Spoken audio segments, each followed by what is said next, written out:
For the second round of the Blancpain Endurance Series, we are here at Silverstone. The home of British motor racing makes its annual welcome to Europe's best GT championship as we have a 60-plus grid ready to do battle. 61 cars will start, 62 even got into qualifying. We've lost one Ferrari with damage, but we are set for what's going to be an intriguing race. Overcast skies, and it's going to be a race perhaps affected by rain. Monza for round one was under sunny skies. Let's look back.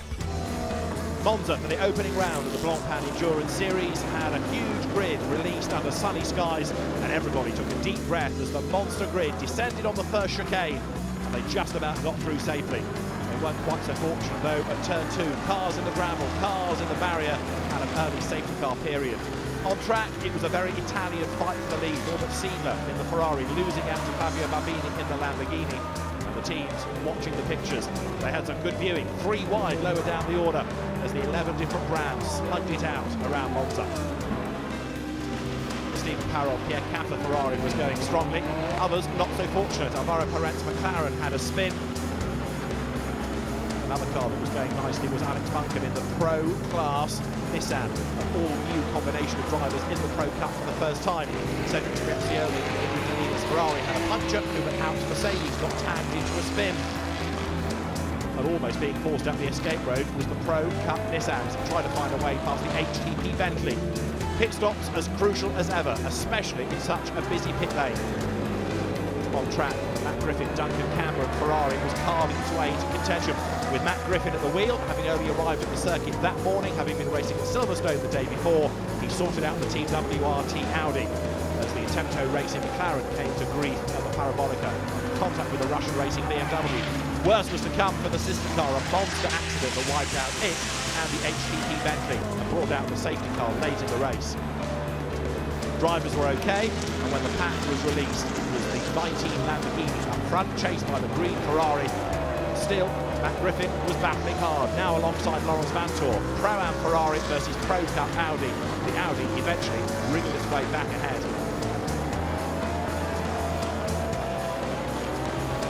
It was all looking good up front for the Lamborghini, but Pro-Am was becoming ever more interesting. 2 Ferraris running nose to tail. The green one in the hands of Norbert Siedler and Renat Salikov versus the Castle Racing car behind Michael Bronizeski, Alessandro Bonaccini and Michael Lyons. And just when it looked like that car could strike for a class lead, it had a mechanical issue and dropped back, losing places before the end of the race. Past went Matt Griffin, and there was consternation in the pit box. Late race and more heroics as cars collided at the chicane. Thankfully no harm done. Thanks to Soule's Bentley skipped back on track as Fabio Babini and Andrew Palmer watch Jeroen Mull bring home the leading Lamborghini in the sister car, levelling up for a photo finish as they cross the line. There was jubilation in the Drassa Racing Team garage, but it would be short-lived. Hours after the race finished, the car was excluded for a fuel rig infringement, giving an outright win to a Pro-Am class car for the very first time. Norbert Siedler and Renat Salikov taking the victory.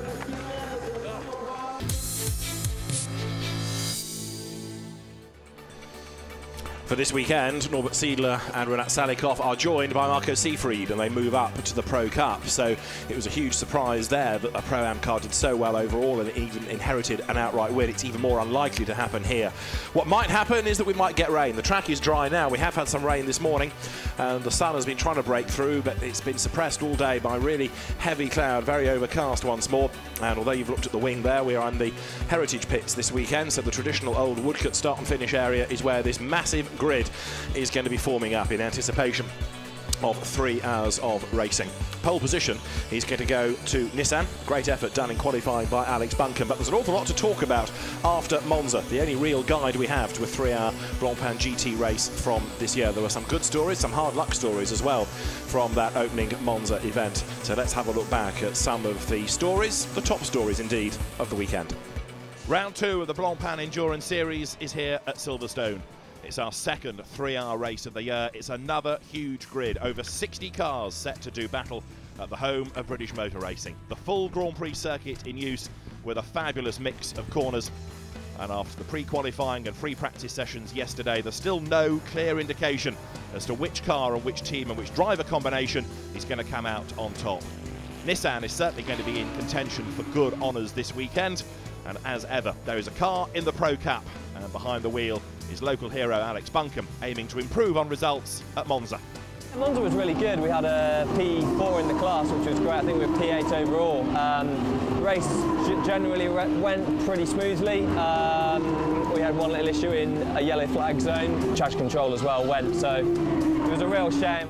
We've historically done extremely well at Silverstone, so yeah, we got a bit of pressure on us, but the car's quick, really up for the race, and yeah, I'm keen for a podium. The Black Falcon team is here with its fleet of Mercedes-Benz SLS AMG GT3s, and Pro-Am class driver Oliver Morley is another driver keen for better success. It's my home circuit, and I'm obviously English, and I've done quite a lot around here, so you know, I'd obviously like to think that I'd perform better. The car definitely suits Silverstone much better. Now it's an even race this weekend. Monza was just very distorted. Team's second to none, and I got some real quick teammates, so I need to do myself justice today. Last year, Bentley won at Silverstone, the car's first victory, and the British team is aiming for back-to-back victories this weekend. Andy Merrick on the driving force and hoping for better results than Monza. Monza was okay. It was a good solid start to the season. Obviously we got a podium, which at a track that probably isn't our strongest. We had a trouble-free run. We're in a top-level team, in a top-level car. There's pressure every weekend, and if there's not pressure from the outside, there's pressure from ourselves. To be driving a Bentley at the home of British motorsport, it's a huge honour. Obviously we won here last year. You couldn't have asked for anything better last year. I think we've got a win in us, yes, but I think there's probably also about 15 other cars on the grid that have got a win in them as well. That's just testament to how successful this championship is. This was the car we thought had won at Monza. The Lamborghini Huracan headed home of the pack, but was then later excluded for a fuel ring infringement. The team has regrouped and is looking to exercise those demons here this weekend with Andrew Palmer, one of the drivers. You know, we went out, we drove basically a flawless race. It was quite emotional to come out with the first ever factory supported effort and get cross the line first, and then post-race technical scrutineering. There were, you know, some protests and so forth.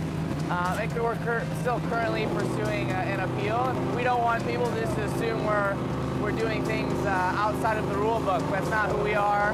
We always compete to the highest standards, and we want to get another win or a podium here to show everyone this car's the real deal, the team's the real deal, and the drivers are the real deal. One of the Aston Martins in Pro-Am hands is the car of Stuart Leonard's team, and Stuart himself is one of the drivers stepping up to Blancpain and revelling in every moment of the championship. Racing most circuits, particularly on the Blancpain calendar, they're all fantastic. But yes, of course, you know, there's something, you know, quite nice about being here, but just like any other circuit. I'm always concentrating on what I need to do, and I think that's the way you've got to, well, that's the way I've always taken it, and it's the way that's worked for me. Well, I'm hoping for a good result. I really am. I mean, the car's been feeling pretty good. Got a lot of guests coming tomorrow, so I hope I don't let them down. Another man to watch this weekend is the Kiwi sensation, Shane van Gisbergen. He's never raced at Silverstone before, but he's here as part of the McLaren factory programme. And racing at Silverstone is awesome enough, but he's also now been to the McLaren factory and is massively impressed. Bruce McLaren was from New Zealand, not far from where I grew up, so yeah, really cool to be driving in a McLaren here, and yeah, it's awesome. I went through the factory the other day and really impressive, and just pretty awestruck just to be there. It's just pretty exciting for me. You know, I've done V8s for 8 years or something now, and to come and try something different is pretty exciting. You know, we're definitely going to be better than Monza. Where we end up, we're not sure. The car's certainly competitive, but from a personal point of view, just got to enjoy myself and then drive the best I can. Duncan Cameron is a prolific GT racer. At Monza, he took a good class result the day after having been racing here in a different sports car championship. He just turned up and drove, and he's looking for another good result on home soil. Yeah, it was fantastic. It was a great weekend, considering we were here on the Saturday for European Le Mans Series. We didn't do any practice. We rocked up 8:30 Sunday morning, qualified, and then got in the car and raced later on in the afternoon. But when it was over, yeah, it was unbelievable. It was one of the best races I've done for a long time. It was really good. But in practice, we were looking pretty quick. But you know, we've got a few things up our sleeve. We could have another result. The Ecuria Cos name has a great pedigree in sports car racing, and the Scottish team is back in the Blancpain Endurance Series this year. Oliver Bryant, one of the drivers, and the team looking for a good result on British soil. Last year we scored points in every round and narrowly missed out on the championship, so we've got a lot of work to do this weekend, but we're fully focused and ready for a fight. With Ecuria Cos we won the Silverstone 500 in British GT in 2013, and I started that from pole position, so that was a great weekend. I enjoy the Z4 here, and it's one of my favourite circuits in the UK for sure. Yeah, I mean we need a podium, so you know, third place would be great, but you know, if we can move further up the podium, then fantastic. Marcus Winkelhock is the gun in the Phoenix Racing Audi R8 LMS Ultra. It's a new car for this year, the second generation, and it's very quick. The new car, you know, we've got a little bit more aero, we've got better top speed, the car is just more stable, it's not so much rolling, so much movement in the car. It just feels great, and I think in the next years we will have for sure a lot of success with that car.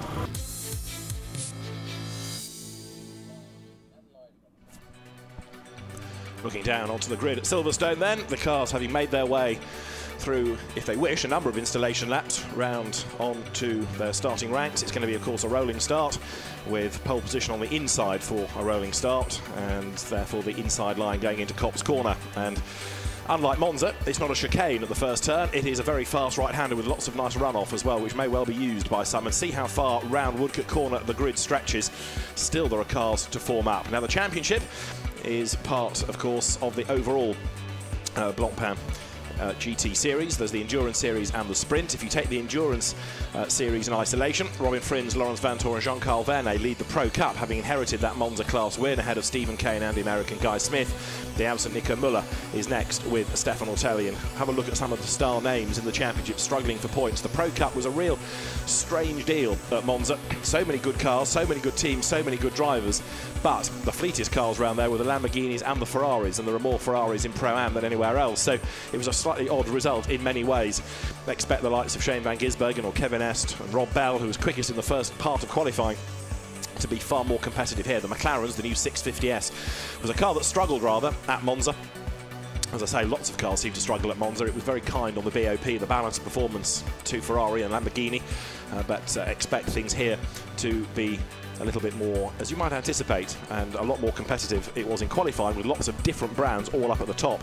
Pro-Am, Renat Salikov and Norbert Siedler, the class winners from Duncan Cameron and Matt Griffin at Monza. Third, Alessandro Bonaccini, Michael Broniewski and Michael Lyons. Third, Salikov and Siedler move up this weekend with assistance from Marco Seefried into the Pro Cup. So their Pro-Am lead is going to be vulnerable, and whether they slip back to Pro-Am rather depends on the availability of Marco Seefried, who, like Norbert Siedler, is a very busy driver with lots of different programmes across the year. Looking lower down in the championship, Marco Asma, Alex Vasiliev, both here this weekend. Bernd Schneider, whose name you saw there, is not here, so there's been some shuffling around in the Mercedes ranks for the purposes of round 2 of the Blancpain Endurance Series.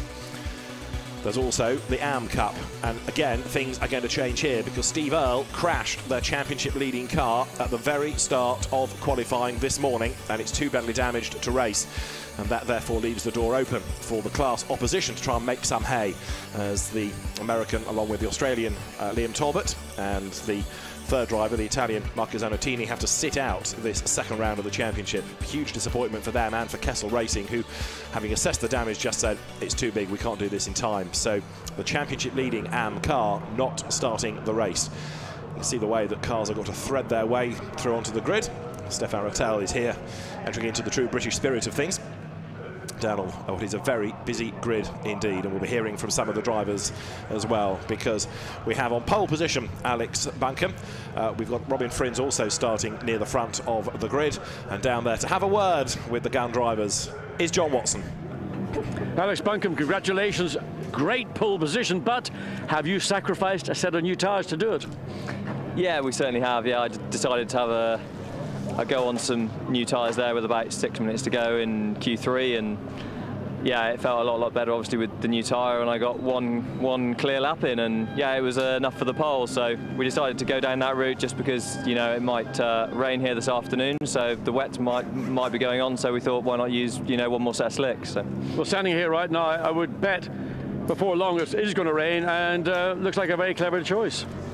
At the moment, yeah. I mean, obviously when the lights go green and everyone goes into the first corner on it, it's going to be a bit of a different story. We obviously want to try and get around the first few corners without any contact or anything. So it's going to be a long, hard race, and if we get a bit of rain, the Nismo GT3 is really good in the rain as well. So we don't mind either, but from a safety point of view and chances of crashing and stuff, we would rather it dry. But I think we might get a little shower like we did at the end of Q1. So anything can happen. Excellent. Thank you. Robin coming off a win at Brands Hatch with Laurent Van Thor, third on the grid, directly behind the pole position Nissan. What do you think is going to happen into turn one?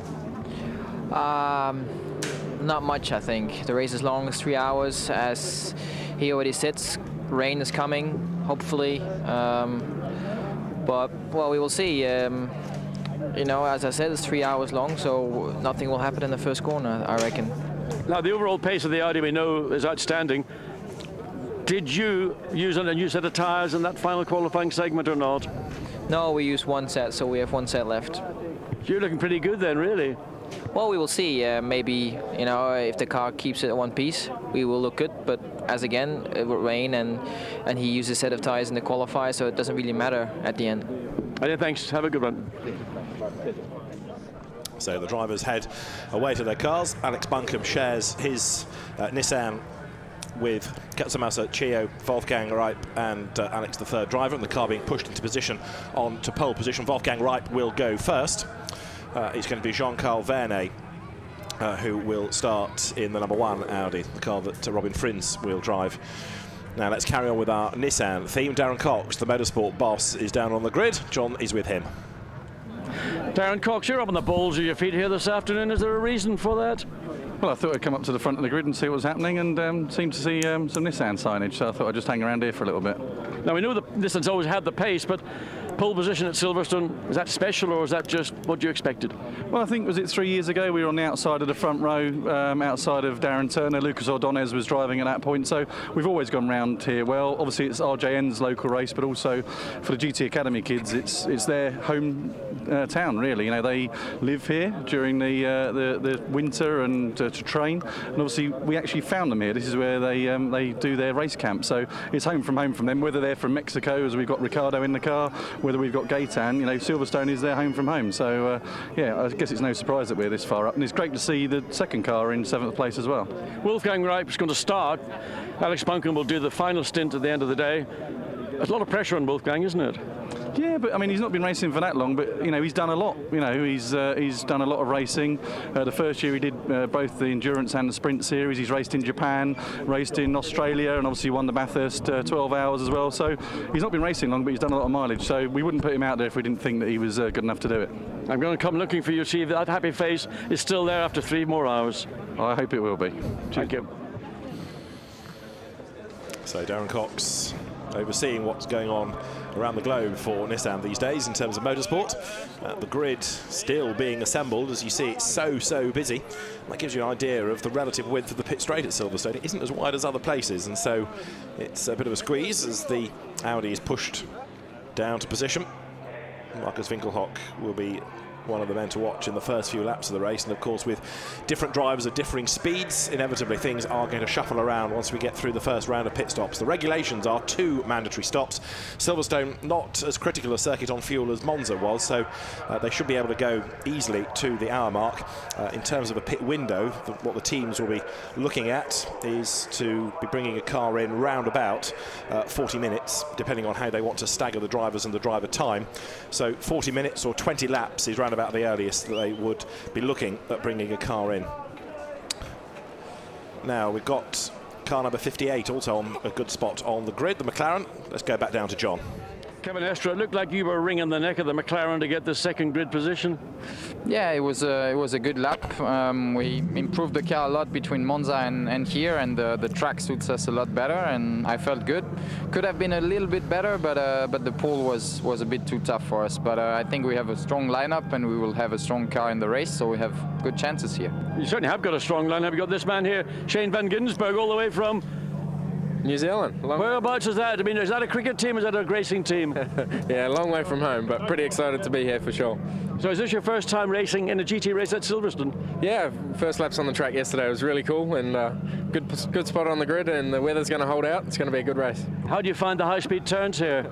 Pretty awesome. The car has so much downforce, which is our advantage, so we'll try and make the most of it for the race. Careful, don't say things like that. You might get an extra BOP penalty. It's all fun. Thank you. Excellent. Thanks, guys. Shane van Gisbergen, the Giz, a real star in the wet, but he's becoming a star in any conditions these days, and perhaps now in any type of car as well. He came to the Spa 24 hours last year, but never got a run in the race because the car retired early. But Von Ryan Racing have run him this year. He's part now of the McLaren factory programme, and it's great to have him here. Shane van Gisbergen, who has built his reputation in Australia, but he's a Kiwi, and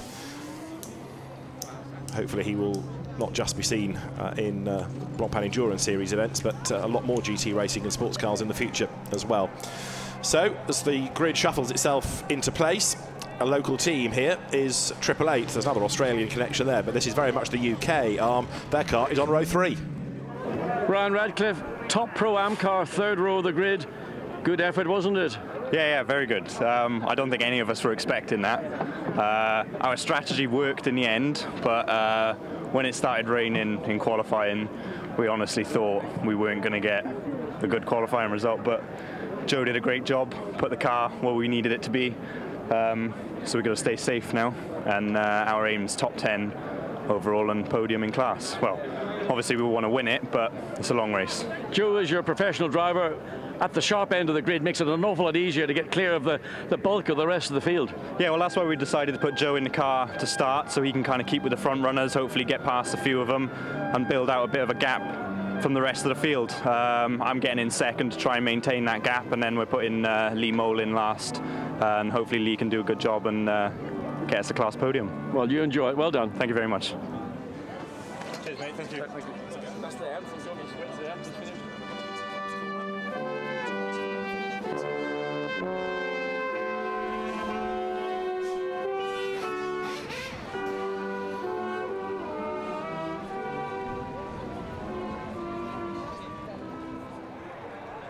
So the British national anthem is played, the British flags fly, and the grid is still taking shape. We have got, I think, one gap somewhere, possibly because one or two cars are out of sequence, but it might be that there's somebody trapped in the pit lane as well. 3 hours of racing all weekend. John Watson and I have been saying that it's going to be so busy on track. It's going to be just as busy in the pit lane, of course, and it's very easy to win or lose a race in the pit lane because of the amount of traffic, and if you get stuck and you just can't wriggle your way in and out of your pit box in time, then it can be all very difficult indeed. So we will see whether or not the pit stops are seamless for the teams. That's all a little bit dependent on safety cars as well, because if there is a safety car period and lots of people all pit at the same time, then life can become very complicated indeed.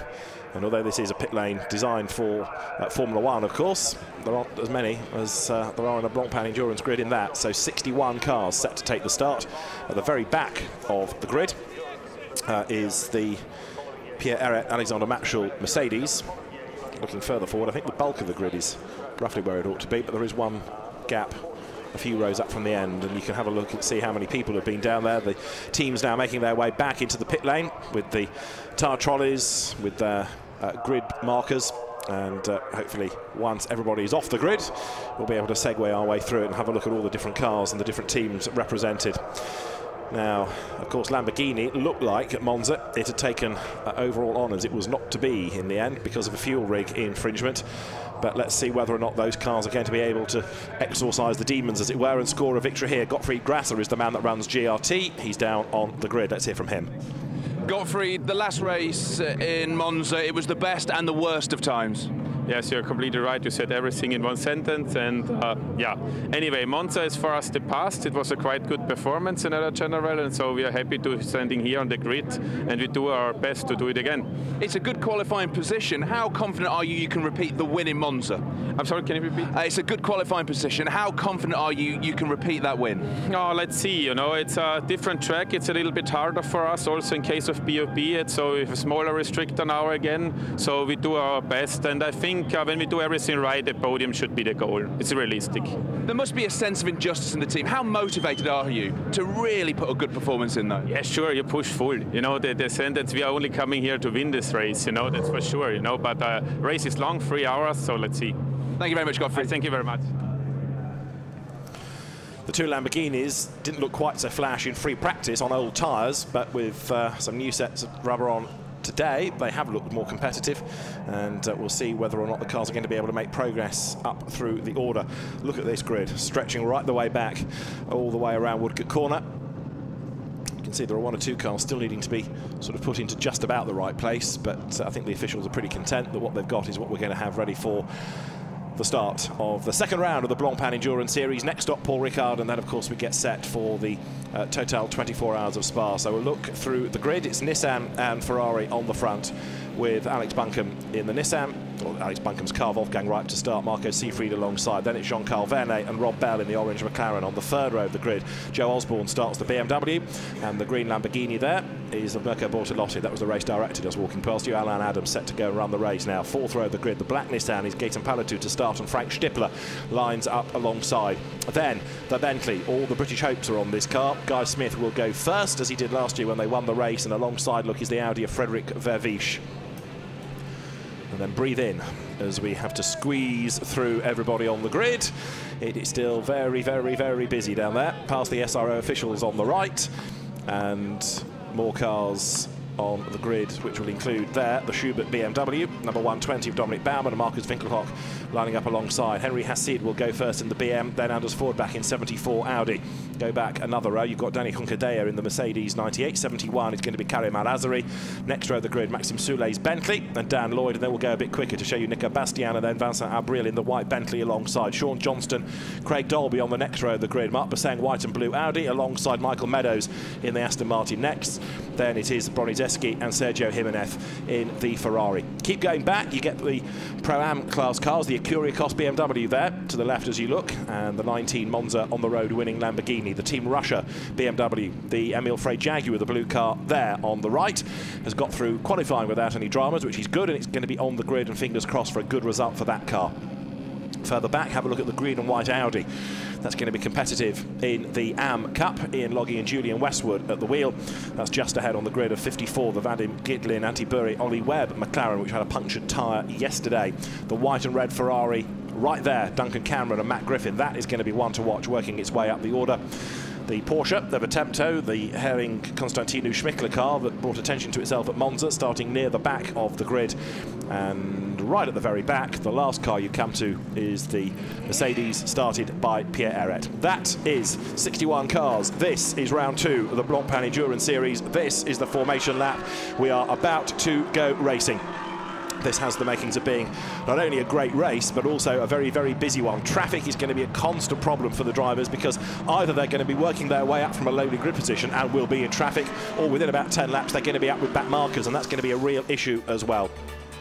Let's have another look through the grid with the cars not necessarily showing the starting driver, but this is how they will line up with Nissan and Ferrari at the front of the grid. Then it's Audi and McLaren on the second row. Third row, BMW alongside Lamborghini, and that's going to be interesting. 63 struggled at Monza but qualified well here.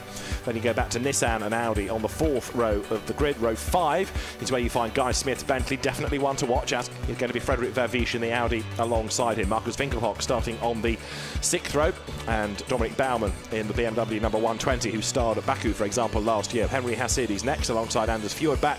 Then you get to Danny Junkadea, the Mercedes DTM racer, alongside Karim Al-Azari with his Mercedes. Maxime Soulet comes next. Dan Lloyd starts 44, the Oman Racing Team Aston. Nico Bastian was good in practice this morning. Vincent Abril racing here for the first time. Sean Johnston had a spin on Friday, and then it's going to be Craig Dolby, the Super League star, starting in the 73 Nissan. Mark Basseng will be worth watching in number 35. Keep an eye to 11 Ferrari as well, the Bronizeski Bonaccini Lions car. That was good at Monza until mechanical problems in the last half an hour. But almost every car has a story and is worth watching in itself. There's going to be a huge amount to look for in this race. As there in the Bentley garage, Andy Soucek with the headset on watches the pictures and sees the cars work their way now up past the wing. Another car lower down, Nicolas Lapierre, had a couple of dramas yesterday, but his car should be worth watching. Alvaro Perrin had a spin in it this morning in qualifying, strangely. Jelmer Berman, when he gets on board 21 Mercedes, should be as dramatic as ever. And with 61 cars set to take the start, track position is going to be all important. And of course certain cars are going to have an advantage on certain parts of the circuit, and it's going to be fascinating to see how the different cars shape up against each other. Jan Mardenborough there in the Nissan garage getting ready for the start of the race. The cars now get themselves in this Noah's Ark 2x2 side-by-side formation as they work their way down towards Brooklands. 3 hours of racing is about to get underway. OJ Borg is going to patrol the pits for us. John Watson and David Addison trackside, looking forward, Watty, to what's going to be a very busy 3 hours. There you're looking at £18 million worth of the best GT cars and the best GT grid in the world. And the best GT drivers as well, and this is going to be all action. So the cars, as we scroll to the end of the grid, it's going to be perfectly timed. This is the last couple of rows on the screen just as we get them through Luffield. The pace car peels into the pit lane, and so Wolfgang Reip and Marco Seefried, the two drivers at the front of the grid, are going to slug it out on the run down towards Copse Corner. They've got Jean-Carl Vernet and local hero British driver Rob Bell then on the outside of the second row in the orange McLaren as we are about to go racing. Then the cars come up towards the red lights. The lights will go out to get the race underway. Now away they go. Who makes the best start? Jean-Carl Vernet is on his toes. A good start also by the second of the Nissans from lower down in the hands of Gator Palatu. But it's going to be in the lead, the Nissan of Wolfgang Reip as they round Copse Corner for the first time. And just look at this. A long line of cars pouring through. The leaders head up towards Beckett's for the first time. Rob Bell going for second place at Magnus. He's done it. Well, brave move round the outside into contact already, and that's up at Beckett. So we see one car, two cars. In fact, we're looking to see in on the inside of Beckett's and bouncing over the infield as they make their way back onto the track. So are we going to see already on the opening lap a safety car? As the cars came up to the lights went out. There were still cars coming through Brooklands, almost the best part of half a mile behind the start lead. It was Broniszewski in the 11 Ferrari that's been tagged and gone off the road. Of course, that should have been a quick car, but they all escaped cops. There's also problems for 77. The BMW look has got strife as well. Damage on the front left corner for Attila Albroy, who is bringing it back to the pit lane. So straight away, a couple of cars in trouble. Inevitable, though, I suppose, with so many all going for the same piece of real estate. At the end of Vale, one of the Mercedes there getting squeezed out wide as they work their way now up towards the wing, accelerating now round the right-hander. You're with the 59 McLaren. This is the number 7 Bentley. Yeah, it's coming through Abbey. Oh, there's the problem again. We saw contact in the Beckett seconds. The Ferrari went off to the left. Something went off to the right. That was the BMW. But the Bentley making progress already. Oh, another place coming into the loop. So at the end of the lap, it is going to be Wolfgang Reip up front. You can see the Bentleys battling lower down the order as the cars work their way down towards Brooklands for the first time. Some great battles raging on here all the way through the field, but early doors trying to make it move on the inside there. 888, the BMW gains ground. A good move that by Joe Osborne, who's very much the quicker of the three drivers in that car. It's a Pro-Am class car, remember, but it's going strongly. Yes, indeed, and also the benefit they had, we mentioned to Ryan Radcliffe that having the professional driver do the grid position, fall through all the grid, gets them away from the bulk of the rest of the Pro-Am field, so they can be sucked along. Joe Osborne doing the job behind the wheel in the opening stint, and therefore when he hands over to Ryan Radcliffe and Joe Miller, it'll be a much easier task they've got to deal with. So the race leader at the end of the opening lap, Wolfgang Reip, Rob Bell in second place, 0.4 of a second between the two of them. Marco Seefried in the Ferrari third. And as the race leaders pour their way through Copse, there are still cars coming up towards Luffield, and of course at Beckett's, yellow flags after that incident on the first lap of the race. Everything beginning to settle down the opening lap. I mean, just 61 cars actually. By the time we finished the lap, probably it was about 60. Because the Ferrari went off to the left, I don't know whether it was able to regain the track. The BMW did get back on track. Much damage to the front of the car. And look at the traffic. I mean, this is an unbelievable sight coming down Hanger Straight. Drivers looking, jockeying for position. Some will be on very fresh tyres. Some will actually be on a new tyre. Big advantage in the opening stint in the race to have that new tyre to make the break from those around you. That's what Wolfgang Reip has done. Rob Bell behind just under half a second as they came across the line. Marco Seefried a further 0.8 of a second behind the second place McLaren. So 1.3 seconds covering the first three at the end of 2 laps. And drivers now with the balanced performance finding they get behind another car. Theirs works well on certain parts of the circuit. The opposition's car might work well somewhere else, so overtaking not that easy. Daniel Lloyd in the 44 Aston Martin there was trying to gain ground. A move possibly to be pulled here, coming up towards the loop. Number 8 Bentley, that is. Maxime Soulet at the wheel. And there's a white flag being shown at the marshal's post, meaning there's a very slow-moving car just around the corner. Let's see, into the pit lane has come 0 BMW, so both the Brazilian BMs in strife on the first lap. Clearly what happened coming up into Beckett's, everybody very close together, no one prepared to concede, which is ridiculous because there's the other car making its way back. So both the Brazilian BMW has been in contact, and I mean, that's something a team manager will not be very happy about. They should have done a little bit more consideration. It's a long race, 3 hours. Don't try and win it in the second corner. And so now the mechanic's going to be split across both cars, trying to get them both back into the race. In the meantime here, 35 is under huge pressure. Look as they work their way down through Woodcote. You're looking at the back of Marc Basseng's Audi as they head down towards Copse Corner.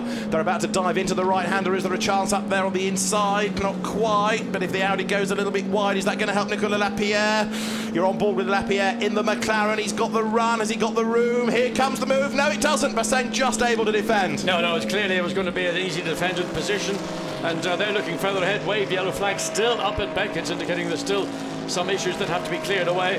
And directly ahead of the two Audis, you've got Craig Dolby in the Sean Walkinshaw shared Nissan GTR. There is the Ferrari making its way back, finally having been off track for the back. Best part of it is left front wheel, you can see hanging at a very weird angle. So that's going to be in the pits for repair, maybe gets back out on track.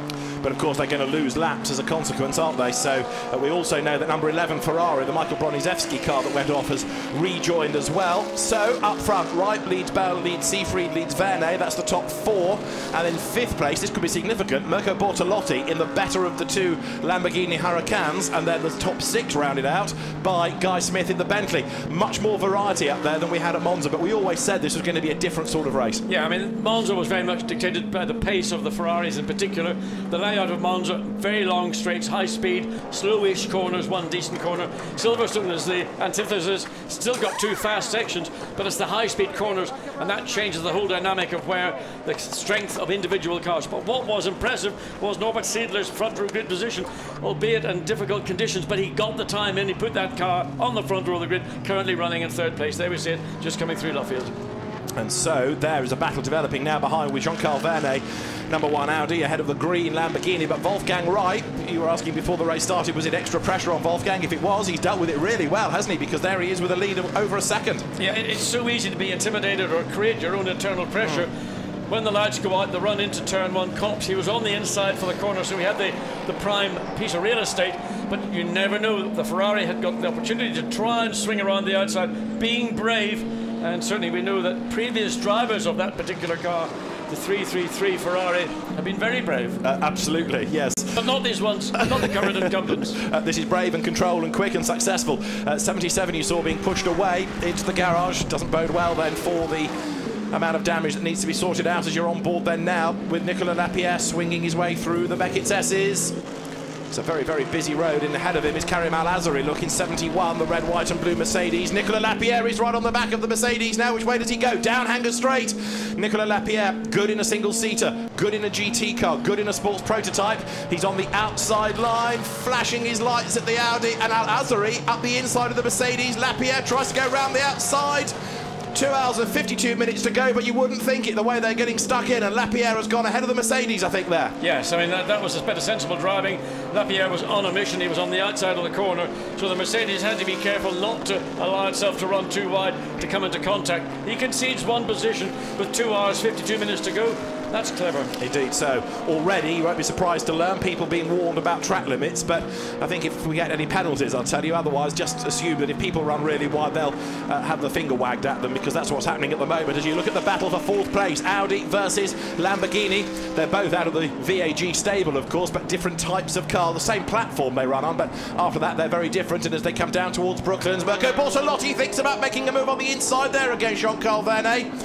Tried to force a mistake out of him as well, couldn't do it, and look what looms over them in 6th place. The mighty Bentley in the hands of Guy Smith, still in contention as well as the leaders work their way over the line. Wolfgang Wright up front, their 6th is number 7. Mark Albinson told me just before I went on the grid, the qualifying, they've got a qualifying pace. They can't do an awful lot about it, but they've got a great race pace, and that's what he was anticipating, seeing this car move forward. Starting on the 5th row of the grid, Guy Smith, now currently into 6th place. So also charging, he's got the Lamborghini within his sights. Jean-Carl Vernet probably holding up to some degree the Lamborghini, and that's allowing Guy Smith to draw closer to both those cars. The news we have from the pits is that the BMW Sports Trophy Team Brazil is going to try and get both cars back out. Of course, there's lots of race left, so they might as well try and get back out and see if they can salvage class points if possible. So the team hard at work. Also hard at work is Jean-Carl Vernet, of course, because he's got the Huracan, the Lamborghini there, right up behind as they come down through Vale. The Huracan new to GT racing this year, GT3 being a very good category for it. And look at this, Nicolas Lapierre is trying to get past anything that gets within his sight round the outside at Stowe. Great stuff. Yeah, I mean, Nicolas Lapierre has got pace. Both these Ryan Racing McLarens are quick cars. Davy Ryan again saying, we have come here this weekend expecting a victory, particularly in the car, the 658 car, Rob Bell, Shane Van Gisbergen and Kevin Estre. That's the car currently lying in 2nd place. But the backup car, the 2nd car, Nicolas Lapierre, Alvaro Perez, clearly capable of matching the pace of the 2nd place. One or two of the Ferraris there running wide. Look, coming out of Club Corner. Battle on between Vincent Abril in number 84 Bentley. He's got one of the Audis tucked up behind as they work their way up through Abbey and then Farm. Here are the leaders coming down to Brooklands. Rob Bell, Orange McLaren 2nd. And this is 4th place. Now you're looking at Vernet ahead then of Bortolotti. Then it's Smith. Joe Osborne 7th, leading Pro-Am. Excellent effort that. In 8th place is 75, which is Frederic Verviche. In 9th place is Frank Stippler in the Audi. And in 10th is, at the moment, number 22, which is Gaetan Palatou. Let's have a look at the start of the race once more as the cars charge their way down towards Copse Corner. Bentley being squeezed out on the outside there. Yeah, but there's an illustration of V6 turbo power, particularly the low end, the grunter that Nissan just gave it that little initial advantage. It's a brief run from the start line down into turn 1 into Copse Corner, and he was able to take track position, control it. There we see Kevin Estre getting very racy, not Kevin Estre, getting very racy, coming down Rob Bell in the McLaren, going the long way around the outside and then putting himself in a position to get up alongside the Ferrari. Just see the momentum the McLaren carried off Copse, and again he was well ahead by the time he got in to the first of the right hand part of Beckett's. And this is where it all kicked off. The Ferrari arrived sideways and backwards, and then the BMW spun, I think, collected each other. Yeah, they did. One spun as a consequence of contact, and the following BMW sort of ran over whatever was in the track, and that's what led to that car also having to make a pit stop. But the beauty is, when you start with 61, you've always got a lot left. This is a replay of what we saw a couple of laps ago. And it's really all about Nicolas Lapierre in the second of the two McLarens, making ground on the Mercedes, then looking to find a way past the Audi ahead. Here we go, this is the Audi, and the Lamborghini is the sort of version, the G2 version of the Gallardo, where the Audi is still running in the G1. The G2 did win at Nürburgring last weekend, and that will be a car we'll be seeing more and more and more of. So a lot of pace in the G2 yet to be discovered. There's the McLaren 650S, another new car for this year, moving on from the MP412C and going far better here than we saw first time out in Blancpain at Monza. The gap starting this 6th lap was 1.5 seconds between Wolfgang Reip and then Rob Bell. 3rd is Marco Seefried, Jean-Carl Vernet 4th, and the Bentley just creeping a little bit closer, isn't it, there in 6th place. Guy Smith inching up onto the back now of Mirko Bortolotti. Yeah, the problem will be, as we keep pointing out, when you get groups of cars, as we see just further through the field, 4 cars all relatively close, the pace is ultimately dictated by the lead of those 4 cars. So what you don't want to do is actually get stalled out with that group of cars. You want to try and maintain your momentum. What Guy Smith might be doing is just balancing his lap time potential against where he thinks he may have an advantage and try and use that when it comes to it. Number 12 BMW in Pro-Am there. Henri Acide at the wheel of the car, fending off Vincent Abril in the big Bentley. HTP running that car. It's not one of the M Sport cars, and Vincent Abril has never raced here before. He was out of the bronze test yesterday morning for the novice drivers or the bronze graded drivers, and he turns through Copse Corner now, fending off a whole load of traffic. 19 Lamborghini goes through quite a long way down compared to the sister car, but Andrew Palmer is at the wheel, 24th overall, and he's not raced here either. No, but again, compared to where they started at Monza, they had the advantage of getting that clear air, being able to run at the front and dictate the pace. When you're not at the front, your pace is being dictated to by those that are ahead of you or around you. Now here's a fascinating look at the BMW versus the Bentley. Henri Acide versus Vincent Abriel as they come down Hanger Straight. Is there going to be an opportunity? Yes, for the Bentley to have a look. Has it got the grunt in a straight line? Yes, and Vincent Abriel forces the issue and he goes through into the top 20 now. Yeah, I mean, the BMW is probably the least quick car on the straight of this group, so a little bit of slipstream from the Bentley, and again the Audi's going to go the long way around and it's done it. Yeah, good pass. Mark Bassang, that is, at the wheel of the blue and white Audi. Good move. And have a look at the black and yellow Aston Martin. Michael Meadows at the wheel, and he's gone through as well. So you kind of get put off your stride a little bit, don't you, and then lose a whole load of places. Yes, but also that's a lot of pressure, and suddenly you lose your sort of sense of equilibrium, you lose your momentum, and you think, please go, please pass. I don't want any more of this pressure. I'll sort of group and then have a go later on. Henri Acide is certainly not a slow driver. Remember, he was a class winner in the Nürburgring 1000 last year. He's not in the first flush of youth, but still very competitive. Good fight here, look. Andrew Palmer coming under attack from Morgan Moulin Trafort in the red Ferrari. And you've also got Peter Schotthorst in there, in the number 4 Gulf-backed WRT Ran Audi. So this is what it should be. 3 different brands running nose to tail. Yeah, and the Lamborghini is going to be swallowed up coming down Wellington straight down into Brooklands on the inside. He's got control of the corner. Andrew Palmer, he can hang out there on the outside, but he's not far enough forward. But the Ferrari twitches. The old Audi comes back on the outside, trying to make the switch back. So Andrew Palmer may have lost the position on the straight line, but he's not prepared to give it up quite yet. For a Silverstone rookie, he's doing pretty well here. Behind is Peter Schotthorst, and he's not done many laps around this circuit either, as a good little fight develops up the road here, because turning their way through Cops Corner is 74. That's the Anders Fjordbach Audi. And Karim Al-Azari is in the mix as well, and so too is Vincent Abriel, who's going to be ahead of the pair of them as they get up towards Beckett's. Look how nimble the Bentley is. It really, for a large car, well, ostensibly to be in its stock showroom form, overweight, but very light, very nimble, great suspension, great chassis. It's also interesting to see how more confident drivers get as they progress through a stint. Here's Vincent Abriel making good progress now. The incident at the start between Broniszewski's Ferrari and the Sergio Jimenez, the 0-numbered BMW, is under investigation.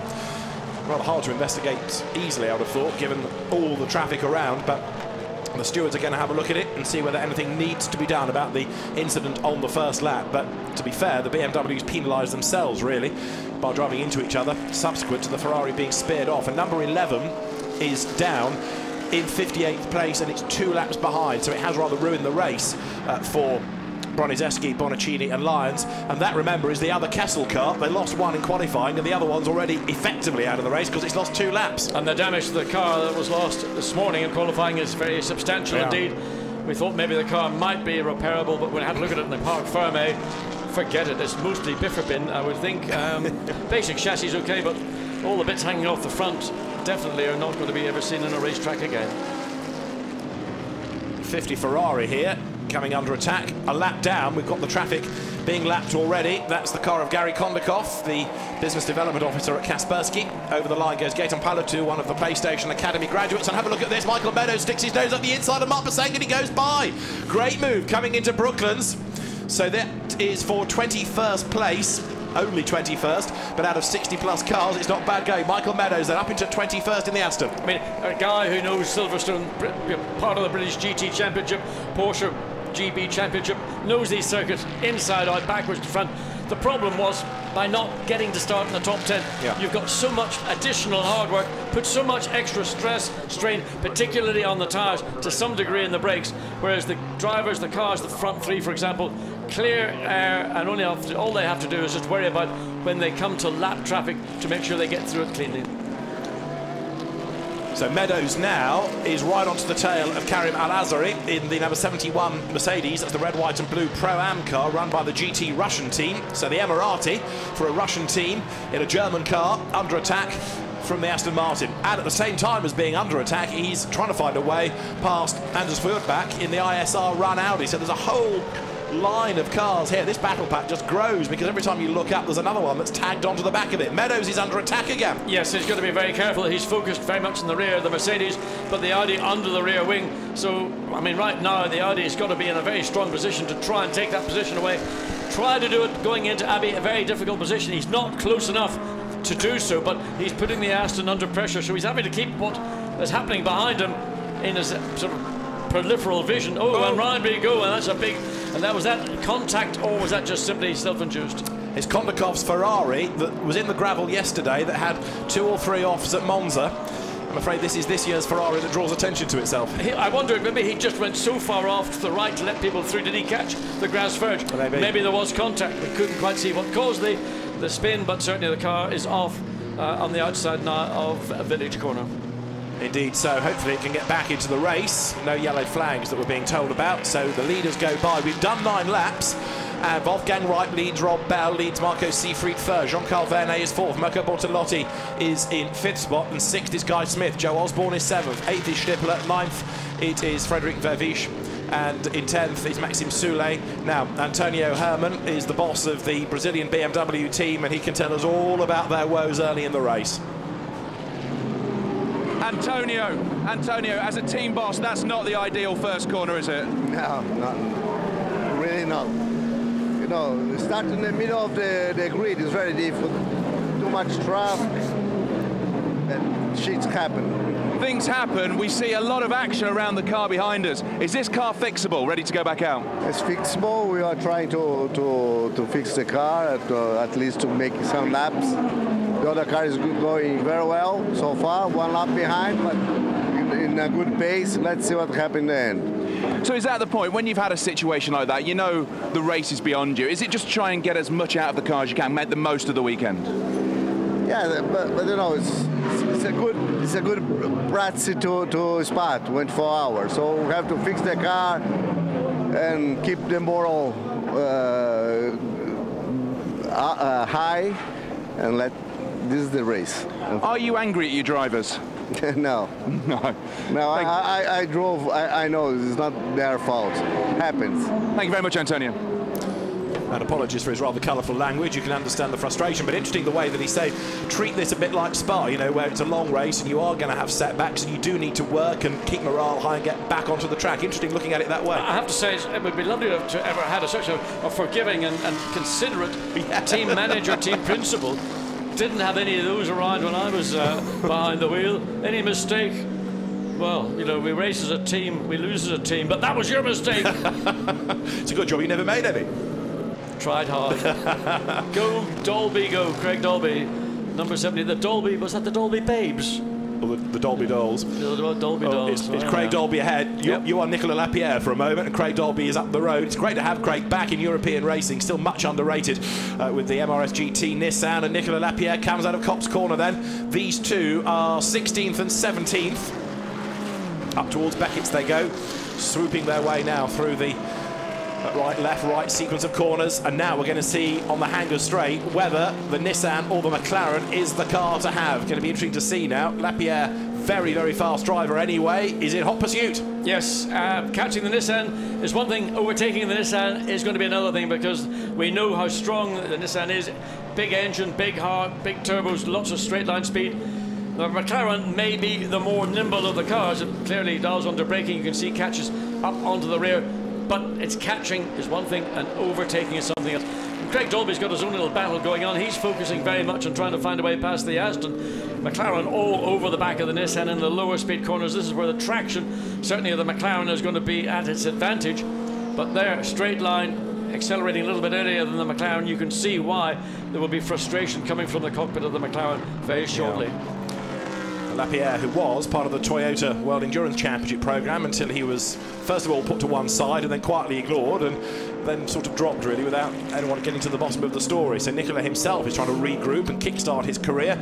He's a real asset to any team, I would have thought, particularly in the Blancpain Endurance Series, so we hope we see more of him, particularly in Spa, for example, where he should excel. His kind of circuit, that. Comes out of Aintree. The Nissan here still has the advantage. We're on lap number 12 for the race leader, Wolfgang Reip. And everywhere you look, really, there's pretty much a long, long gaggle of cars. Well, the MRS GT Racing Nissan, Craig Dolby behind the wheel, have been working very hard. They've struggled a little bit with pit stops, certainly at Monza and at Brands Hatch in this sprint round a couple of weeks ago. They have now got pit stops down into the low 20 seconds, which they reckon is a big, big improvement. Not as good as the best. Oh, and a big lock-up coming down into Vale. Could that have been Julian? perish the thought. I think they put Ian Loggy as the owner in first, yes. So Ian Loggy in the Audi and Jean-Luc Blanchemin in the blue and white BMW. This is in the AM class, don't forget. And these two quite a long way down the order. For now, they are 52nd and 53rd, but it's still a mighty battle. It's a big battle. The AM class is very tough indeed. And Julian Westwood, the point is, will take over the Audi, number 24, and he's going to be very quick. Ian Loggy, the car's owner, and the Audi that we're talking about, the second of these two cars, run by a British team, Team Parker Racing. Stuart Parker, the Leicestershire man, who runs Caterham programmes and Porsche programmes and touring car programmes, and now can Ian Loggy make a move? If it's going to happen, it's going to happen down into Brooklands. He comes up, gets into position. Can he be late in the brakes? The BMW is slightly better position, but he gives it up, really, just sort of backed onto it and said, your corner, Ian, after you. And that's, I suppose, what you get in the AM class. Well, I was going to say, very gentlemanly. It used to be the gentleman trophy, that class. This is less gentlemanly because there's Andrew Palmer trying to get up the inside of Peter Schotthorst in the Audi. But the R8 fends off the Huracan, and then you've got the vastly experienced Hubert Haupt looking the green Mercedes, who goes one side and then goes the other, and he can't find a way through. And behind Haupt is Hassid, and it's all going to come to tears if they're not careful. It's just getting out of position and not really thinking it through as clearly as you could have done.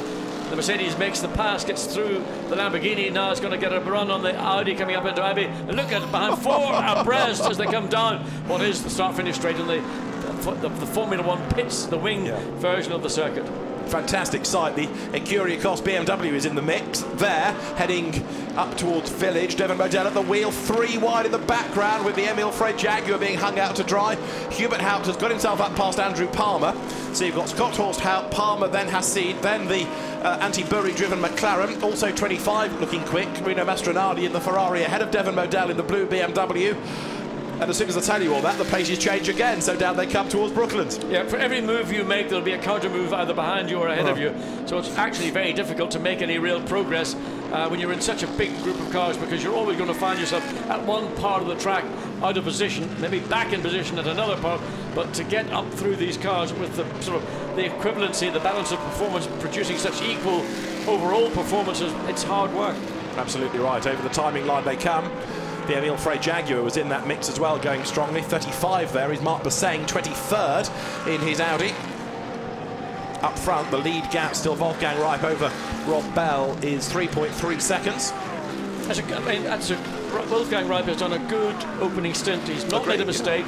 He's used the strengths of the Nissan. He's got that small advantage, only just 3.3 seconds. 3.3 seconds. Not a lot of time, but it just allows him not have to deal with the pressure of what's behind. He's got to be able to think about, how do I get through the lap traffic, which I'm now going to be getting into. Just came back to an earlier incident. Remember, we saw the Kondakov Ferrari spin off the road. Well, that incident, which involved Vincent Abril, is under investigation. More news when it breaks. Nicolas Lapierre turns through. He's still stuck there behind Craig Dolby, and actually he's not quite close enough to think about making a move. No, and that's what's going to happen for Nicolas Lapierre. He is the tail of a group of cars, and the car directly ahead of him has got the performance where it's necessary.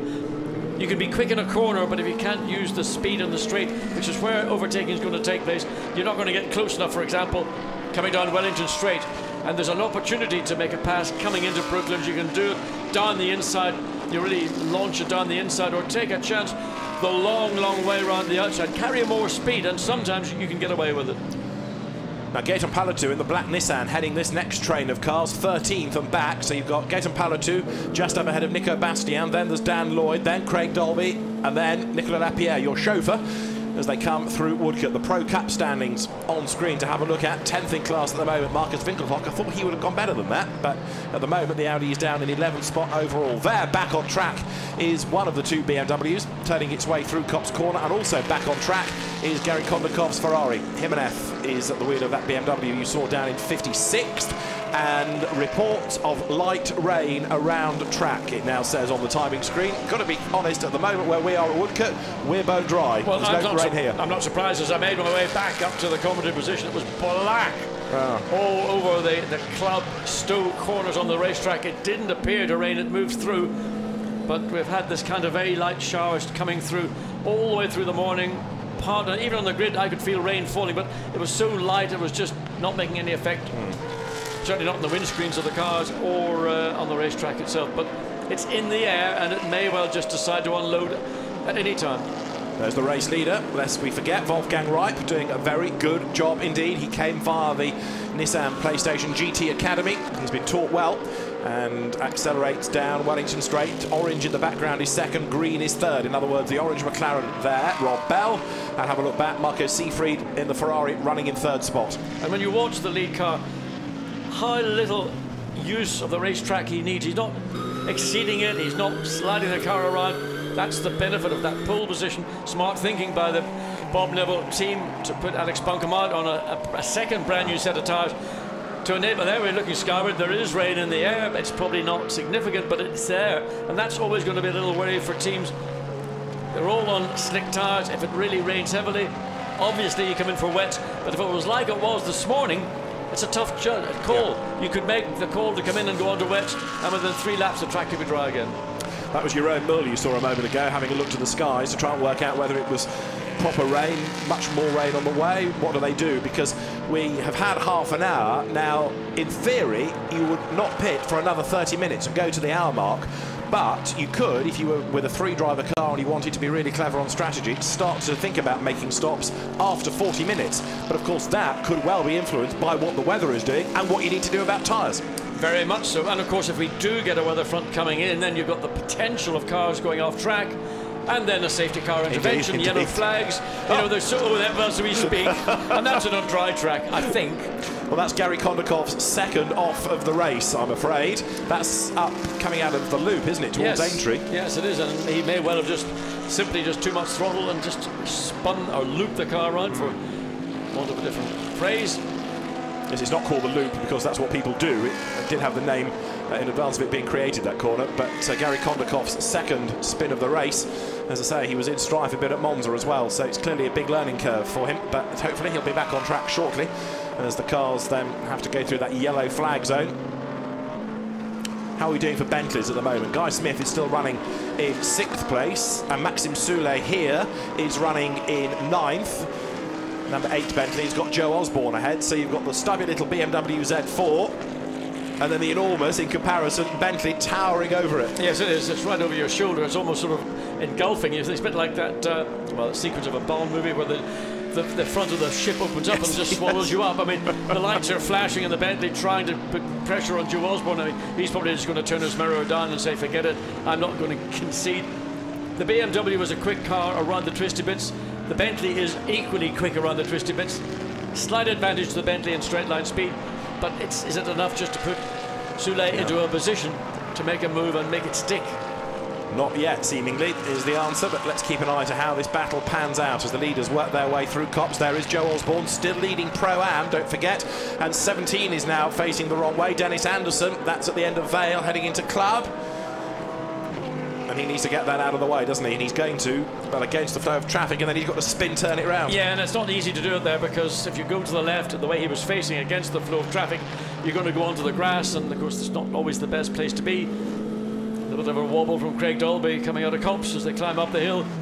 Blue flag, and still having the attention to Nicolas Lapierre a little bit closer this time, but that's because Craig Dolby's closed up and we got the Ferrari back on track, and that's sort of falling over itself to keep out of the way of this group. This is the best opportunity for Nicolas Lapierre to make a position on the Nissan ahead, because everybody is now being dictated to by the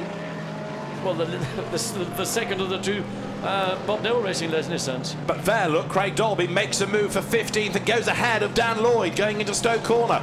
So we've been talking about, is Dolby going to be attacked by Lapierre? Now it changes, and so as they go down through Stowe, upper spot goes Dolby, and now Lapierre goes round the outside of the Aston at the end of Vale. He's absolutely on the edge of the road. He's all over the curve as well, but he's done it. Yep, he had to make it quickly, because once the Aston had been passed by the Nissan, there was going to be an opportunity. He saw that.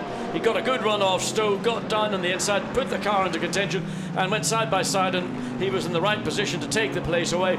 So Nicolas Lapierre, that's motor racing. That's what this is all about. It's not about just driving around and enjoying your 1 hour stint. So Craig Dolby thought he had a moment's relief because the McLaren disappeared with the Aston between them. There we look and see what Lapierre did. In fact, he came down the outside, went round the long way. Given room, good work by both drivers to give themselves space. Craig Dolby kicked up a little bit of dust on the exit of the first part of Club Corner. But Nicolas Lapierre didn't need a second invitation.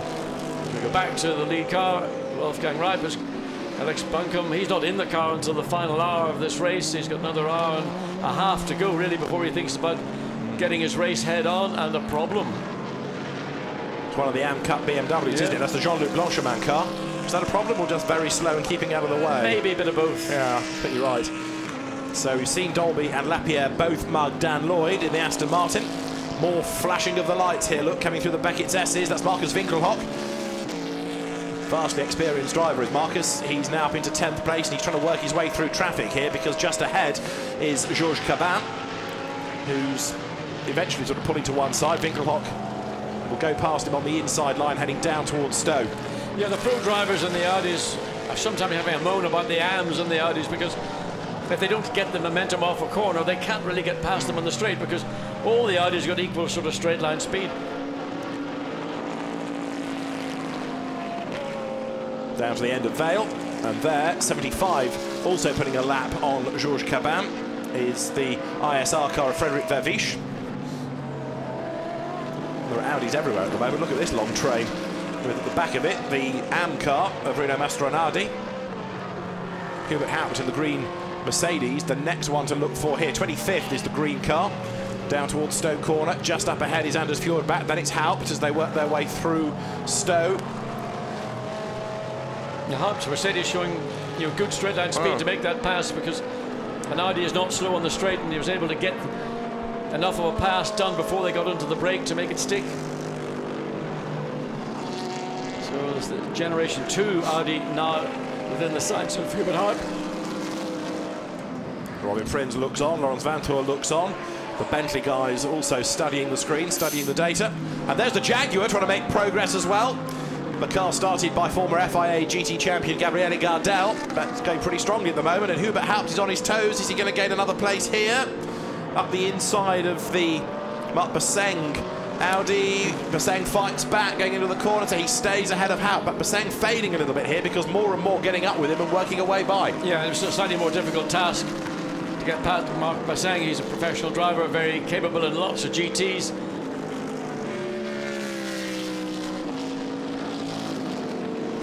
Now we have our first penalty of the race. It is for Morgan Moulin-Traffort's Ferrari. Morgan Moulin-Trafort, who is down with the Pro-Am teams for this weekend, and he has copped a 5-second time penalty for exceeding track limits. So we've had lots of people being warned, but now action is starting to be taken. So it's a 5-second penalty to be added to the race time. Not a stop-go, as we are told, but the car that's running 20th on the road, and there's Gary Kondakov off the road again. Well, this time he just got out of the way, but of course in doing so, he got himself onto the dirtier part of the exit of the corner and sort of got dragged, and he's now, again, just being mugged by about a dozen GT cars making their way into Beckett, trying his best to keep out of the way, some having to take to the grass. They're all diving every which way possible. And Gary, I don't know, how can he enjoy racing when he's in this kind of situation? You've taken the thought out of my brain for me, because I was about to suggest it can't be much fun when you're having to keep dodging out of the way of cars lap after lap and getting yourself into a situation that you're going to struggle to get out of. Gardel there, just ahead of James Nash. Look as they go into Stowe Corner. Gardel is 29th, Nash 30th. Devon Modell at the back of that group in the black and blue Ecurie Ecos BMW. Oh, Craig Dolby has a go up the inside there to get himself up past Nico Bastian, and he has done it, and that gave him 14th place. Good move. That was a real scratcher's overtake. Typical single-seater dive down the inside. You shut your eyes and wait for the bump, and it didn't come, and he got the position. Go, Dolby, go. He's going. He's going. He needs to. That's a strong car. Sister car to this, not from the same team, but from the same manufacturer, leading this race comfortably. Well, I say comfortably, it's now the gap has dropped from over 3 seconds down to 1.2 seconds. I suspect primarily because of the traffic that, of course, the lead cars are now having to make their way through. Now, this is the interesting part, isn't it? Because Wolfgang Reip has done quite a lot of racing in a short space of time. There's no denying his ability. But Rob Bell has been racing for a lot longer. He's done a lot more endurance racing. And when it comes to working through traffic, that's totally different from having just natural speed. And Rob Bell's either bravery or savvy, depending on what the situation is, will stand him in good stead. Well, it's a good racing head, fundamentally. And, of course, in British GT Championship racing is exceptionally competitive on some circuits that are not anywhere near to the scale or level of Silverstone. So you have to work very hard to get what you get. And consequently, that's what you're seeing from Rob Bell. And he's done, of course, lots of good things. Class winner at Le Mans. He's raced in most GT championships going around the globe, so hugely experienced driver. As down through Vale comes Danny Juncadella. You're back on board with Nicolas Lapierre. Now, if Craig Dolby can get past Nico Bastian, he thinks, so can I. And at the moment, Bastian is 15th and Lapierre 16th. Here they come. It's, again, the same problem that we saw being behind the Nissan. He's now behind the SLS Mercedes. The big V8 engine, 6.3 litres, pulls away a lot of torque again. McLaren twin turbo V8. That is a right rear. Is that a problem, right rear? Yeah, it's damaged, isn't it? Right rear, you're right. So 16 it is, that's off the road. That's up at Beckett's. That's the Fabian Barthez car. Well, he hasn't scored then, has he? No, it's a Brooklands, in fact, just at the end of Wellington Straits. So there's been contact with something. And yes, it's an own goal, I fear, for Fabian Barthez. He's out of the race. So gap still reducing between lead and set. There it is. It's down to 3/4 of a second. So whether the pace, I don't know why the pace has dropped off. I suspect I keep repeating it due to traffic. But the last lap, the McLaren by Rob Bell was over half a second a lap quicker. Clear track ahead, only that one car for the race leader now to make his way through. But that's the sort of opportunity that Rob Bell will be looking for to get back into contention. And you'll see concerned faces from Buncombe family as they were looking at timing and scoring and realising that the comfortable gap that they had is suddenly becoming an uncomfortable gap. But Ripe is equal to this because he knows he's got to push, and he's now flashing his lights at the traffic to say, come on, out of the way. In 20 minutes' time, they can think about a pit window. It might be that they bring the car in a little bit early just to get away from any traffic situation. But Ripe goes through and cleverly puts a back marker between him and Rob Bell. Yes, that was just... It was partly... Oh, no! Kondakov again! I mean, that was unbelievable. Cars split the Ferrari one side and the other. I think you can see, look at the look on the Nissan pit. That wasn't a problem for... There was a problem for Rob Bell because he was completely unsighted by the Ferrari, again, facing the wrong direction.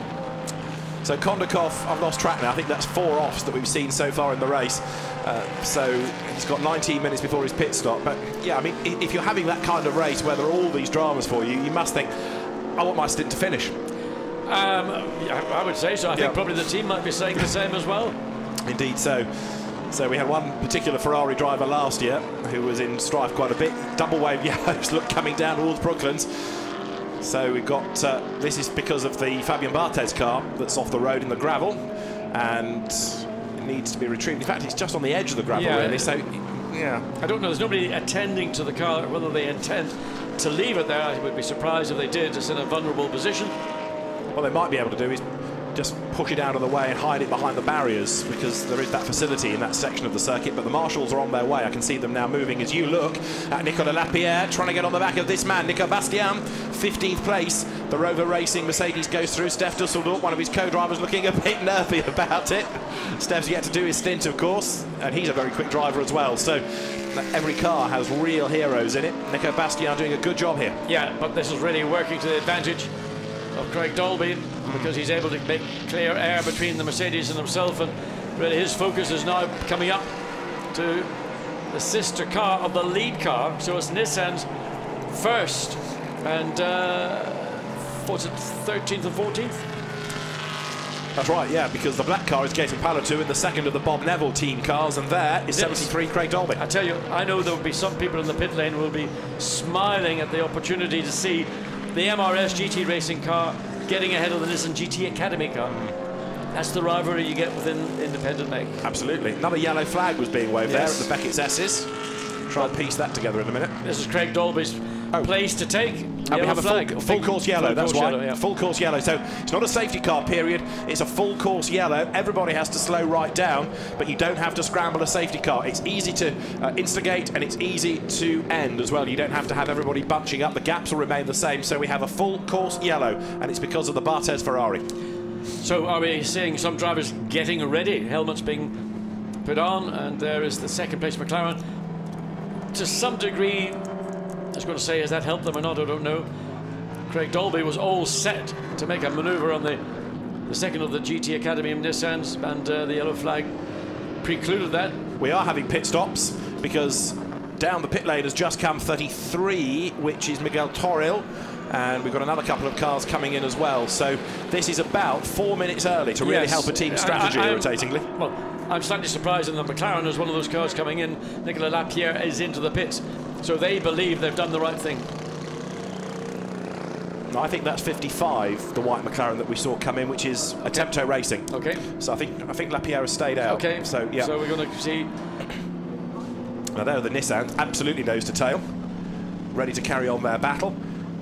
But of course, this full course yellow doesn't allow people to bunch up. You have to stay at the speed, and therefore nobody can close up. This was close anyway, so that's okay, that's all fine. But if you stay at the requisite speed, then the gap will remain as it should do to the car ahead, and that means that 1.140 seconds is what is between Nissan and McLaren there. And it's nice that that little gap was able to be opened up just before this yellow flag came out. Now let's find out a little bit more about what's going on in Nissan land. OJ's with Bob Neville.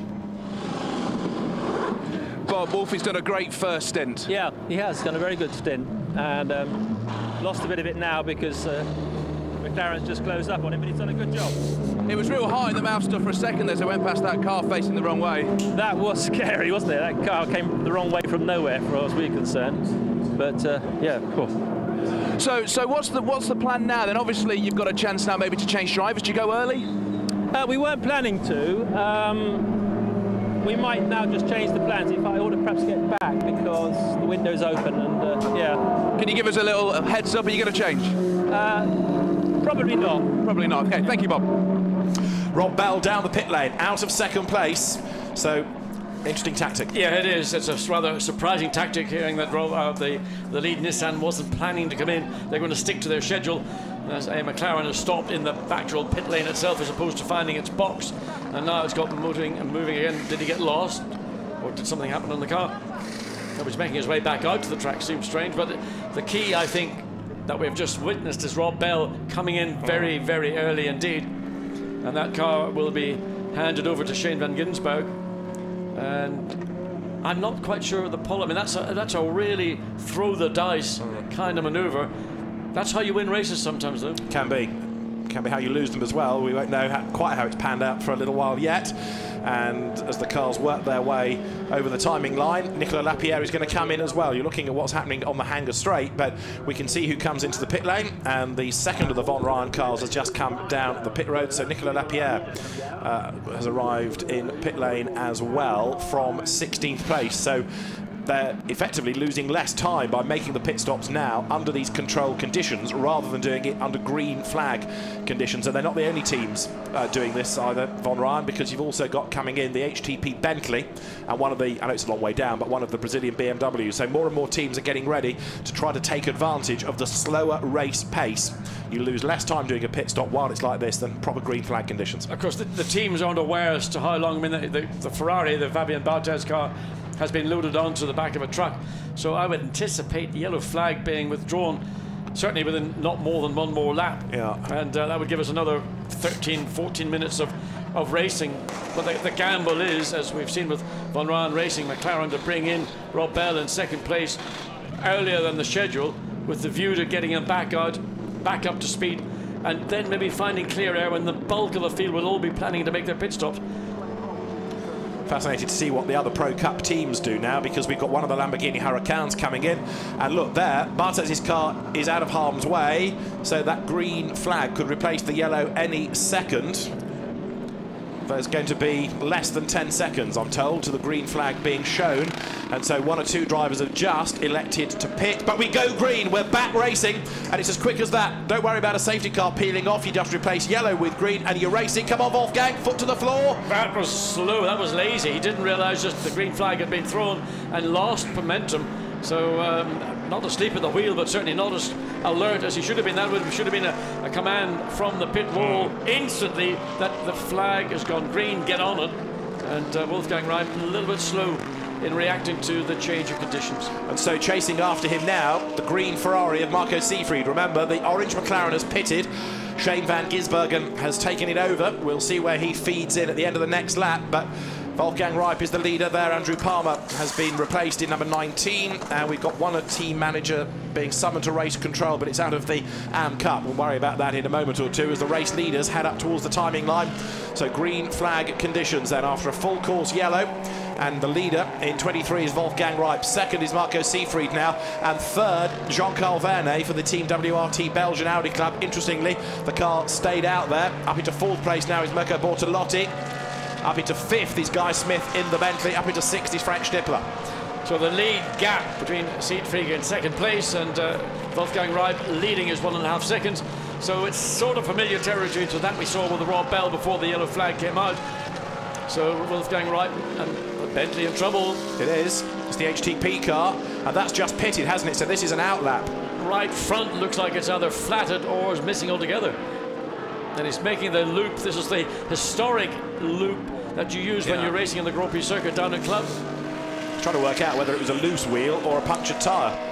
But something's gone wrong on its outlap, so it had only just pitted. 58, Shane van Gisbergen, 13th after his pit stop. I think that's pretty good position. I think that's all right. I think by the time everybody else makes their stop, exactly, with the busy pit lane we're going to see and the delays of, you know, maybe having cars around you when you want to make your stop. So I think that was a clever move by Van Raan Racing to get Rob Bell in and Shane van Gisbergen out into the car. He's 34 seconds back, Shane van Gisbergen, so he'll make up most of that on the pit stop when everybody else has to cycle through. I hesitate because the Bentley was off the road again, but I think that was just keeping out of trouble, wasn't it? Keeping out of the way, it's letting the quicker cars, the lead cars, get through, and that's good manners on the racetrack.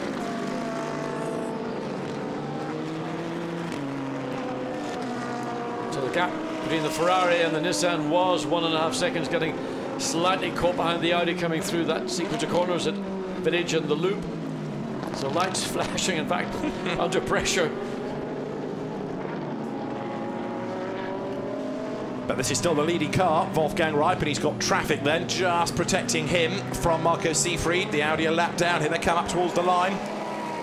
And look how much closer as well. Jean-Carl Vernet is getting in third place, and he's taking Mirko Bortolotti with him. So it's Nissan, Ferrari, Audi, Lamborghini. This is the second place car. Gap down to just over half a second, but a car between the lead Nissan and the second place Ferrari, all of which accounts for some of that loss of time. Now the Ferrari is going to lose a little bit of momentum coming through Beckett. It's just going to have to wait. The speed of the Audi is sufficient that he can't really make a maneuver. We'll try get a good exit out of the final part of Beckett. So Baggett's down on Chapel Curve, then down the Hanger Straight. Used to be the quickest part of the Silverstone circuit, now pretty much matched by the distance and speed of Wellington Straight. Siegfried looks done, can't get it done. And of course that's lappery, so you expect that a quick car would easily sail past a slower one to put a lap on it, but it doesn't work like that in GT3 racing all the time because of the balance of performance. Now this is the fight for third still. Jean-Carl Vernet ahead of Mirko Bortolotti. Down they come through at the end of Vale into Club Corner. And Jean-Carl Vernet can't shake off Bortolotti, can he? The former Formula 2 champion. Very, very good driver is Bortolotti, and it's good to have him on a good stage like this where he can remind people just how quick he is. Yes, indeed. And again, just watching the traffic pattern as it builds up. So we come through Abbey, then Farm, then Village, and then under brakes. Trying to get through the traffic cleanly. The Audi sticking right to the tail of the Nissan. And the Mercedes stays over to the right, left. That's the... Oh! The leader tags the Ferrari, gets a tap in the tail. Seefried goes round the outside. He's going to get the race lead. He's done it. Marco Seefried leads, but the back markers did. Wolfgang Reip no good at all there. And all over the place, blocking them. Well, this is something that's going to be very much... And now all of a sudden, what was a lead has disappeared. Bits of rubber coming off, and Nissan, there's damage to the Nissan at the front, whether that's bodywork or tyre shredding. Something certainly clearly is coming from the front of the Nissan, and that car may well need to make a very rapid entry into the pit lane to consolidate the damage that has been done. And he's staying out. I think that should have been immediately into the pits. You can see Look everything. at the right front damage. Yep, flapping around. So the new order is Marco Seefried leads from in second place, Jean-Carl Vernet. Third is Mirko Bortolotti, and Wolfgang Reip in the traffic, caught out with cars all around him. There was contact, he tagged the Ferrari, then he got hit from behind. A little bit of inexperience, and Ketsu Masachio ready to take over. He's not amused. I mean, if I'd been the driver in the Nissan, if I was Wolfgang Reip, I would have taken the initiative and immediately entered into the pit lane and got the repair done to the car. You can see the right front heavily damaged. The headlight cover is gone, and bits of, I suppose you might call it, gaffer tape flapping, and that attaches to the bodywork to make sure all the shut lines are as clean as possible. So Wolfgang Wright possibly a bit distracted by having the back marker trying to unlap itself and race against him, and he just clipped the back of the Ferrari ahead, turned it round, and then was hit from behind, and others did quite well not to get embroiled in it, in fairness. And Wolfgang Wright, okay, he's lost places, he's down in 4th, but he's doing his best to stay with them. How much damage has that car suffered? We'll have to send OJ back down to Bob Neville's garage. In has come 99. Look, Nico Bastian to hand over. Out he gets. This is the car that he shares with Klaus Graf and Steph Dusseldorf. Surely now they must bring the Nissan in. There's no point in staying out. He's only going to lose ground certainly to the second place Lamborghini, and but principally to the lead Ferrari, which is able to pull clear now that it's got clear air, is in the advantage. So the driver change and fueling done.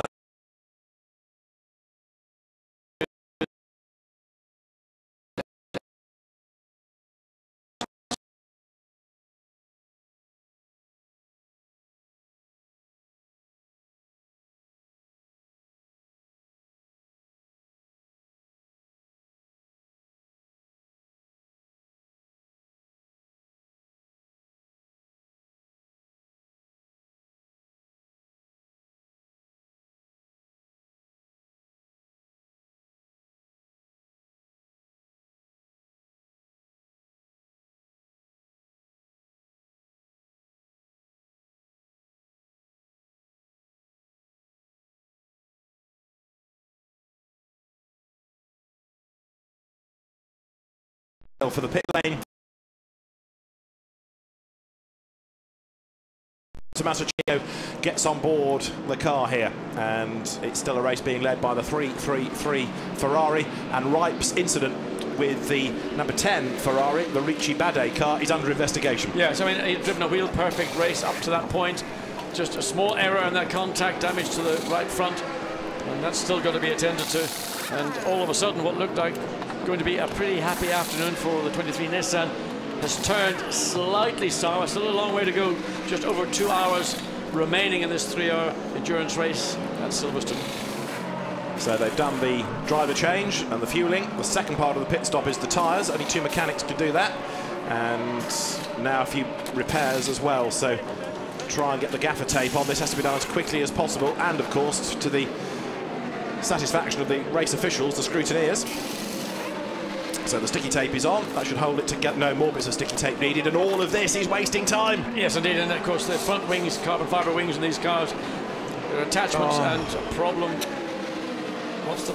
Now he stalled it when it goes wrong. Oh, because he's going to try and wriggle out of a very narrow gap. Yes. It's going wrong, it's going wrong, isn't it? Yeah, and the steering lock is so limited on these cars, so they're going to have to find a way to pull the car back. Are they allowed to push it back, or is he going to find reverse gear to do it himself? Oh, dear me. It's all turning into a pantomime. So Chia's got to try and start the engine. Well, he's probably got it in gear, and he has to get it out of gear before he can start the engine. In the meantime, works continue in the Ferrari ahead. Sounds like the engine's been fired up now. If they need the Ferrari out of the way, then the Nissan can go. And how much has that wasted? Well, 20 seconds more? The race. Well, yes. It's gone. So massive frustration, and of course, although it was that time lost at the end that was really bad, had it not had the incident, it would have been a different kind of pit stop. That's what you've got to be aware of. You've just got to make sure you don't have what you might call an avoidable incident, an avoidable accident. And there you can see the disillusionment of the team, that all their happiness that was based on that first 50 minutes of the race just evaporated. But give a safety car, they'll be back in the game. So you never know what might happen yet. And we are a couple of minutes away from the end of the first hour.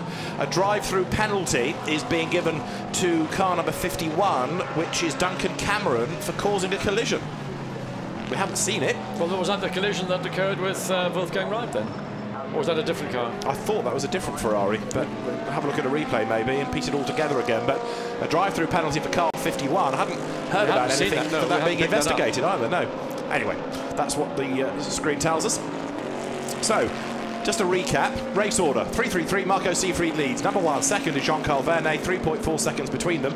The green Lamborghini you're looking at is third, Mirko Bortolotti. Guy Smith in the Bentley, fourth. Fifth is Frank Stippler, Maxim Soulet is sixth in his Bentley. Behind the Audi, seventh now Marcus Winkelhock's Audi, eighth is Frederic Verviche Audi, ninth is Danny Juncadella Mercedes, and in 10th place, this is the good news for Bob Neville, is his other car, Gaetan Palatu. Another Craig Dolby being caught by Shane van Gisbergen, so that's has Dolby made it? No, they have still Craig Dolby behind the wheel. Yeah. So this car, which was a very early stopper, probably the first car of all to stop, is now making progress, got the benefit of much fresher rubber and able to carry much more speed. Craig Dolby being on those tires for just under 1 hour and under pressure. And Van Gisbergen on his toes up at the loop there to try and find a way through. Bortolotti goes across the timing line. But Marco Seefried, as he comes to the end of his fuel load, has just done the absolute best in the last sector. His advantage is 4.4 seconds over Vernet now.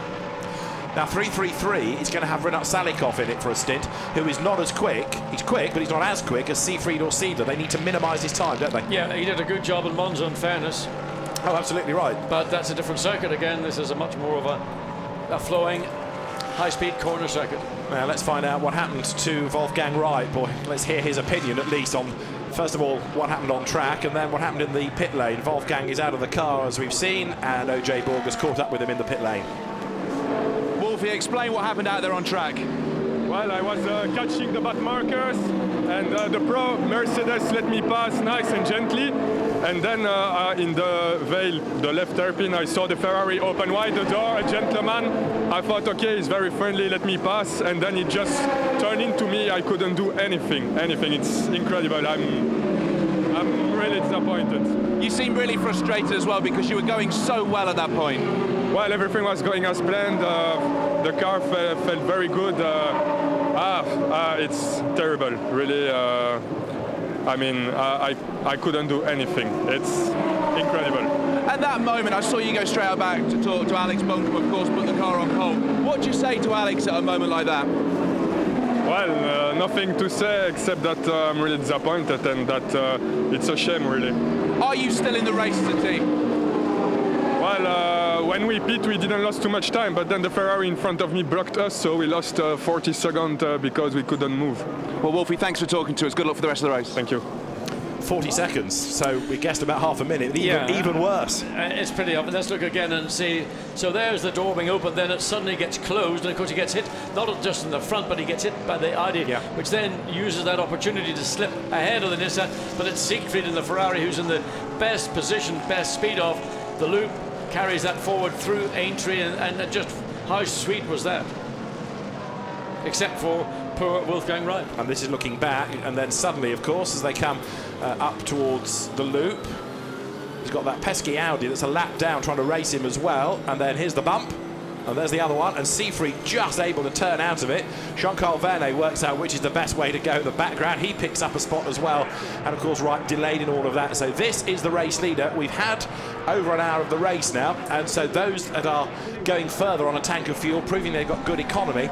But in the case of Seefried and Seidler, they need long stints with a relatively short one in the middle for Renat Salikov. I'm not saying he's slow, but he's just not as quick as those guys. And stepping up to the Pro Cup this weekend, it's a big ask for him. So number 3 Audi is in, but I think ultimately the speed that I'm going to keep an eye on will be Shane van Gisbergen. He is the car that was the first of the pit stoppers, currently now in 10th place. He's got ahead of Craig Dolby. He was behind him a lap or two ago. He's now made that pass. He's making progress, lapping the 205s, slightly quicker ahead of him, some of the cars in the 204, so that was time lost getting ahead of the Craig Dolby Nissan, but nonetheless it's track position that's more important.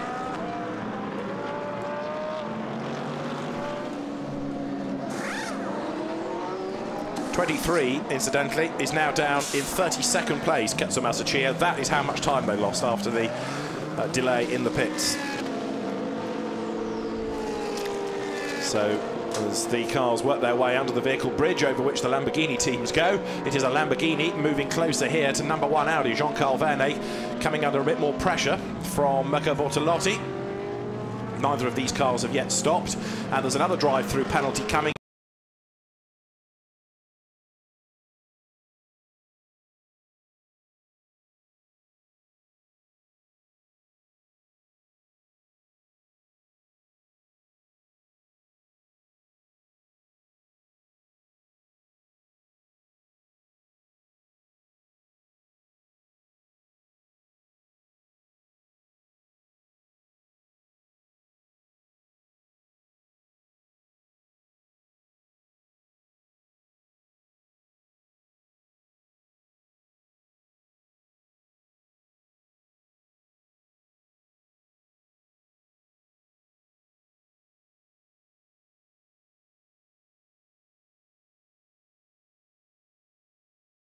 car in the pit lane.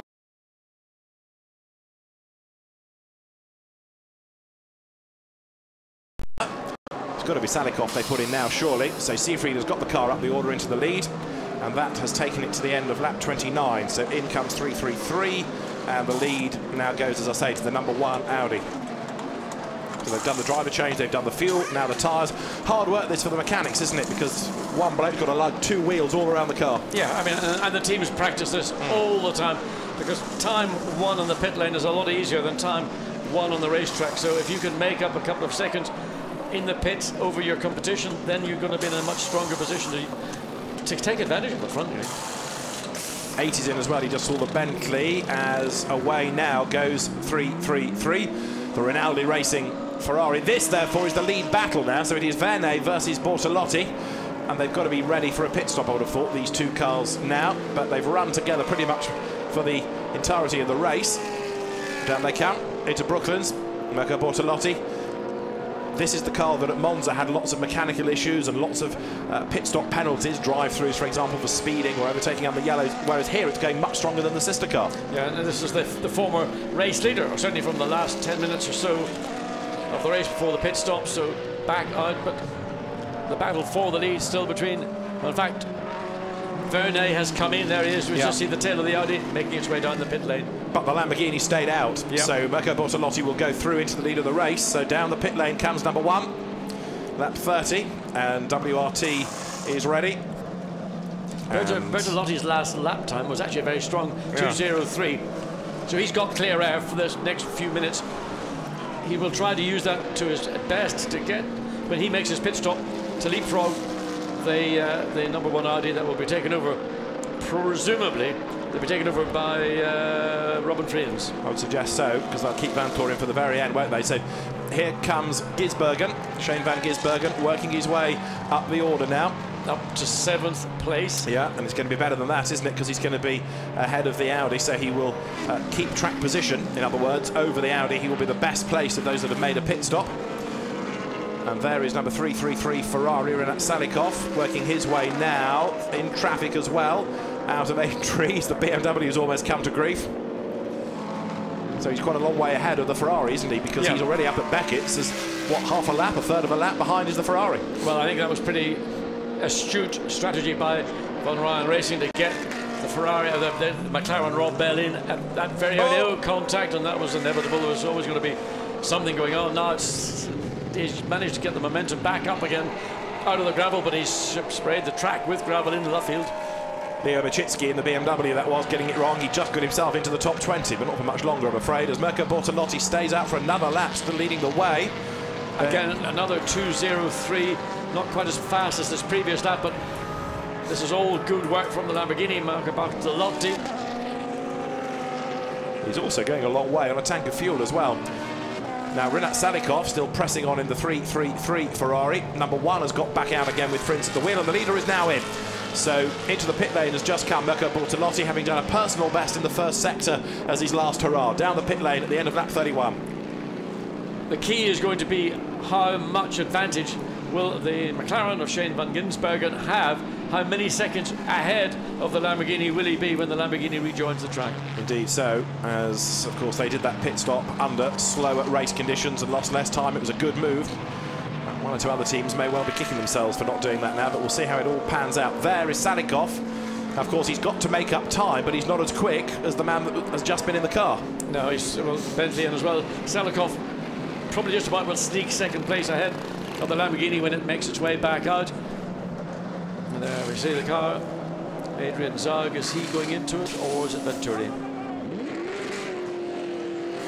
Up it goes, ready for the new tyres to go on. Everyone runs on Pirellis. And there's another driver being given a time penalty for track limits. It's one of the AM Trophy cars, the Gosselin Rostin Lanier Audi. So it doesn't affect things overall. There's number 7 Bentley ready to go. The pit lane is getting busier and busier and busier. And all of this is playing into the hands of 58, which should now be the race leading car. 58 being Shane van Gisbergen. So lots of teams are going to think, why didn't we do this? A bit late. Absolutely. But it was a good call. It was a high-risk call to take. Didn't know there was going to be a safety car intervention, but it's worked to their advantage, and they used that advantage, and now Shane than Ginsbergen, lapping slightly slower, in fact, than some of the cars that were ahead of him. Nevertheless, in a strong position to take control of this race. Also, don't forget 59, the sister car. Lapierre brought in early, didn't he? Gave that to Adrian Quaife-Hobbs. That's up to 14th. It will be even better once the next lap has gone through and we get the proper order with all the pit stops having cycled through. But I reckon 59, there it is going to be very well placed as well. 63, there it is, the Lamborghini back on track. Giovanni Venturini took it over. And so with an hour and 51 minutes to go, an intriguing shuffle to the order. And this is further proof of how endurance races can be won and lost with the right calls or the wrong calls from the pit lane. But 59 now, Adrian Quaife-Hobbs ahead of 63. There goes 7. I suppose the anti-Merrick wanted. Yes, and then Stephen came for the end, yes. Seeing that was the order they used to win here last year, they've never changed it. They think it must be lucky. So Shane Van Ginsbergen, this is crucial for him, not to get embroiled in this battle and getting trapped momentarily. Again, this whole thing of momentum, 2 cars ahead of him, and he wanted to get up the inside of the Mercedes-Benz. He's lost that opportunity. He's now got to do the work, the thought process, and none of these 3 cars ahead are going to be easy passes. So through he goes, new race leader then at the end of lap 32, Shane Van Gisbergen. But the intriguing thing now is going to be to see partly who is second and partly what the gap is. It's going to be a huge gap because these cars you're looking at are lapped. So we still haven't had a second place car as yet. It's the end of lap 32. Car 58 is leading and still nobody has come through to be in second place. All of these are back markers. Through they come, through they come. The Acuria Cost BMW is a lap down. You can see how much time that car has gained. Is there anybody in second place? And coming now out of Woodcote Corner, the next wave of cars, Jean-Carl Vernet's car. Now Robin Frins at the wheel is second, Ryan Ratcliffe is third in 888. It is a 42.5 second advantage. Well done, Davy Ryan. Great bit of on-the-hoof strategy to do that pit stop. What was just about 41, 42 minutes of the race. Yeah. Very, very early indeed. Of course, they then got to make sure they can get to the end of the race, which they may have to make an additional quick dash and splash in case they are marginal on fuel. Yeah, fuel is less critical here than Monza, but what they also have to factor in is that they don't go through on the maximum driver time for any one driver. They've got to be careful with that. There's a drive-through being given for car 71, Karim Al-Azari, for speeding. One assumes in the pit lane, but not confirmed, but it must be for that. So Van Gisbergen leads Frins, Ryan Ratcliffe is third, Adrian Quaife-Hobbs fourth. That was the other car I was talking about, the second Von Ryan McLaren up into 4th place. So double well done, Davy Ryan. Yep, but certainly in the case of the number 58 car, that was a sweet decision to take. 5th place now is Giovanni Venturini in the 63 Lamborghini, and 6th is Stefan Richelmy in the number 3 Audi. So it's a very different look. And where is number 23 Nissan after all of this? 19th now is Katsuya Masachio. Yeah, but he's a massive, massive amount. Oh, yes.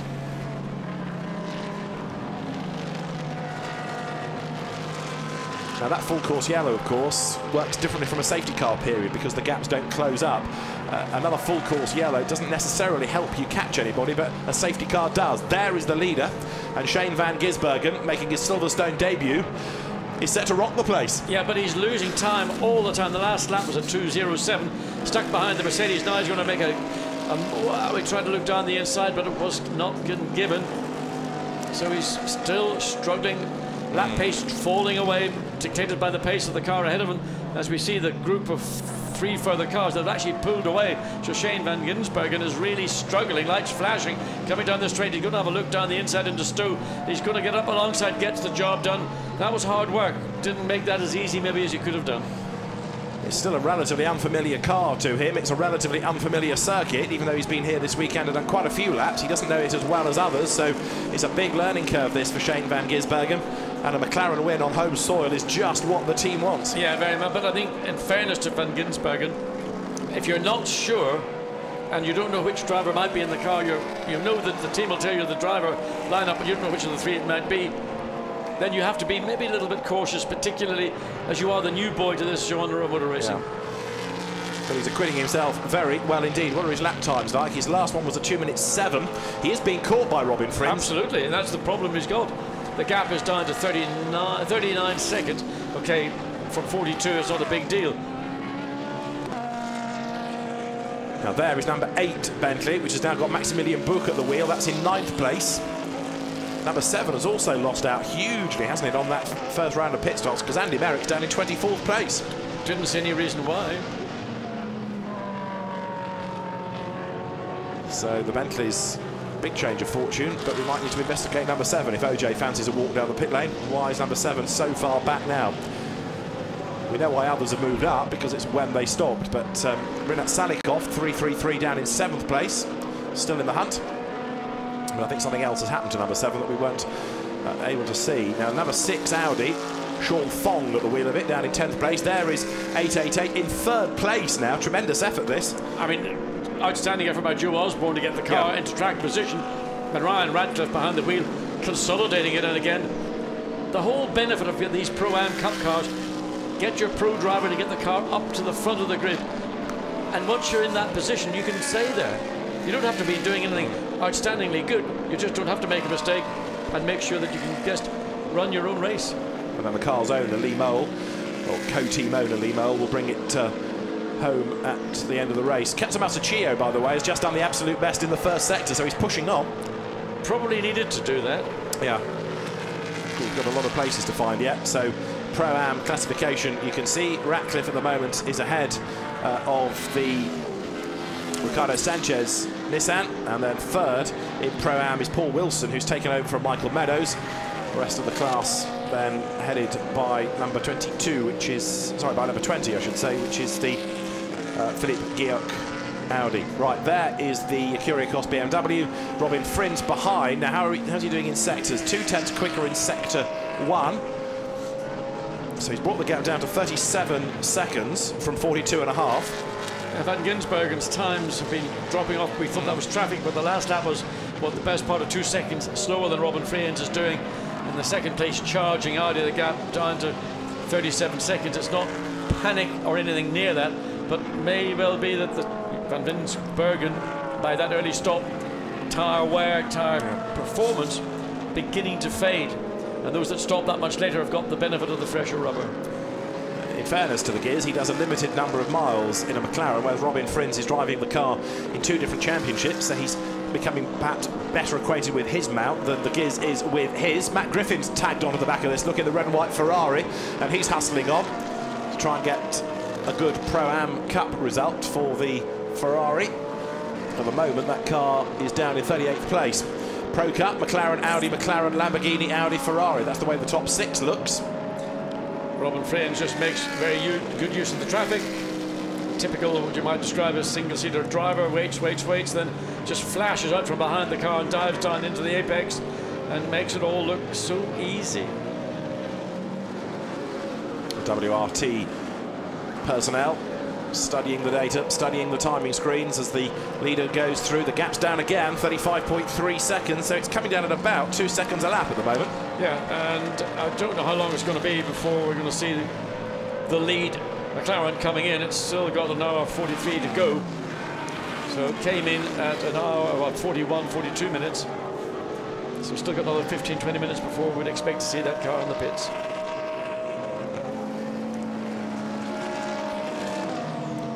Yes, it was about the 40-minute mark, wasn't it, that it came in. So, as I say, they could perhaps stretch it to the end of this next hour, but then you've got to be careful that you've not gone over your allotted driver allowance, never mind the fuel. Again, Frins, you can see just using that single-seater style of driving, sits right on the gearbox of the Ferrari until they get into the braking zone, knowing that he's going to go deeper, then dives down the inside into Stowe. Lovely to see. Now on board here with Andy Merrick. He's into 21st place, up the inside of Fabio Babini. He's into 20th place. Yeah, Babini gave it up a bit easily, I would have said. He didn't really offer any resistance whatsoever. And Andy Merrick, you know, there's no straight line advantage to the Bentley. That was simply just being a bit more committed on the brakes and looking determined in the mirrors of the Lamborghini. So the next target for Merrick is Katsumasa Chio, whose last lap was a 2 minutes 3.9, but Andy Merrick half a second slower, but you could argue that was down to running behind the Lamborghini. So the Gears has crossed the line, the leading McLaren has gone through, 36 laps in the book, an hour and 41 minutes remain. Robin Frins, we need to see whether he's brought the gap down to what it should be, about 33 seconds if the pattern continues. So bear with us, he's on his way. There is Mirko Bortolotti, who is running in 5th overall at the moment. and heads down towards Brooklands, waiting for the number 1 WRT Audi to flash across the timing line, as there is the second of the Von Ryan McLarens. Adrian Quaife-Hobbs running 4th, but he's being caught by Venturini. Up they go round Laffield. Giovanni Venturini pushing on. The gap has come. Sorry, the gap has gone up between the leaders. It's been hovering. So it's up to 36 seconds rather than it coming down as it had been doing. The pattern is broken. So on that lap, Frins falls away a little bit. Number 3 Audi, you're looking at Stefan Rochelmi. He's running in 6th place now. Yep. I mean, these gaps, the ebbing and flowing, are just principally due to catching the traffic, and you just got to wait your turn. You can't be a complete bully and drive over the top of everybody. So therefore, Shane van Ginzbergen has seemingly been the one that's had to deal with traffic and maybe lost out the most, where Robin Frins, again on much fresher rubber, hasn't had maybe some of the issues that Van Ginzbergen is having to deal with. Max Buch there behind Philip Salaquada going through. Another change has happened for 11th place. Steph Dusseldorf up 1 spot. So this is for 8th and 9th places. Now you're looking at Salaquada just ahead of Buch. Wiper came on, and maybe he just flicked the wiper switch with his hand. But maybe you wouldn't normally use your wipers on a dry racetrack, but there's a lot of other detritus around. Bentley right on the rear wing now, and not very much opportunity because the Bentley is having to go the long way around if it wants to do it. Now makes a move to the inside, but being covered. Salaquada's going to drift wide, isn't he? And here comes Buch up the inside. Can he get level at the end of Vale and stand his ground on the outside for the first element, and then the inside for Club Corner? Here he comes, wrong outside line, has to cede the place. Tries the outside, tries the inside. Salaquada's going to leave the door open. Can Max Buch get up the inside? He's going to try, but again the Audi just cuts across and chops off the nose of the Bentley. Wasn't quite far enough forward to make that position stick, but indicative of the pace of Maximilian Buch and the Bentley. It's capable of doing a little bit more than Felipe Salaquada is doing in the Audi and the Brazil BMW, which is really way out of the picture altogether, but just tagging along and enjoying watching the action. So Maximilian Buch a little bit closer in loop. The Audi runs wide on the exit. The Bentley's got good traction, looks better on the exit. Whether it's got any benefit from the visuals, I don't know. It doesn't appear to have done very much to favour it. You just see at the top of the screen drive-through penalties for 3 different cars for pit lane infringements.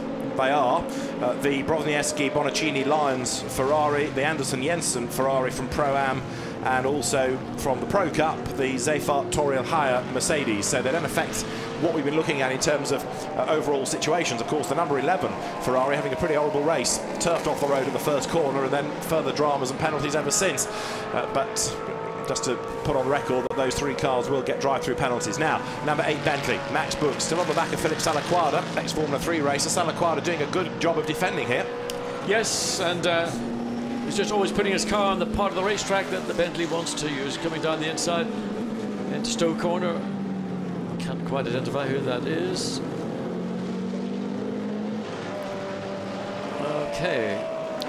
We've had a change for 3rd place.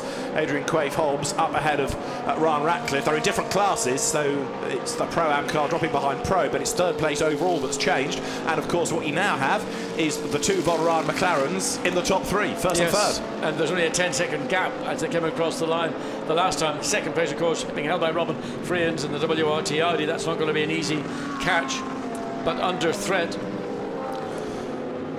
Now let's hear from Andrew Kirkcaldy of McLaren, because he must be well chuffed with what Von Ryan have turned in. Andrew Kirkcaldy's with OJ Borg in the pits. Andrew, your cars are 1st and 3rd currently. That's a great position to be in. Yeah, it is. I mean, we have taken a little bit of a risk, to be fair. We pitted very, very early with that safety car, and it was about 1 lap earlier than we believed we could do it. So yeah, we're not particularly fast right now, but we've got to save fuel. So it's certainly not a done deal yet. Do you think the fact that this is a home race for you, that means you would take more risks to win it? No, not really. I mean, I think you just take risks, you know, when you feel that it's going to pay off for you. I mean, we've got some great drivers here, and you know, you really need those guys to be able to cooperate, save fuel, and get to the end. So it's going to be tight. So when you've got 2 drivers on 2 steps of the podium already, does that change how you approach the rest of the race? No, not really. I mean, we're here to try and win. You know, that's the bottom line. Andrew, thank you. Thanks. Interesting, though, they're having to save fuel in this middle stint, so that's partly accounting for why the lap times are going up. But in fairness to Van Gisbergen, his last one was a 2 minutes 4, and Friends was a 2 minutes 5. Yes, I mean, the Robin Friends time, we don't know that may well have been a normal situation. Now you get into traffic, so you lose the amount of time. But Shane Van Gisbergen, if he's been having to sort of turn the engine down a little bit to ensure that they have fuel, that they don't need to make that splash and dash at the very end, well, that's the team thinking again on its feet, and that's the strength you get from experienced people working in a team and working towards victory, not just thinking about how many seconds advantage do we need or have we got over our second place competitors. This is Quaife Hobbs working his way through Club Corner, running at the moment in 3rd place. He's some 46, 47 seconds currently behind the sister team car, but it is 12 seconds behind Robin Friends. Lost a couple of seconds in that last couple of laps, again principally because of track position. One of the quicker cars lower down the order, lapping faster than anything ahead of it, is the car that's in 11th place. Stef Dusseldorp, he's doing 2 minutes 3. He's quicker than anybody else ahead for the moment. Again, traffic I know will have a part to play in this, but don't rule out 99 for gaining ground before the end. He's catching Sean Thong hand over fist. In fact, there's only 8 tenths between them. You could say that Thong has a brief advantage. But anyway, they go through Stowe, and 23, which is Katsumasa Chio, is in 18th spot, and he's about to be 17th. Paul Wilson's Aston is just ahead of him. They're sort of looking to go one way and the other, coming down into Vale. And Aston hogs the inside, coming into the first part of Vale, then into Club. And Matsushita not able to, very gentle on the throttle coming there, trying not to break traction. Yeah. Paul Wilson, former Caterham champion, doing a good job here. He's very much a quick am in 17th place in the Aston Martin. But he runs wide, having said he does a good job, and Chio-san says, thank you very much, I'll have that place. There it is, absolutely gift wrap for him. 17th goes the Nissan. Well, that was an own goal if you've ever seen one. I don't know the reasons why. Maybe a little bit of distraction from behind with the Nissan closing down, maybe just the pressure, and consequently he made the mistake. Now, how about this little fight going on, because 16th place has just changed, I think, has it not? You've got here the Nissan, no, it's staying ahead. So the Nissan is Ricardo Sanchez, keeping Indy Doncia at bay, but Ricardo Sanchez goes deep into Brooklands, and Doncia comes up the inside, and he's gone through. The Mercedes up to 15th. Well, that was an easy pass, and a mistake from the 22 Nissan. Being caught straight away by the 23, isn't it? Yes, the 23 is running much quicker. Yeah. And will undoubtedly make its way past its sister car, and will be on the tail of the Mercedes as soon as possible. Adrian Quaife Hobbs just ahead of this group of cars. Yeah, we are on board with Matsushita. Katsumatsu, what have I? Katsumatsu. Choi. Chio. Now, a few laps ago, number 19 Lamborghini, the one that nearly won at Monza, was given a 5-second penalty for track limits. It's now been given a 10-second penalty for track limits. So the number 19 Lamborghini, 21st on the road, is becoming less of a factor lap by lap, or perhaps penalty by penalty. So it's going from bad to worse as the two Bob Neville Nissans run together. How in all of this is the 73 Nissan doing? It's actually ahead of the two Bob Neville cars. Yes, and we've got Sean Walkinshaw behind the wheel. So Craig Dolby had a great opening stint. Sean Walkinshaw running middle 204, so it's a strong run from Sean Walkinshaw in 13th place. He is, well, just under 10 seconds behind 12th place, so that's a bit of work for him. And obviously the pit stop practice has paid dividends.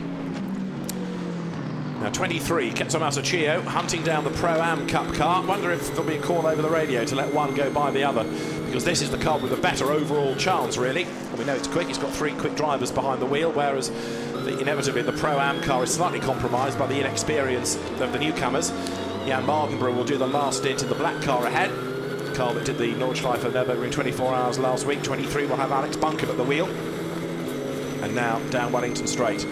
Well, no favour been given at this stage. The chance will come down the inside into Brooklands, but again, nothing being offered up. And again, this is where the team needs to get onto the radio and say, let the quicker car 23 go by.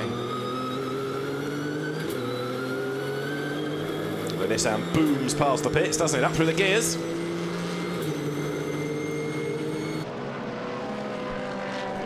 looks to make a move down the inside into Kopp's corner and does a good up the inside manoeuvre and doesn't lose any momentum on the exit of the corner. A little flash in the indicator saying something like, well, thank you for being helpful to me.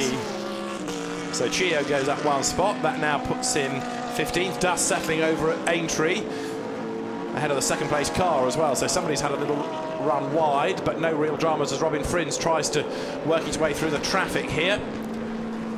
Lots of flashing of headlights from the BMWs at the end of Waddington Straight. Frins pulls to the inside. Matt Griffin is there in the background, 30 seconds. Whoops, off the road goes the black Malagol Bachelier Ferrari. So busy trying to keep out of the way. I think he sort of tripped himself up there. Maybe jet lag. Could be it. Could be it. Anyway, he's let all those cars get through, and he took a bit of a green trip around the outside. Nevertheless, no damage done as Robin Frins continues his charge and waiting to see what the gap between the lead car and the second place car is. 41 seconds. It's going up, isn't it? It is going up a lot. And if Shane van Gisbergen, well, in fact, Robin Frins' last lap was a 2 minutes 10 seconds, so maybe he has had a moment somewhere we haven't been able to catch up with. You wouldn't lose in the best part of 6 seconds compared to his previous lap. That's a lot of lost time. Or a lot of traffic, but either way, as you say, it is a lot of lost time, and so the gap now is virtually back where it started, which puts Van Gisbergen in an even stronger position, because if he's able to extend the gap and save fuel at the same time, very commendable indeed. I think a lot of the gap opening up is more to do with the time lost by Frins rather than anything to do with pace. I mean, we're seeing Van Gisbergen running consistently in the middle, 2 minutes and 5 seconds. He's been in that zone pretty much for the last 10 or 15 laps. It's been the pace of those chasing him down that have been in the middle, 2 minutes 4. Well, the gap extending, which is good news for the team, and if he's in fuel save mode, to bring the car back in for its next stop with a big lead and having looked after the fuel, it's another tick, isn't it? And Van Gisbergen, who's no stranger to endurance racing, because of course there is the Bathurst 1000, there's the other longer two-driver races. Phillip Island used to be one, for example, the Surfers Paradise two-driver race as well, but they're a little bit different from this because you're against so many different types of car. Up the inside in traffic there goes 63. Giovanni Venturini finds a way past the 36 AM class Audi. Now Stefan Rochelmi has to go through as well. These two, Lamborghini and Audi, fighting for 4th and 5th places as you look at the Pro Cup standings at the moment, with McLaren, Audi, McLaren, Lamborghini, Audi being the top 5. Yeah, we get accustomed to hearing Audi. Yeah. But it is actually great to see other brands coming through and once again not having a domination from one manufacturer over the race series. So there is 63, which is Giovanni Venturini hanging on to that 4th place. So 28 minutes away from the end of the hour. That's the target on fuel for everybody. So how early will Van Gisbergen have to come in? He came in, let's say, 10 minutes short of the hour, so they're going to try and nick back, I would say, 5 of those minutes. So he should be coming in maybe in what?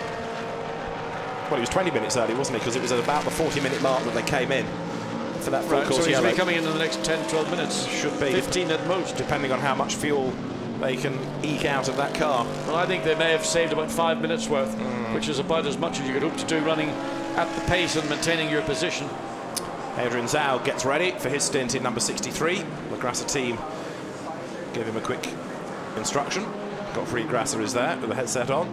There is his car through traffic, trying to find a way past the AF Corsa Ferrari of Howard Blank, the American, a true gentleman racer, but a true gentleman as well. A nice guy is Howard Blank.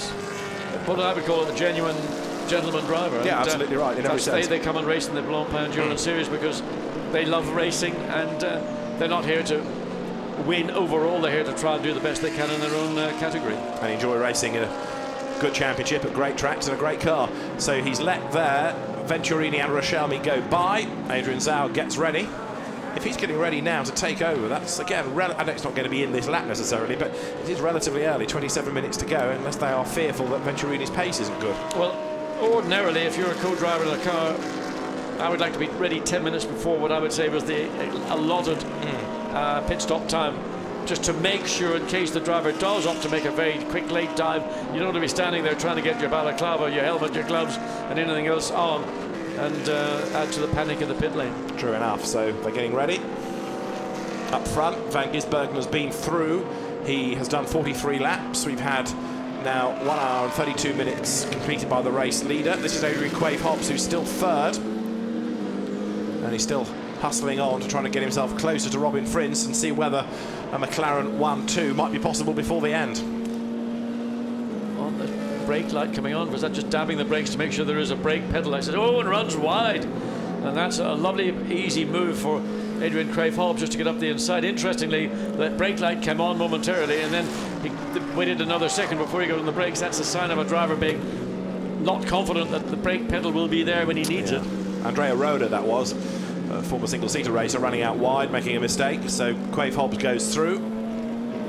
Got another of the Mercedes to sort out next, which is going to be the Denis Vashchek car, heading down towards Stowe Corner. There it is, just up ahead, the one that Karim Al-Azari started.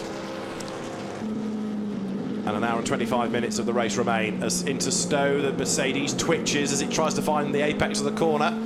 Adrian Quaife-Hobbs here wanting to get through the traffic as quickly as possible, but not wanting to take risks when the back markers are doing odd things like that. Yeah, really wasn't in a position to try and make a manoeuvre down the inside. He's going to have to wait a little bit further around the racetrack. And the Mercedes, the back end of the car, looking a little bit unstable. But on the exit out of club, looks as if it's regained some of the grip. And Quaife-Hobbs just sort of all he can do is follow on the wheel tracks of the Mercedes. An opportunity will come now into this first of these tight two corners into Village. So no opportunities, nothing coming up in the loop. So the work will be beginning now. He's going to try. This will be a potential manoeuvre into Brooklands. If he can get the speed off the straight, looks like he's carrying more speed onto the straight than the Mercedes. So Quaife-Hobbs closing. Get the nose of the car. There we go. Masterclass in how you do it. Remember a few laps ago I mentioned that the number 19 Lamborghini had a 5-second penalty for track limits. Then it went up to a 10-second penalty. Well, the team manager of that car is now being summoned to the race director immediately. So I'm not entirely convinced Fabio Babini has behaved himself any better when it comes to track limits, and things might get ever more draconian. It's slippery. The track is slippery. I know Fabio likes racing at Silverstone. He's told us that here in the past, but he's exploring rather too much of it for Alain Adams' desire at the moment. There's a drive-through penalty for 33 Seifert, Torren and Haya, and also for 37 Gosselin, Rosta and Lanier for speeding in the pit lane. As meantime, Shane van Gisbergen leads by 41.8 seconds over Robin Frins. And more importantly, the gap between second and third is down to just 10.5 seconds. Although a couple of laps ago it was 8, so in traffic Frins has pulled back a little bit of time, or Quaife-Hobbs has lost a little bit of time, but we know that is always possible in these situations. Another car with a 5-second penalty, the number 41 Ferrari for Gilles Vanelay, Enzo Guibert and Arnaud Santamato. So there's a lot happening all the way up and down the order, as Stefan Rochelmi is virtually on the back of Venturini now. There is going to be a battle on for 4th place at any moment. There they are, look, going out of club corner, and 63 is imminent for the pit. So let's hear from Adrian Zaug before he takes over number 63. Adrian, you've got your helmet on. Are you ready to change soon? Yes, definitely the last thing. Your teammate seems to be coming under a lot of pressure at the moment. Yeah, looks like it, but I think we should be fine to the end of the race. Very calm and collected. Do you think this still could be a win again in some ways for Lamborghini? I think win looks quite far away at this point, but I'm going to try everything to try and get out of the podium. Let's push. Adrian, thank you. You're welcome. Yeah, podium is very much a possibility, I would suggest. A win, no, not given the gap that the McLaren has up front. It's the kind of gap that the number 19 Lamborghini had at Monza, but there through the traffic comes Venturini, and therefore shakes off Rochelmi for a couple of corners, because now Stefan Rochelmi has got to get himself up past the back marker Mercedes that's just up the road. Venturini stays out for another lap then, so Adrian Zaug is ready, but he's not going to be taking over just yet. So Stefan Rochelmi, he's going to have a little thought about where am I going to get past yet another Mercedes. It seems that every time you make a bit of a manoeuvre, you get past a car, and then all of a sudden you've got this Mercedes again. Good straight line speed, slightly more nimble, the Audi through these bits of the racetrack up at Beckett's. Again, how much quicker the Audi looks. He's going to try and go the long way round. No, he's not. He's decided to try and get back in and then use the exit speed coming onto Hanger Straight. He's going to be right under the rear wing of the Mercedes, and he will wait, and then dive down the inside. There he goes. In fact, he's making his maneuver a little bit earlier than he maybe anticipated, but that was the consequence of coming out of Beckett that little bit quicker. Down through Vale then, Rochelmi released from the traffic, but look at the time he's lost against the Lamborghini here. A lap ago they were virtually nose to tail, and now Stefan Rochelmi has got a lot of work to do. What is Frank looking so happy about? Yes. Well, it's his car, isn't it? There's up into 5th place. So day's work done. He can smell a good result here. I was about to tell you that it's got sunnier and warmer at Silverstone, but Frank has his almost omnipresent woolly hat on. Frank Stippler then, having done the first stint, watching what's going on. So we're on lap 47 at the moment for the race leader, and nobody else has tripped onto that lap because they are all so far adrift at the moment, but it is still Robin Frins in 2nd place, as once more Brooklands is a hugely crowded part of the circuit. A flash of the lights from the Rover Racing Mercedes going up towards Abbey. Well, I didn't think she was called Abbey. I think I'm right in saying it's Eve, isn't it? Frank Stippler's partner, Eve Scheer, who's a TV presenter in Germany. Now there, making a move to the inside, you can see the Ferrari, Renat Salikov at the wheel. 33.33, I should say. 10th place, that car now.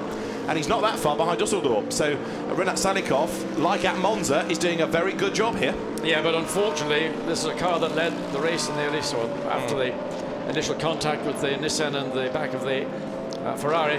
Nevertheless, from first down to 10th, it's going to be a long haul back for the 333 Ferrari once we get back to final stints. So it's an hour and 19 minutes, so we're not far now off thinking about pit stops. If a driver is the slower of the 3, they might be a team starting to think about a driver change now, maximise the time available. For example, the number 1 Audi will want Laurens Vanthoor in for as long as is possible under the regulations. And can he make up 40 seconds in that car against Kevin Est? Doubt it. I'll tell you what, if he does, he can walk on water. Yeah, absolutely. Yeah. No, it's going to take something again which is out of the control of the driver's hand, which would either be an incident on track where we get a full course yellow or a safety car deployment, or weather. But the weather looks like it's actually gone through and we're getting blue sky. High cloud, but breaking up. And sorry, that was Steph Dusseldorf being brave. He squeezes past 75 Audi. That's 8th place that Dusseldorf has just taken off Philippe Salaquada. That was a big intake of breath, and he just found a Mercedes-shaped hole. Yeah, and he made a good pass. I mean, any pass is good as long as there's no contact. And sometimes you've got to launch it down the inside. And happiness in the Mercedes pit. Klaus Graf, Nico Bastian at the front there. Nico has done, Klaus has yet to go, and so Steph Dusseldorf tonking on, former McLaren racer, up into 8th place, and he's going to be 7th before long because Ryan Ratcliffe is still leading Pro-Am. In fairness, a great effort this by 888. Lee Mole and Ian Harrison's team, but it won't be long before the Mercedes gets up onto the tail. He's done it now, look at the BMW, there it is. Ryan Ratcliffe, the young Welshman, turning his way through Aintree. There's Philippe Salaquada in 75, the ISR. The Czech team run Audi. Under the vehicle bridge, down to Brooklands they go.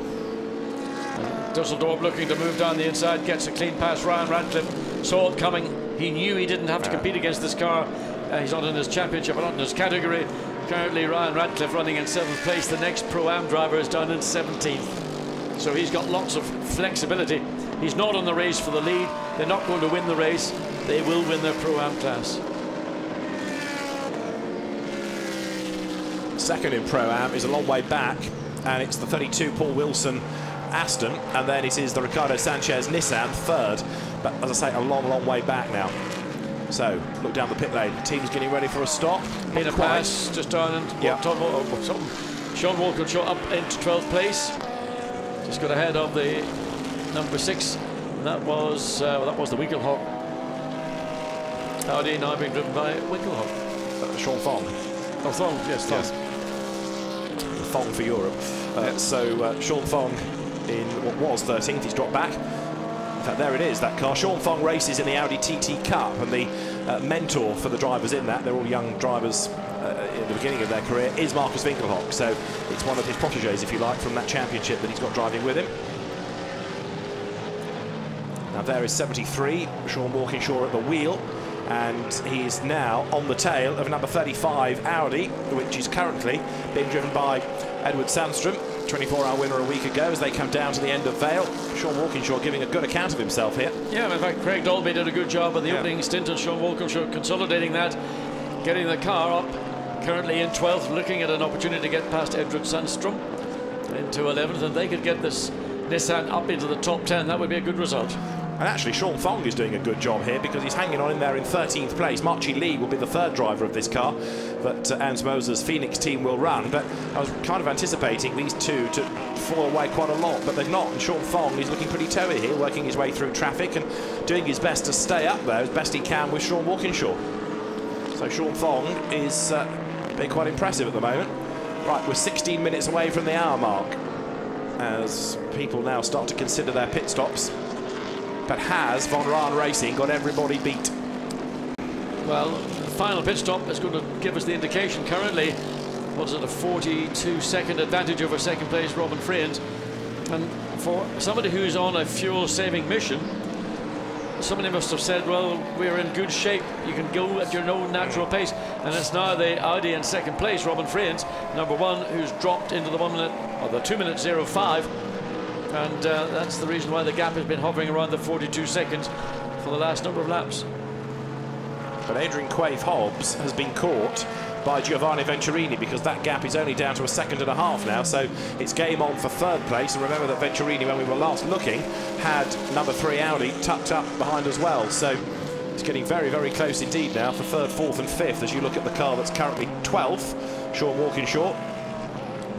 There's Renat Salikov moving to the inside, so he's about to get past Ryan Ratcliffe up into 9th then. Salikov goes through, takes the place away. The leader, Shane van Gisbergen, has just gone over the timing line, incidentally. 49 laps in the book. And here, Edward Sandstrom still keeping at bay Sean Walkinshaw as they drop down to the end of Vale. You get the feeling that the Nissan's got that little bit more pace. It's just going to be a question of where he can make use of it, and I suspect in the next couple of laps it'll be another place. Lawrence Vantor will take over number 1. How's he feeling? Let's find out. Lawrence, you've got a stint coming up, still very relaxed. Yeah, still have some 10-15 minutes to go, so try to save some energy. And it looks like your car at the moment is closing down on the McLaren. Do you think you can make up those 40 seconds?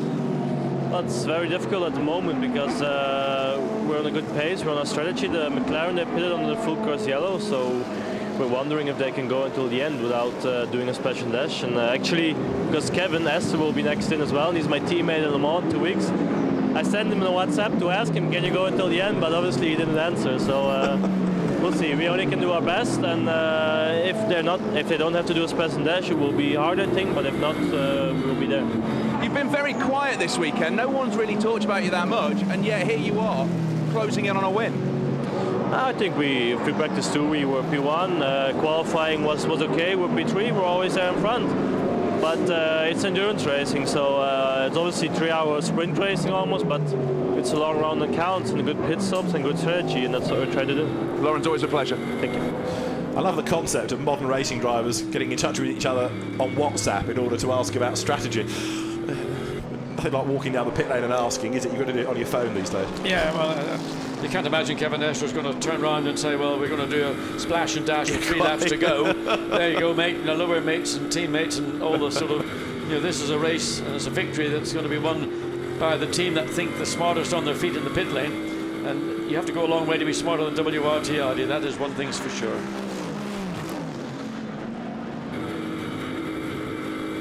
Well, the man that runs the number 1 Audi is British engineer Adam Hardy, and he takes great pride in strategy and being able to second guess what everybody else is up to. So he reckons he's got it right, and he'll be very aware of what the McLarens are doing as well. So we'll find out whether it all works in their favour come the end of the race. There's the tank tape special, making a move to the inside. 14th it goes. Katsumasu Chiyo's Nissan goes through, bags the place away from the Mercedes of Indy Dongsha.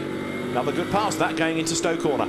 Yeah, and good pace from Katsumatsu Choi. Can't pronounce it. Chiyo. Or the Nissan, if you prefer. Call it, yeah, call it Chiyo. Katsumasu Chiyo. Yeah. Or Chiyo-san.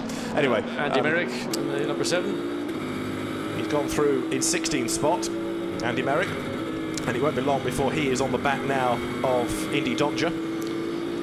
He's not been too shabby this year. Indy moving up from the German F3 Cup, which wasn't exactly blessed with huge numbers last year, but moving to the Mercedes GT program, which looked quite impressive. Through the loop.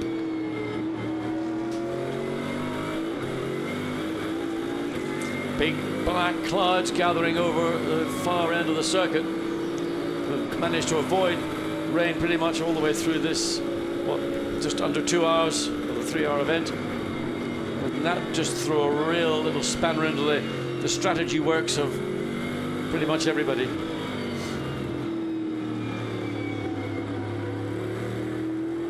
Steady on the throttle, now accelerate away. Look at that little baby coming across the track. That's coming from behind where we are at Woodcote Corner. So there is perhaps some more rain on the way. The windscreen covered in dead bugs. Might get some water on it before long as well. So through Cops Corner goes Ketsu Masachio. His next target now is going to be the Sean Thong Audi further up the road. Quite a long way up the road in fairness now. Last lap by Van Gisbergen in 2 minutes 5, so still looking okay. Bentley just slipped through. Andy Merrick used the momentum to try and make up another little place and another car lap certainly. So on board with the Bentley coming down.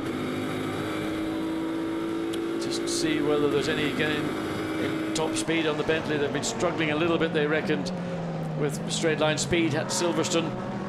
And we saw them here last year. They could drive all over the racetrack and they were just everybody beaten hands down. It's a slightly different situation for them 1 year on. So there is the Bentley, tucked up on the tail of Dontje. Merrick, I seem to recall at the start of this stint, was 24th. He's up to 16th, so Andy has done a good job of recovering, but we haven't really got to the bottom yet. This is OJ's next task, to find out why they lost the time and plummeted down the order like that. Dontje through traffic, Merrick up the inside, breathe in. Gets past as well. Yeah, and he also got a slight advantage because he carried more speed. So he'll be looking to get ahead of the Mercedes directly ahead of him. So that was, you have to think when you're driving, not always push it to the limit, maybe back off and then get the momentum to gain the advantage. And that's what I think Andy Merrick did there. On board with the Bentley now, heading down Wellington Straight. And there into the pit lane has come the Attempto Racing Porsche, started by Dimitris Constantinou. Jürgen Hering brings it in. So Frank Schmickler, former DTM racer. So is this the first of the second stoppers? Yes. Yes. So Schmickler for 68 minutes. Yeah, that's about right. Keep your gun in for the most time. And more people now are heading for the pit lane. So the final round of routine stops are starting. Number 7 stays out for another lap. The race leader is about to go across the timing line, incidentally, Shane Van Gisbergen, so he's staying out for as close to the hour mark as he can. So if they can do the best part of an hour and 20 minutes on fuel, that's mighty. That's unbelievable. I mean, they're an hour and 12 minutes into this particular stint. Still 8 minutes to go before the second hour clocks by. So Van Gisbergen has done such a good job on saving fuel. That is a mighty impressive effort from the New Zealander. Absolutely right. Silverstone debut and still relatively new to GT racing as Merrick has a go against Dontje for 15th place. Can't do it. Turning their way now round Stoke Corner. The two of them absolutely together.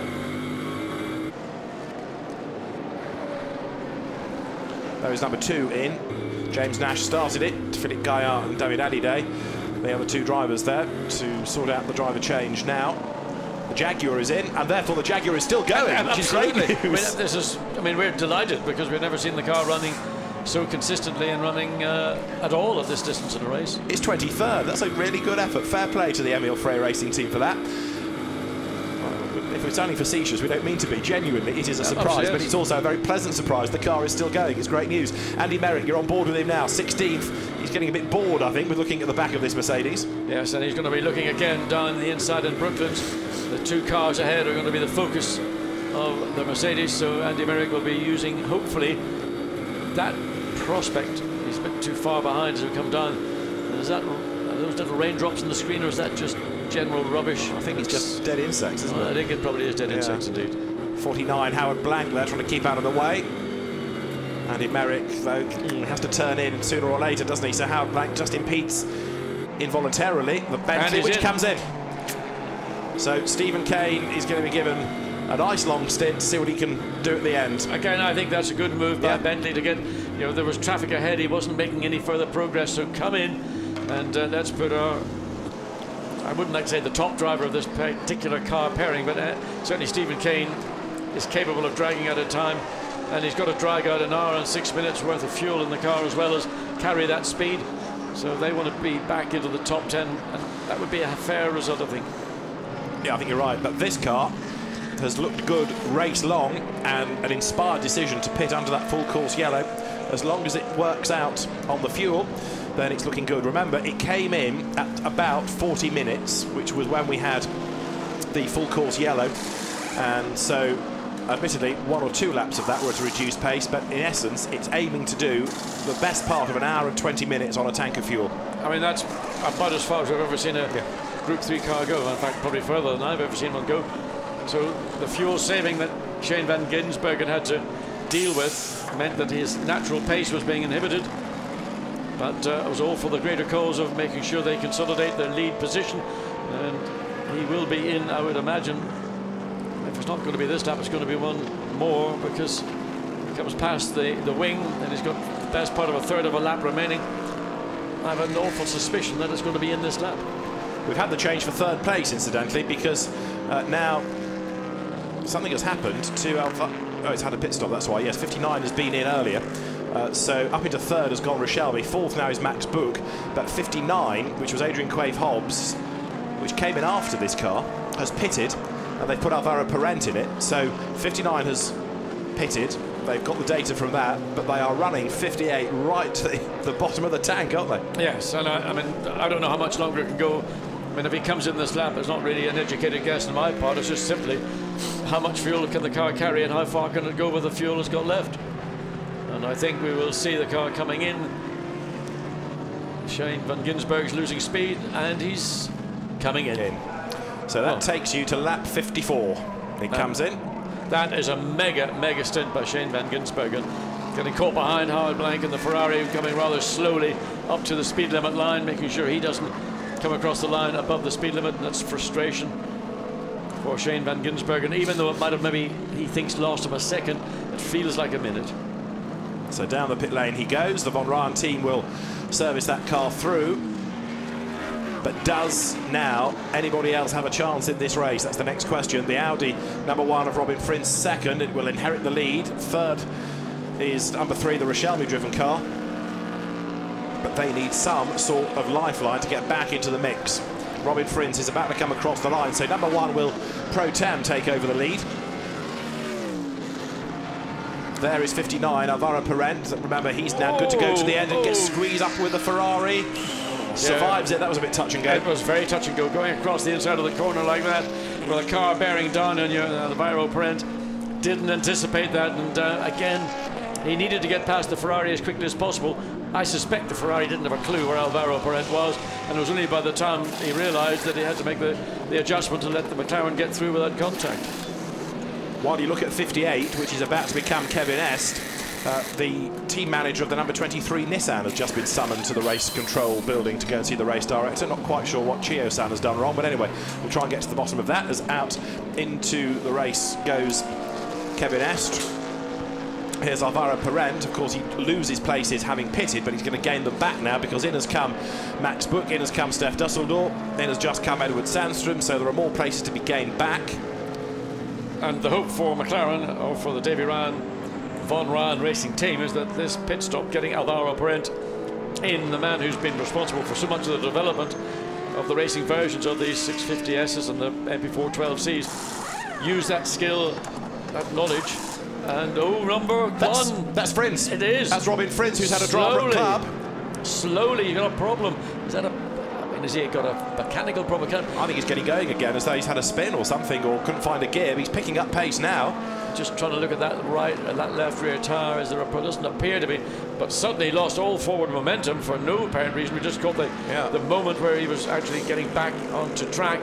Well, there's a real spanner in the work. Kevin Estre now back behind the wheel of the McLaren. Yeah, but that's ruined any chance of a win for Robin Friend's car, hasn't it? Because he was struggling to make up the time anyway. He's just given away another, what, 10 seconds potentially there. For whatever reason, we'll try and find out why. But car 1 slow on track and rejoined, the information on the timing screen says, but there's more to it than that. As you look at 99, Klaus Graf into the race.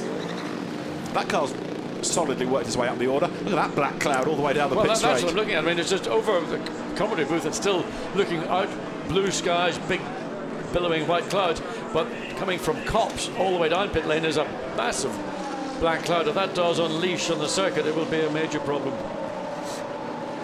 Number 1 is in, so Robin Friend's down the pit lane, speeding as far as he can to the white line, stands on the brakes, but this is a car, I fear, that has lost any chance of a win because of whatever happened to it over at Club. I wonder, was that a fuel problem?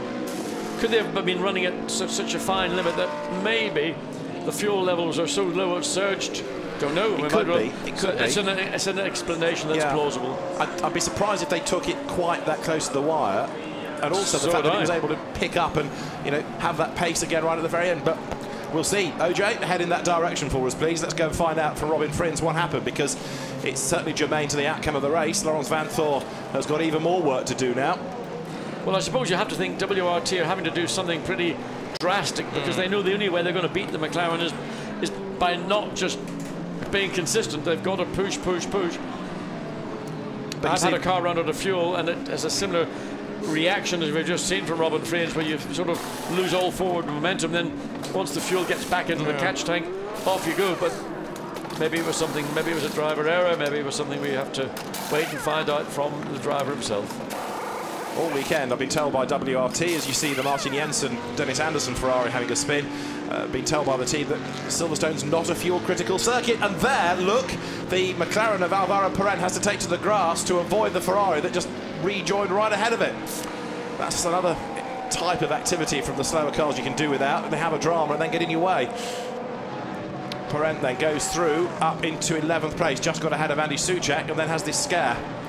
So we're into the 3rd hour of the race now, and we are being told that number 6, which is Sean Thong, has gone into the gravel and has spun at Copse corner.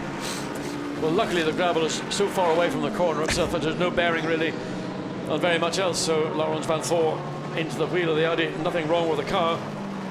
So, oh dear me, Alvaro Perrin, what has happened? There's been contact with another car. He's been battling with Andy Soucek, and I reckon they've come to grief. Oh, look at the damage. Soucek and Perrin were together, and there is contact between the two, I'm being told. So we'll see if we've got a replay of it in the system. But at the Beckett's S's, a fast part of the circuit, and big whack. Yeah, and that's a part of the racetrack. The Bentley is particularly quick. So whether we just saw Andy Soucek being overtaken by the McLaren, and there is the offending Bentley. No indication that it's had a contact with another car, and Soucek behind the wheel, but certainly that was a substantial knock into the rear of the McLaren, and that will be a pit stop for the damage to the wheel tyre, if not to suspension. Oh, that's the Audi I told you about at Copse. But that's going to be the end of the race, surely, for Perrin. I mean, the damage sustained there is too great. 23's just come in. So there you are. It'll have done the suspension, it's done bodywork, it's done a tyre, and the time lost getting into the pit lane. That car's history. It's not going to finish in 3rd place, not going to finish in 2nd place. No. It's going to have a longish pit stop. It might finish in the pits, depending on how bad the damage is. So just when you think you know what's going to happen, out of the blue, something else crops up, contacts. There is number 3, Stefan Rochelmi, to give way now to Stefan Ortelli. Always exciting. Absolutely, yes. That car had inherited the lead on pit stops, and it glides out of the pit lane. WRT yet again has got itself at pit out, but there is Alex Buncombe taking over number 23 from Katsumasa Chio. This is the race that got away for that car, isn't it? Very much so. Just one little mistake, and you could say, was it the mistake of the leading car, or was it the mistake of the car being lapped? It's always two different versions of the same story. Laurens Van Thor has got a lot of work to do. There's Kevin Estre, who is currently in 4th place, but having made their 2nd pit stop. I understand that 23, the Buncombe Chio Wright Nissan, there it is going to be given a drive-through penalty for causing a collision. So was that going back in time to when it tagged the Ferrari. Wolfgang Reip up at the loop. I can't imagine the penalty will be served so late. That's how long it took the stewards to agree. Here's the Perret versus Souček. That's just rude. I mean, there's no question there. Andy Souček will suffer for that. That was an avoidable incident. He just literally stuck the Bentley up the inside when he wasn't anywhere near alongside sufficiently to say, I've got some right to the corner. And there is what's left of McLaren tyre all down. That could be a safety car to get the debris out of the way. Absolutely, because there's now so much debris on the track, principally of the shredded Pirelli rubber, but bits of carbon fibre bodywork. The shards will be all over the main, well, down the Wellington straight, bits still falling off as he comes back to the pits, driving pretty quickly to get the car back in, but in doing so, just causing further damage to the rear, the right rear of the McLaren. So I wonder will we see either a full course yellow or will we see a safety car, because that debris will need to be cleared away. The incident is under investigation, the Souček-Perret battle that you've just seen the replay of, but Alvaro Perret, I think he's pretty peeved, to say the least. He's come back at such a speed that he's actually not really helped that car very much. There's more damage done now. He's not exactly limped back. No. And potentially, he could cost the sister car a good result if a safety car is deployed, because they'll all bunch up. Anyway. I have to think there's going to be something done to clear away, because debris all in the middle to the left-hand side of the racetrack, and there we see now everybody's slowed down. Full course yellow. Full course yellow. Yeah, it's not a safety car, it's a full course yellow. So the gaps don't come down. That's what the opposition wanted. I'm not sure that's the right decision, because how are the marshals going to be able to run on track when there's cars all around the racetrack, rather than if you had a safety car intervention, they would all be actually lined up behind. And that would give the marshals, the corner workers, an opportunity, briefly as it may be, to get on track and do as much clearing as possible. I agree with you. I agree, because there's always there's more bodywork lying there. And, I mean, it's around the whole lap, isn't it? Yes, it is. So at least if they're in a line, there is some clear track time for the marshals. I totally agree, John. Absolutely. Surprising. Yeah, it puzzles me, that one. So it might be that the race director changes his mind in a moment, but we shall see. For the moment, it could be quite a lengthy full course yellow, this.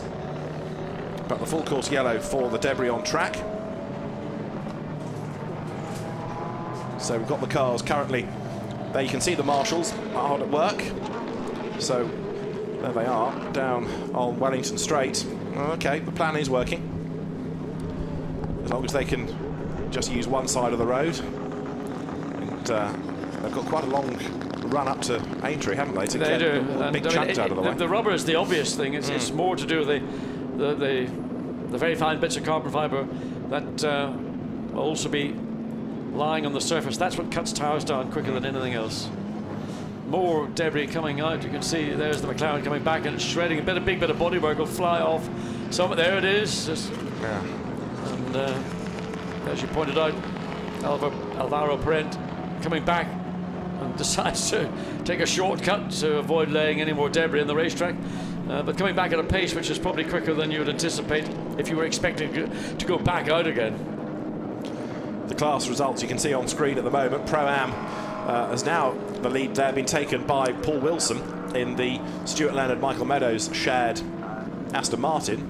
So we could be on for a British win. And Duncan Cameron and Matt Griffin out of nowhere are up to second in Pro-Am. So another ripper effort by those two. Tremendous, they can get results out of nowhere. And then third in Pro-Am at the moment is the Max Cobalt, Sascha Botterman, Peter Schotthorst Audi. So one or two concerned faces at Bentley and other garages. As well, the track's virtually clear now. Wellington Straight, look. Done a good job. I have. Good decision. Was the right decision in the end. Looked much worse than it was. There still will be bits of carbon fibre on the track. But they've got the principals out of the way, and that was large chunks of rubber. And on the straight on the exit of Club Corner, substantial part of carbon fibre bodywork. All around the track, you can see it there at Copse. Rubber from the tyres that have been junked, but that's less of a drama. Yeah, that's offline. I mean, if you get in there, you're in trouble anyway. Yes, yes. So that rubber will be well off the apex and the entry into the corner. So the teams are given a 10-second countdown as to when it will be green flag conditions once more. What we need to see is what the gap is going to be after all of this between Kevin Est and Laurens Vanthoor. We've still got a couple of cars that are ahead, out of sequence, that haven't pitted. There is the race leader, and 10 seconds to our restart. So there is the leading car. it's third on the road, but in real terms it's the race leader. And here they come, down towards Stowe Corner. The green flags will be shown any second. Now we go racing again. And Kevin S does what a pro driver does, puts his foot to the floor, disappears up the road. Yeah, and again the team will be on the radio telling him the countdown, so as he hears one go, then he's on it. He's in the correct gear to get maximum acceleration. Number 2 Audi there, which is the Pro-Am car, out of sequence. So it's number 1, just going through Beckett's, that is the real opposition. And there is Stefan Ortelli, who's got caught up behind 73. We're going to have Martin Plowman in it for the last stint. So a WRT battle possible for second place before the end. And have a look in the background, 63 also there, which is Adrian Zaug, turning his way now through the right-hander of Stowe Corner. Down through Vale they go. So Kevin Est looking strong in the McLaren. Now 73 Nissan has done both its pit stops. It is on lap 59 and it's pitted under the full course yellow. I'm just trying to place whether that car has kept track position ahead. It's about to lose out anyway to number 3 Audi. It's 54 McLaren slows. Martin Plowman is about to be monstered by Stefan Ortelli, who has a look up the inside there. Confusion coming out of Club Corner, and the McLaren just about got away from being tagged as it came out of Club Corner. So Martin Plowman behind the wheel for the final stint of the Nissan with 50 minutes remaining. That car got itself, and we see coming out of Luffield. Yes, that's a pit in. Yes, it block is. The pit entry, so that car needs to get going. It has done. It's an Audi. It's a WRT Pro-Am Audi, I think I'm right in saying. Right, so we're about to have the cars through. The race leader is Kevin Est. That's the easy part of all of this. And then the order behind is about to be confirmed. The one that's really benefited, you know, is number 75. The ISR Audi, Marco Bononomi at the wheel, has got up into second place by pitting under full course yellow. And it is now only 15 seconds back from Kevin Est. Lawrence Vantor is third and he's 34 seconds back, so the gaps are a bit less. Fourth is this car, the Martin Plowman Nissan. Fifth is Ortelli and sixth is Adrian Zaug. Well, to get Martin Plowman up to fourth place, again, the benefit of pitting into that full course yellow has definitely shown dividends, and it was, in a sense, it was the pit stop for Lawrence Vantor, the car, when he took it over. And that was done before the pit stop, before the full course yellow. Another Audi stopped out on the track.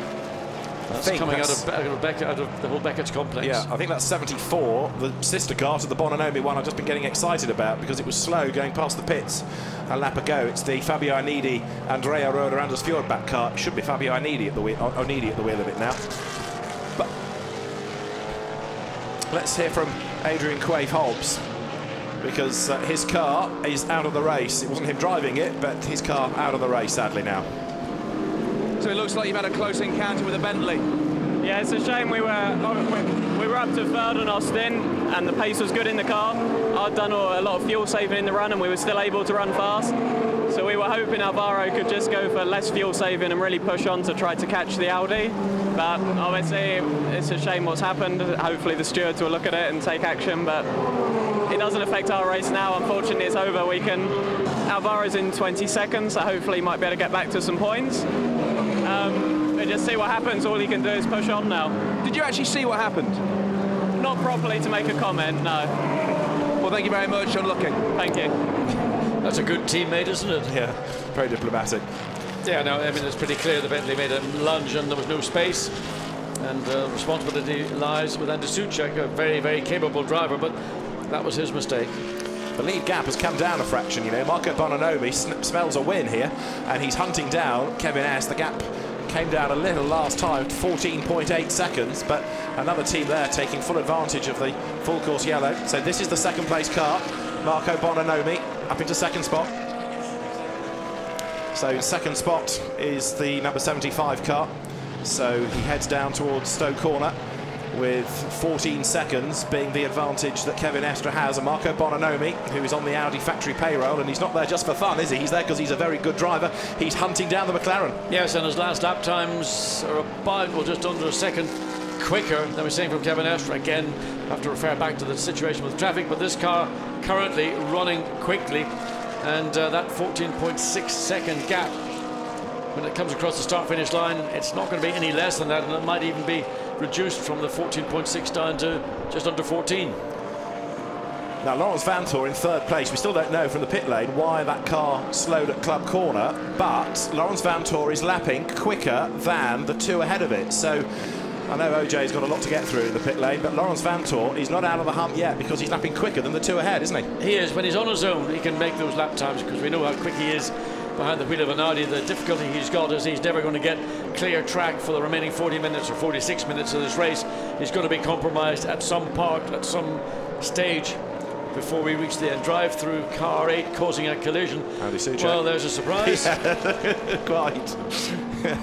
The surprise is it took so long, I think. This is another car that's done a great job. The guys in the pit lane today have earned their money in one or two cases, haven't they? And here, the MRS GT team, the Monitor Racing System squad, have got this car up into 4th place. Albeit you've got Stefano Telli just waiting to pounce, and he needs one little glitch with traffic just being maybe a bit ambitious to try and find a way through. Ortelli knows precisely what motor racing is all about. But in the Inter-Nissan battle, this is quite a sweet result, isn't it, for the other team? I can believe me, believe me, this is as sweet as it can get. It's almost as sweet as actually winning outright. The Team Russia BMW, by the way, has got a 5-second penalty for track limit abuse. And we told you about Andy Soucek and his penalty, so 45 minutes remain. What else has the race got in store? Well, the lead gap has gone up now, having told you that Bononomi was catching Kevin Est, and Bononomi's car having arrived out of nowhere with the full course yellow, of course, so the gap has widened again. Kevin Estre has not hung about. Yes, and equally on the last lap, Laurens Vanthoor in third place got that gap between second and third down to 14.5 seconds, because somewhere on that last lap Bononomi was actually delayed, held up, whether traffic or most likely traffic. So the seesaw between second and third position is going to be more, I think, the focal point of the outcome of this race. I think Kevin Estre, unless he is attacked savagely, as we saw the sister car Alvaro Parent, then all he has to do is just maintain his pace, and he should be very comfortable indeed. Now the next question is whether or not Laurens Vanthoor can get second place away from Bononomi. I reckon he can. He's got 37 seconds to make up in 44 minutes, and he's lapping nearly 3 seconds a lap quicker. So second place is up for grabs. Yeah, second place is for me the focal point now, with the remaining just under 45 minutes. Every lap's not going to be a 3-second gain. I think that obviously Bononomi had issues on the track, and he will be back running within a few tenths or so of the pace of Laurens Vanthoor. But you know, you've got to use that opportunity, and Vanthoor has done so. The gap is 14.5 seconds. The last time across the line, a car, another rider going slowly up at the loop. And there is the third place car, just got ahead of the Mercedes, so the gap may not have reduced very much. We'll see very shortly, because Bononomi will be just coming across the start-finish line any second now. Just gone across the line, some 19 seconds behind the leader, so he's dropping quickly behind the lead car. But it's the third place car of Laurens Vanthoor that his focus will be on. 10 seconds. I'll say it again, 10 seconds. So a 2:07 for Bononomi, a 2:03 for Laurens Vanthoor. Blimey, he is absolutely storming, isn't he now? So that gap is coming down and down and down. More people being given penalties, but they're out of the AM and Pro-Am Cups, not to be concerned with just at the moment. Andy Soucek has just pitted to do his drive-through. And this battle again, Stefano Telli less than a second now behind Martin Plowman in the Nissan. And one thing about Stefano Telli, he doesn't know what giving up means. No, he doesn't. Sometimes that gets him in a bit of strife, as happened in Blockpan 2 or 3 years ago, but... Frequently. But he always smiles. And he's a great enthusiast, and he's a nice bloke, and nobody has a bad word for Stefano Telli, really. Martin Plowman out of Stowe. He is British, but he's done very little racing in the UK because his karting was done on the continent. He went into international single-seater racing, then to America. So racing at Silverstone doesn't actually give him the advantage that you might expect. Track knowledge is not really something he's blessed with here. Well, he's been lapping in the 2:04s, which is a good pace, being matched by Ortelli and Zarg running behind in 6th place. Just a little bit slower than the pace of the two cars ahead. Nevertheless, that's you can't relax anytime Adrian Zarga's around. He's potentially somebody who can take a podium position. In 8th place, incidentally, Norbert Siedler trying to recover for the time lost early on. And there's the very, very slow number 74 ISR Audi that's just limped into the pit lane. If anybody else wants a pit stop, they're going to have to dodge around a crippled car in the pit lane now. Now, Philip Salaquada, his number 75 Audi up into 2nd place. He must be well chuffed with that. Let's hear what's the mood in the ISR camp with OJ. Philip, some people would call it luck, some would call it great tactics. Whichever way it was amazing timing for that pit stop. Yeah, we were a little bit late. We wanted to go late in the pit stop to be longest on the track because the pace was quite okay on the end. And we were a little bit lucky with yellow. We saw some cars, so it could be maybe yellow. So we called it in. It was just great timing. So it was just a bit luck for us. Sometimes though you make your own luck, don't you? Yeah, we needed that luck. So I hope we do well and we all pass the traffic, which we are stuck behind now. 2nd at the moment, but a lot of pressure on you. Yeah, it's a bit of pressure. Yeah? We need to keep going and overtake the traffic and just go fast. Philip, thank you. Thank you. So that car's 2nd then, Marco Bononomi at the wheel at the moment. Stephen Kane has just done the best middle sector of anybody in the race, incidentally. He's 12th, he's not pitching for a win this year, but Stephen is still trying as hard as ever, as there is Martin Plowman trying to come up on the inside of the 54 McLaren. That's quite a long way down, that car, with Ollie Webb, one of the drivers, going wide there at Stowe. Yeah, he gets through, and again, Stefano Telli uses the benefit of the McLaren getting slightly out of position down the hill into Vale, and he gets through cleanly as well. And the gap between these two cars has been around about half a second, 3/4 of a second. And Otelli keeping Martin Plowman absolutely honest all the way through. Yeah, indeed.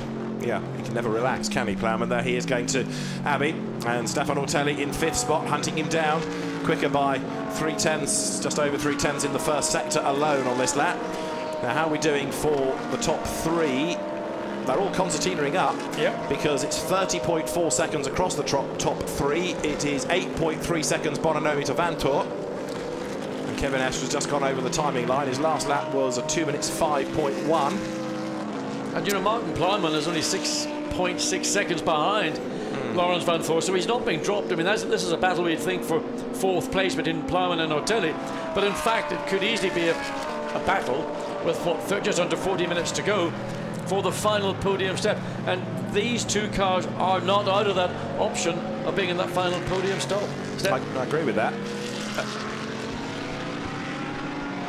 Now, just looking at yet more team managers being summoned to race control. WRT's number 2 team manager, the Pro-Am car to race control, and for Grasser Racing Team, both team managers, in other words for both cars, 19 and 63, both also having to go to race control immediately. So there's another judicial incident to be resolved here. And also, number 74 Audi that spent about 10 minutes crawling back to the pit lane has just been given a 5-second penalty for track limits as well. So it seems a little unfair because it was so slow. Not sure when it did abuse the track limits, but anyway, that car way out of contention now, even if it can rejoin.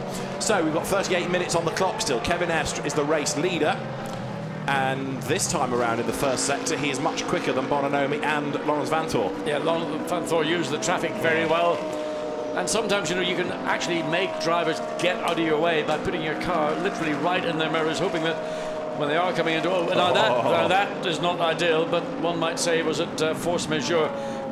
He tried to use the very long way around the racetrack, not to get past on the left-hand side, but the Ferrari runs out of sympathy off the track.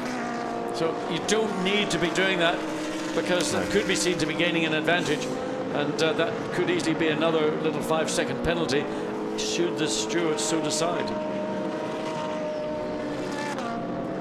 Car 41, Gilles Vannelet, Enzo Gibert and Arnaud Santamato, they've just been given a 30-second penalty for track limits abuse. I mean, just imagine, if Van Thor got a penalty, 5-second penalty for track abuse, that would put the Nissan probably very close to 3rd place, if not in 3rd place. Yeah, so they have now, when the racing is this close, they've got to behave themselves. This is the scene looking from the approach to Woodcote all the way through the stadium. That long right is Luffield. You see how people run up onto the curbs, but as long as you've got 2 wheels on the track, that's okay. Now let's hear from Jean-Carl Vernet next. Remember, number 1 had that time lost a little while ago. Well, OJ's managed to get himself a WRT. Let's find out what the drama was. OJ. Our commentators got very overexcited with that loss of power. What happened? I think it's an electronical problem where Robin were not able to shift up or shift down anymore, so we lost 15-20 seconds, and then it worked again. We don't know, it's electronics, you know, sometimes you have some bug and it restarts and it's good again, so that's a shame because we lost a little bit of time and I think we were able to fight for the win, but let's see how it goes until the end of the race. We are P3 now. We're a little bit surprised to see the other Audi in front after the pit stop, so we're going to try to catch up and overtaking it. Well, you said you lost a little bit of time, but you are chasing down second pretty quickly. Yeah, I mean, the car is amazing. The team did an awesome job. The Leopard car is really, really quick, and pit stop were quick. I think both drivers did a good job. Lawrence is right now catching up to P2, so let's see. Let's stay focused on our race until the end, and I'm sure we will be looking good, I hope, on the podium. Well, here we go. Here's the question. Is the win still possible? No, I don't think. We were not thinking that the McLaren were able to do only three pit stops.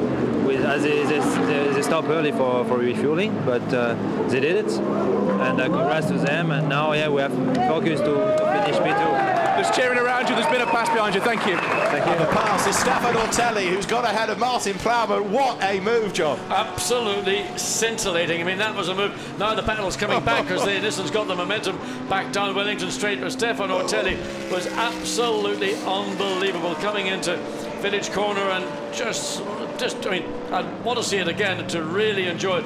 And Martin Plowman came back coming down Wellington Straight. And look, Sean Walkinshaw, he can't believe it. He's got to admire the old man in the Audi. Nevertheless, I mean, audacious is not the best way to describe it. But it was a wonderful move, and that's put Stefano Ortelli up into 4th place. I was thinking as I looked at Sean Walkinshaw that he doesn't have like his dad used to, Tom, but he's also, like you say, able to admire a great driver in Stefano Ortelli. Yeah, and the fact that their car's even in 5th place is a mega result in itself. Yeah, absolutely, but of course you're disappointed now. You're in 4th place. If you've dropped a place, it's all, you know, everything's working against you. Yeah. But I mean, that was the most outrageous overtake we've seen here all day, and it's what you expect from Stefano Ortelli. Just something completely creative, off the wall, and he used the traffic so cleverly to make it work for himself. Stefan has been racing at Silverstone for getting on for over 20 years, I would think now. He was certainly here 20 years ago in the BPR GT days, the forerunner to the SRO Championships. He may have even been here in single-seaters before that. I'll have to dredge the memory bank, but a very experienced driver is Stefan Ortelli, and as quick pretty much as ever he was. Now there's Laurens Vanthoor, who is 5.8 seconds back from Marco Bononomi, but not making progress. No, not enough. They're both lapping at the same time on their last lap. So is it going to be a 3rd place for the car that is not the favourite car within the WRT Audi team? Let's have a look and see. Now look at the speed, Ortelli. He's going right deep, all the way around the outside of Hard Blank in the Ferrari. And frankly, I don't think Sean Walkinshaw even had a clue that Ortelli had to bump up the curve at the inside. Eventually he realised the Audi was there, gave him working room, but in the process of doing so, lost the initiative. This is Martin Plowman behind the wheel. So he had to come back. He did come back down Wellington Straight, but Ortelli had the advantage into Brooklands. What a move. Great bit of driving that. We've got more people under investigation for the full course yellow.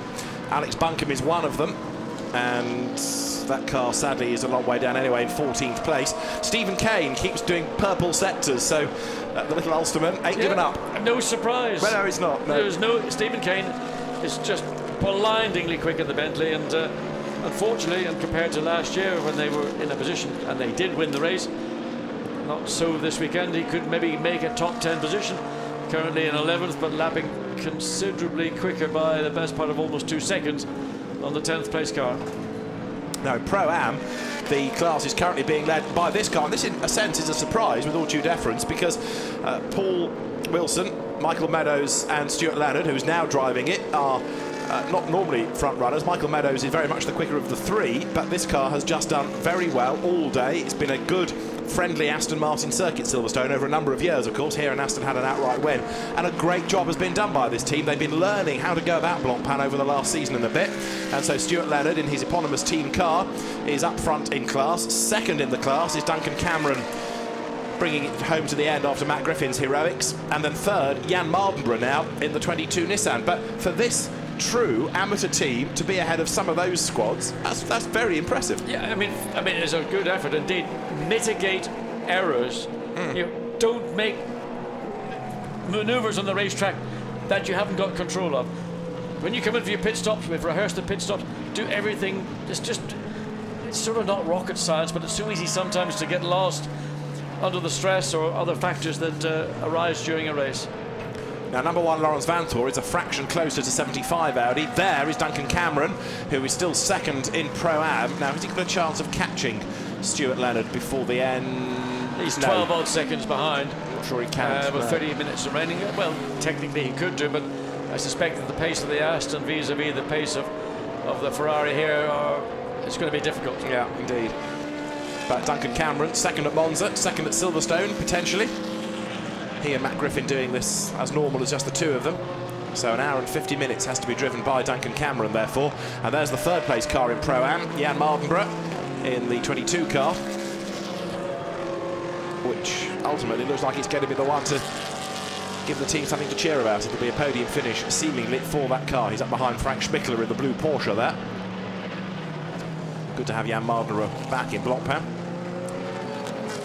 It'd be nice to see him in a fully pro car. It would, his out-and-out speed clearly is not in question. It'd be good to have him in that for the Spa 24 Hours, but I fear there might be a clashing single-seater race that day. Or that weekend. But it would be good to have him in the pro car on occasions. Out of club he comes. Pit stop of the two Lamborghinis under investigation, incidentally.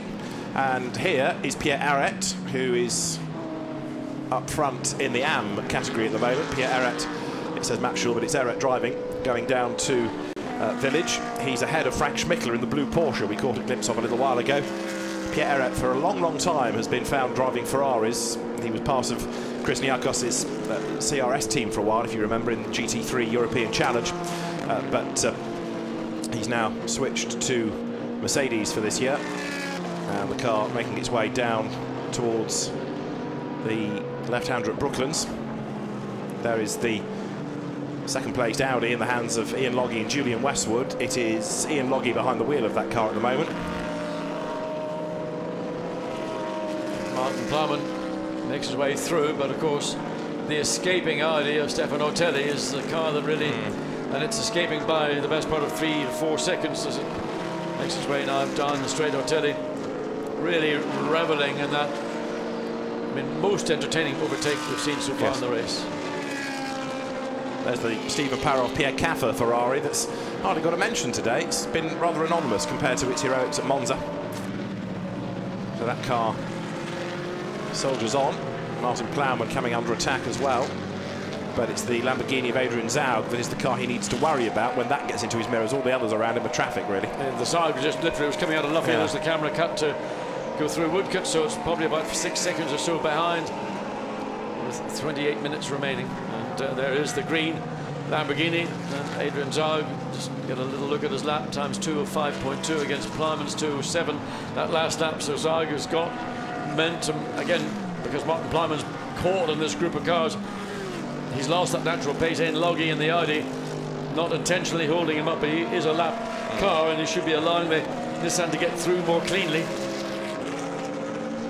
Agree with that.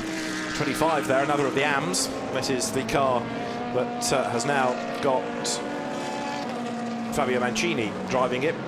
Fabio Mancini, the winner here in 1987 of the Tourist Trophy in the World Touring Car Championship race that year, when he drove with Enzo Calderari, who went on to be a Spa 24 Hours winner in the FIA GT days. So the Ferrari turns through Stowe. Up the inside goes Norbert Siedler, who gets his nose chopped and squeezed up onto the curbs. Well, he's chasing down the other lime green car ahead of him, which is the Lamborghini of Adrian Zaug. And he's just under 7 seconds behind and still not finding a way through. So again, just have to be a little bit patient, not be too forceful, otherwise you'll put yourself into that area where you'll get the nose clipped.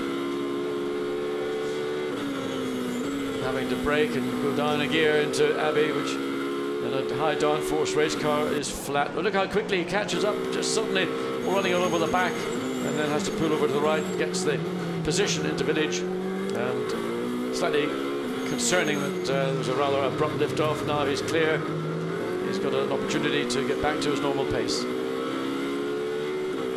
Powering his way then now on to Wellington Straight. There's number 1, Laurens Vanthoor. How is he doing relative to Bononomi?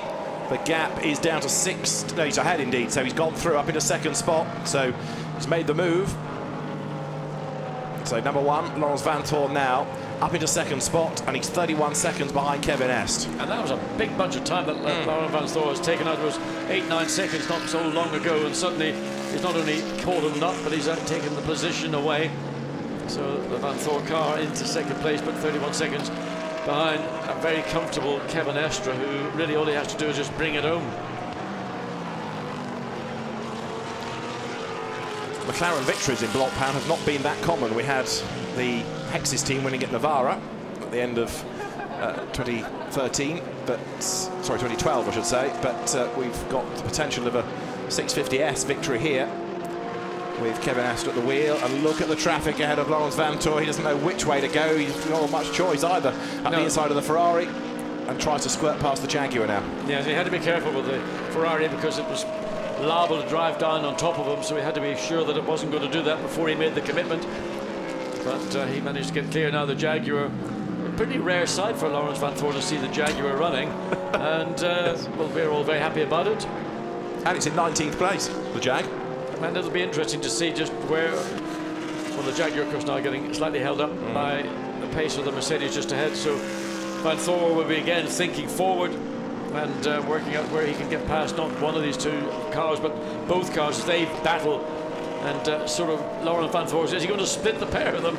Well, he's certainly got past the Mercedes, but can't get past the Jaguar. It's got good straight line speed. This will be a really good result if that Jaguar can make it home in the top 20, because they'll have learned a huge amount from this and find something to touch that's wooden. But it looks like the reliability is less of a drama for that car than has been the case previously. But as I say, fingers crossed that is going to be the case. Here comes Vanthoor then. 25 minutes on the clock still. But he really now needs something external to happen to the McLaren, doesn't he, to have a chance of a win? Well, would you have imagined that the third place McLaren would be sideswiped by a Bentley and taken out of the race? No. None of us imagined that. No. That's what we've got remaining 24 minutes and just over 30 seconds. Anything can happen. Kevin Est, an experienced driver, but it's the traffic around you that you can't always legislate for, as Alvaro Parent will vouchsafe. And here is Vanthoor, still stuck behind the big cat that gets sideways. It's Freddie Bath at the wheel of it, and as they come onto Hanger Straight now, the Audi wants to get past, but can't get past. No, it can't. It hasn't got any more advantage in the straight line, even with the slipstream. But there was the opportunity, just waited behind the rear wing, then pulled out. The Jaguar, in effect, didn't challenge this because, again, it's a position, not as it's a lapped car rather than a change of position. So you have to work with your competitors, because someday the situations will be reversed. True enough. Now, OJ has now caught up with Shane van Gisbergen after his Ripper stint. Is he a bit nervous now about what's going to happen to the end? Let's find out. Shane, it was an excellent second stint from you with that fuel saving. Do you think that's what's put you in this position right now? Oh, definitely, it's a bit of a masterstroke there by the team to pit under that full course yellow. Much too early, but I did the full stint, low engine map, halfway down the straight, backing off, and made up some pretty good time. But Kevin's into the finish now. This is the worst part. I hate watching, but yeah, pretty awesome. We've still got 20 minutes to go. It's a long way, but we'll see. Well, yeah, you've got the hot breath of Laurens Vanthoor's breathing down your neck. 33 seconds. Is that enough? I don't know. He's pretty quick. The Audi's been really fast, but yeah, fingers crossed, push on to the end. But I just want to say hello to my father in New Zealand. It's 4 o'clock there in the morning, but he's up and watching. So, hi, Dad. There you go. That's dadly love for you to stay up at that time. Just quickly, as a racing driver, how difficult is it to back off when you really want to push on? Oh, that's the job you got to do. I knew when we pitted it was 40-something minutes into the race. It's way too early, so, you know, but it gave us a 40-second lead, so just did what I could to save the fuel and try and push on for a lap time too. and just on your dad, it might be 4 o'clock in the morning in New Zealand. Do you think he'll pop a bottle of champagne if you win? Appleton's rum is what he likes, so probably. Good on you, mate. You know, Shane van Gisbergen is telling us what you've got to do when you're saving fuel. When you do that, you change the engine map, the engine becomes much more lethargic, the car feels much more lethargic, and it just becomes you're just doing your duty as a driver to go through your stint. I had to do it a few occasions in endurance racing, and the car just feels like a wet sponge. Yeah. But, you know, that's the responsibility, and Shane van Gisbergen has done a brilliant job to do so, save so much fuel. I mean, lift off and coast into a corner. You think you'd lose yourself bunches of time. Actually, it doesn't make that much difference. It's all about the rhythm. You can get a really good rhythm when you're doing those fuel-saving tricks, and he did a superb stint. Now, car 75 here, you can see the caption on the screen. It's running third, but a 5-second penalty has been given to Marco Bononomi for exceeding track limits. So he was being caught anyway by Stefan Ortelli, and it's of course now going to help even more for Stefan to get himself up into the top 3. So even at this late stage, some drivers are still transgressing, and I'm surprised at Bononomi because, you know, he's a proper factory professional driver, and he's been here in other races as well.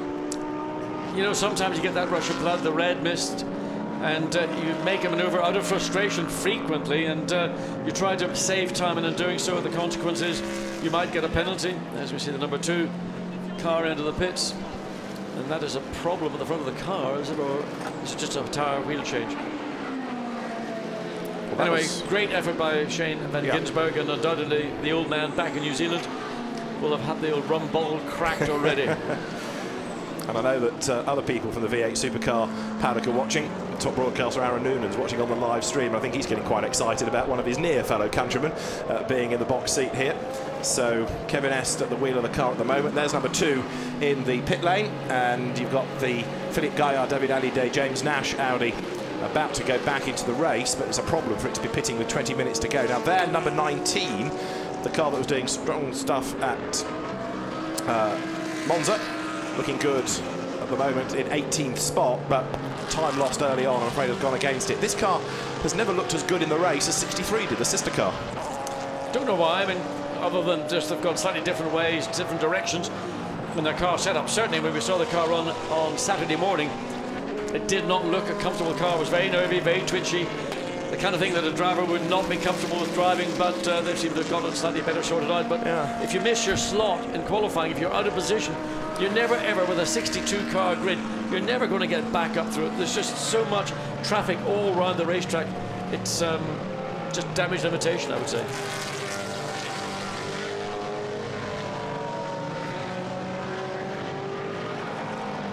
Now the Bentley is currently 8th and 9th, with Andy Soucek 8th, despite the drive-through for the contact. So he got away lightly from that, didn't he? And Stephen Kane in 9th spot at the moment. What else is interesting lower down the order? Klaus Graf, 99 Mercedes in the top 10, and that car looking strong. But Stephen Kane's lap times are better than most up the road ahead of him. Norbert Siedler is the other quick man, and here's Lawrence Vanthorpe, who last time was in the 2-minute 3s as well, but he's too far back. Yeah, Lawrence Vanthorpe, but he's still pushing on in the 2-minute 3 as is Stephen Kane. So the quickest 2 driver-car combinations. In fact, we're seeing that's the Siedler and the Ferrari in the middle 2-3s. A lot of drivers out there still feeling there's opportunities to make them. They're not now into cruise mode with less than 20 minutes remaining. And Lawrence Vanthorpe, the gap is too great to run down. It would take something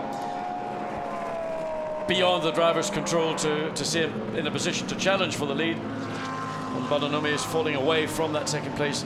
Lawrence Vanthorpe, Stefan Ortelli still 5 seconds behind third place, so it's not out of the question that the Ortelli car could be onto the podium as well.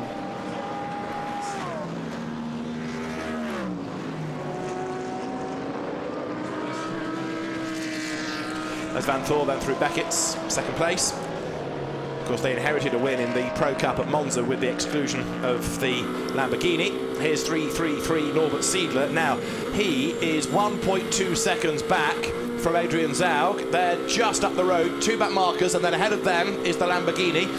This is for 6th place then. Zaug has it at the moment. Siedler is quicker. He's hunting him down, but he's got to get through the traffic quickly, hasn't he? And those 2 back markers having their own battle. Yeah, and it's not going to be very easy. There's the McLaren back out on track. That's the Alvaro Parent car. It's being repaired and it's back on track. That'll be a difficult car to pass unless there's cooperation. This is where the use of blue flags, wave blue flags, should indicate that there's a car coming of our Brent involved in his own little battle, and that's a big frustration indeed. Marchie Lee in the Audi. He loses out to Parent. Seidler will get past him down through Vale, look. Well, he may not give it up all that easily, but I think he has decided that that's the right thing to do. Now it's Alvaro Parent's opportunity to really get out of the way. Now, Stefan Ortelli's car is currently in 4th place, and the man that did the opening stint in that, Frank Stippler, they could be on the podium now. Frank, with all your years of racing, you still get excited at this point? Yes, very much. I mean, if you fight for the podium and it's the last 15 minutes of the race, you're always excited, and it's pretty tight. So I hope that Stefan can keep a good pace, and maybe we finish on the podium. But we need to keep the fingers crossed. Well, lots of cars using all of Silverstone and more. It looks like you're going to move up because of the car ahead using too much of the circuit. Yeah, it's very difficult, you know, with the modern circuits. You've got plenty of room behind the curbs, and sometimes you're forced to use it because of understeer, oversteer. You're in trouble, and if you're behind, it might get tight with the race director. But anyway, we were catching Marco Bonanomi a lot, and I think we would have caught him anyway. But still, it's tight, and I hope that we can finish on the podium. But Stefan has to push now. Thank you, Frank. You're welcome. Stefan will push, no argument about that. Have no fear. Yeah, it's interesting, Frank explaining why these things happen, but that's the problem with many, particularly Grade 1 circuits, Formula 1 circuits. They're designed now to have all these wide open spaces, and to me, part of the skill of being a racing driver is driving within the limits of the circuit. As we look at this battle now, really, really getting intense. Seidler has caught Zag, then remember, this is 4th, 6th place. They're both on the comparable pace to Martin Plowman, but he's a little bit too far up the road to be an immediate factor. But here comes Seidler. He might well make the move at the end of the hanger straight. Here he goes to the outside. Yeah, it looks a pretty easy manoeuvre. The Ferrari just outgunning the Lamborghini down the straight. Zag's going to be late on the brakes, doesn't concede the position.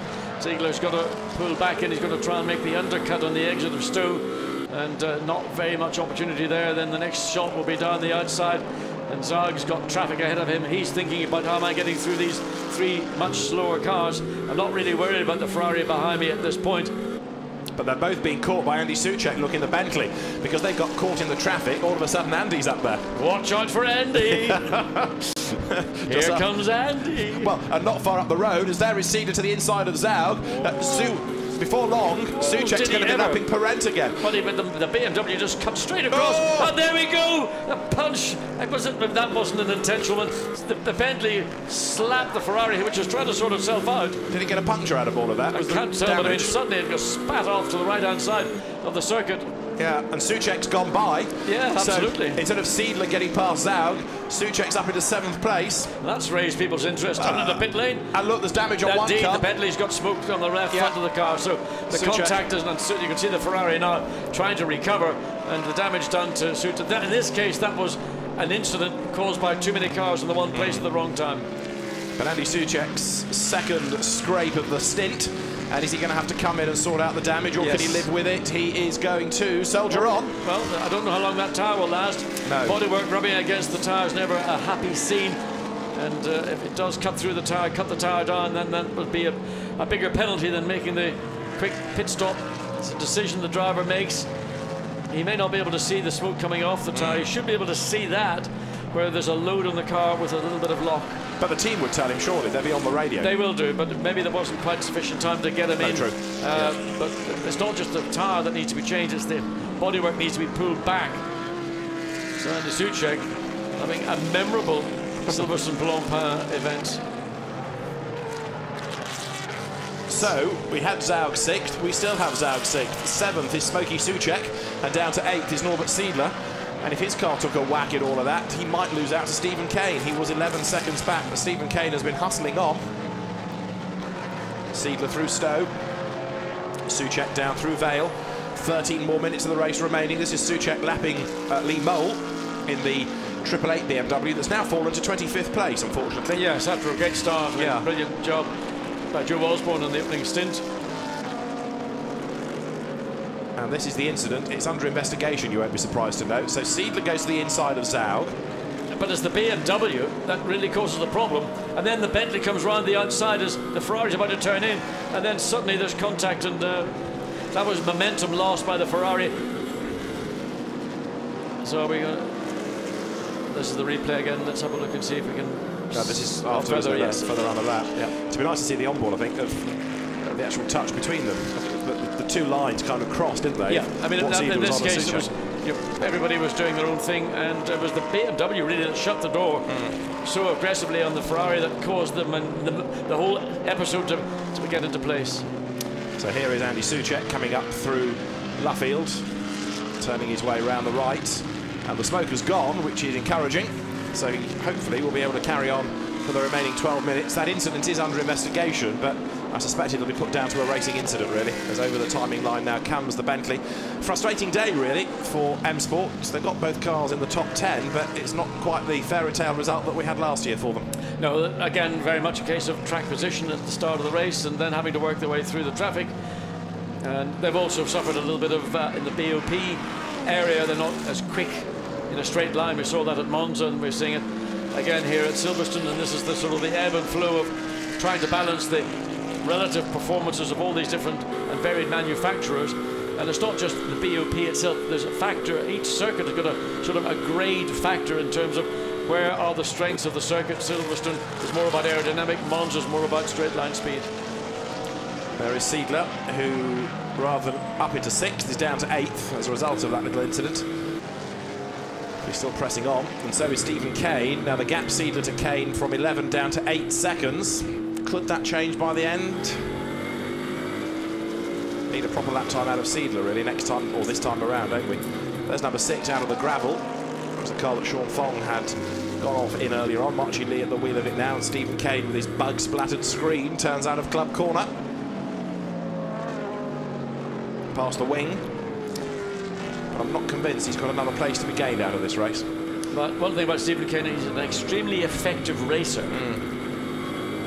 Much quicker through Abbey the Bentley is than the Audi. Okay, that's a slower Pro-Am car, but nevertheless, it's that momentum that the Bentley driven by Stephen Kane has been capable of generating every time he gets into the car. Lead gap's down to 27 seconds, but I think that's Kevin Est just measuring his pace, isn't it, rather than needing to worry about Lawrence Vanthoor at all behind him. They might be mates, but Kevin still wants to win this one. He's not going to make life easy for Lawrence Vanthoor behind him. 10 more minutes of the race to go, but it looks as though we're going to be having, for the first time in Blancpain, a Von Ryan Racing win. Happy days. Thought I'd cheer you up, I say that. David Brown is synonymous with McLaren for, what, 40 years now. Yeah. But now independent operator running his own team of 2 cars. But when he first came into the series, he was running cars for Pro-Am teams or fully Am teams and didn't get the results for a number of reasons. The MP412C, as we've said in the past, wasn't an easy car either. But now this is a very different package altogether, isn't it? It's a different car and it's 2 pro lineups, and it all helps. Yeah, I mean, it's the evolution of the MP412C, and you know, the homologation of the car is much more beneficial to the race car version than there was on the 12C.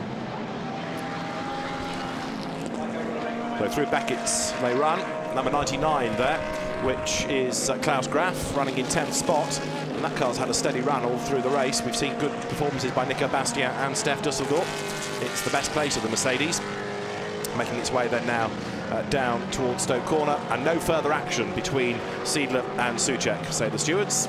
It's fair, I think, after what we'd seen in the replay. Just one of those things catalysed really by lots of cars all going through the same piece of road at the same time. 8.5 minutes to run. Kevin Est looking so good up front as their 34 Pierre Eret gets out of the way. As you have there in the loop, Andy Soucek on the tail now of Adrian Zaug. So the top 6 could yet have a change, as there off the road is Alvaro Parent. So this is the car having all the strife today, whereas the sister car is seamlessly heading for the flag, but Alvaro Parent has stopped. Hard luck this for the Von Ryan team that have been working on that car, because they've had to do a repair job even to keep it in the race, and now Alvaro Parent is stationary. There's Adrian Zaug, 6th. There's got Andy Soucek crawling all over the back of him now up at the right-hander of Luffield. The 2 of them nose to tail. Through they come. This is the run up towards Woodcote Corner. Adrian Zaug, for the moment at least, being able to hang on to the place, but Andy Soucek is a-coming. He's getting closer and closer and closer all the while. There's a yellow flag out because of the incident we just spotted, but a lot of curb taken on the approach to Copse corner by Soucek. Hurls it into the right-hander. 7.5 minutes to go. He's going to give us, depending on the track place of Kevin Estre at the moment, about 4 more laps through Beckett's, but it's game on still for 6th place here. Soucek is catching, but now you see the difference in the shape of the cars, and you'll see the difference in the strengths of the cars. Is it going to be speed, or is it going to be aero that does now for Adrian Zaug? Because he's been caught by Andy Soucek. It's looking inevitable that he will go through, and it's going to be on the brakes at Stowe, is it? No, Soucek comes out, has a look, and then slots back in behind. Gets the inside at the exit of Stowe, levels with him all the way through Vale. This for 6th place with 6 3/4 minutes to go of a 3-hour race. Absolutely together, and Zaug makes a mistake, brakes too late, goes deep, goes wide. Soucek goes through, and Adrian Zaug, in all of that, has been caught by Norbert Siedler all over again as well. So Andy Soucek for Bentley goes up into 6th spot, past the stricken Parent McLaren, and we might yet get the change behind, because don't forget Siedler right on the back here of Adrian Zaug. This is Siedler's view. Goes up through Farm now, heading towards Village. And Adrian Zaug in the Lamborghini is going to be under attack very, very shortly, because the Ferrari 458 has arrived on the back of the Lamborghini Huracan. And Siedler wants the tighter line out of the loop into Aintree. If he can get past the Lamborghini, he might just be able to fight back against Soucek before the end, but if he's stuck here for much longer, the chance will ebb away. Down they head towards Brooklands. Lap 80 for these cars, into the braking zone. Under braking, Zaug pulls away. Siedler gets a tighter line. And where's he going to be able to stick his nose up the inside? Is it at Luffield? Not this time, it's not. They're being caught also by a back marker Mercedes that they could do without getting involved in this battle. We saw in the context of Wolfgang Reip earlier what happens when the back markers get involved. But here they come, up over the timing line. Siedler to make a move at Copse would be the prediction, except for the fact that Adrian Zaug knows exactly what's going to come, and so positions the car in the way. Through they go, out of Copse. Look at the way that Soucek is escaping, though, because Siedler is stuck behind Zaug. Through Beckett's. The 2 green cars squabbled long and hard at Monza in the early stages. They're doing it again here. 63 Lamborghini onto the Hangar Straight now. There is 333 Norbert Siedler. You're riding with him onto the Hangar Straight. Here they come, nose to tail. The Ferrari looking quicker. Siedler tries to pull out of the draft. Ideally, he'd like to sell Zaug a dummy, wide in, tight out, and get up the inside, coming through Stowe. Is it going to work? Here he comes, tries the manoeuvre, almost skims the back of the Lambo.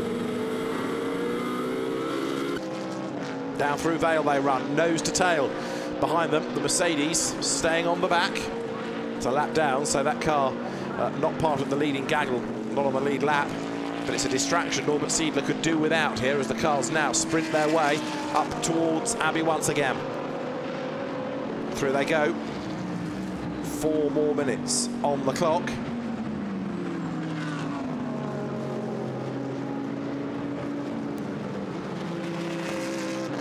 Zaug pulls away a little bit through that section at Abbey and Farm. Andy Soucek up the road still, pulling away now. So his 6th place looking secure. But what about 7th? Siedler versus Zaug. And he's not given up yet, that is for sure. The lead gap, incidentally, between Kevin Estre and Laurens Vanthoor still hovering around the 27-second mark. Down comes Siedler to Brooklands. Does he commit? Tries to make the move. Can't do it there. By the time he made the move, it was really time to brake, but Zaug's a little bit squirrely as he heads up towards Luffield, and he's going to go out wide. Siedler's chance on the inside at Luffield. There's just about room, is there? He's up the curb. Zaug is going to have to give way shortly as they come to Woodcote, because Norbert Siedler has his nose in front on the tighter inside line, and through he goes. Norbert Siedler's Ferrari up into 7th place. Down to 8th goes Zaug. 9th behind them is Stephen Kane. Top 10 rounded out by the Mercedes of Klaus Graf. Ahead it's Kevin Estre still leading the way from Vanthoor, from Bononomi, and Stefan Ortelli is almost with him now. 3rd could yet change before the end as well. There's that penalty to be given to Bononomi, but Stefan Ortelli not close enough yet to take advantage of it. It's everything crossed at Von Raan Racing, though. Is it going to be a first victory for Davy Ryan's team? It looks like the answer is yes, and it's going to be one more lap at the end of this, isn't it? As Kevin Estre comes down now. into Brooklands. It'll be Kevin's first Blancpain Endurance Series win as well, I think I'm right in saying, as he comes now up through Brooklands, heading towards the timing line out of Luffield. So he's going to get possibly 2 more laps out of the race. In fact, 2:28 on the clock as he goes through, and a flying lap at the moment is 2 minutes 4. It's going to be 2 more laps for him. So Kevin Est turns his way through Copse Corner. Shane van Gisbergen set for a debut win at Silverstone. Will be a very, very good result, that. The V8 Supercar ace, but he's got GT aces, Rob Bell and Kevin Est to thank for this. Kevin Est comes now through Beckett's, heading for the Hanger Straight once more. The 650S GT3 new into the championship this year, and it's certainly proved its worth, hasn't it? Because this has been a very good run. The MP412C really was only made to work very well by ART and by Hexis before that, but looks as though it is going to be a good win for the 650S. There is Davy Ryan, Rob Bell with him on the pit wall. Davy Ryan, I think, still holding his breath. Rob Bell possibly likewise. And a spin, Ian Loggy, Julian Westwood's Audi, by the look of it, off the road down at the end of Vale. There it is. Now, can that car get going again?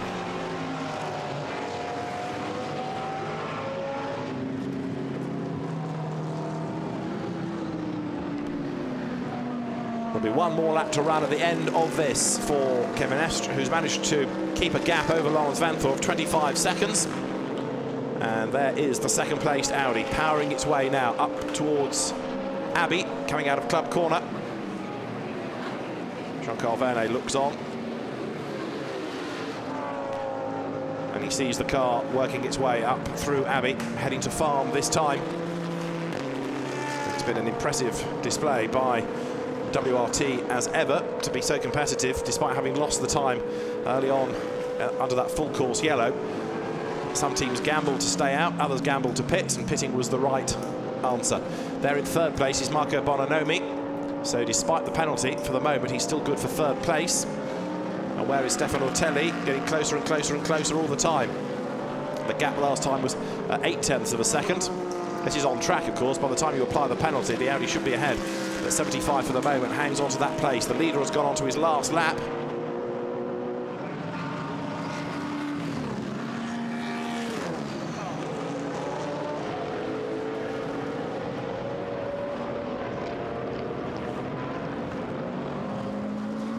So Kevin Est makes his way now up towards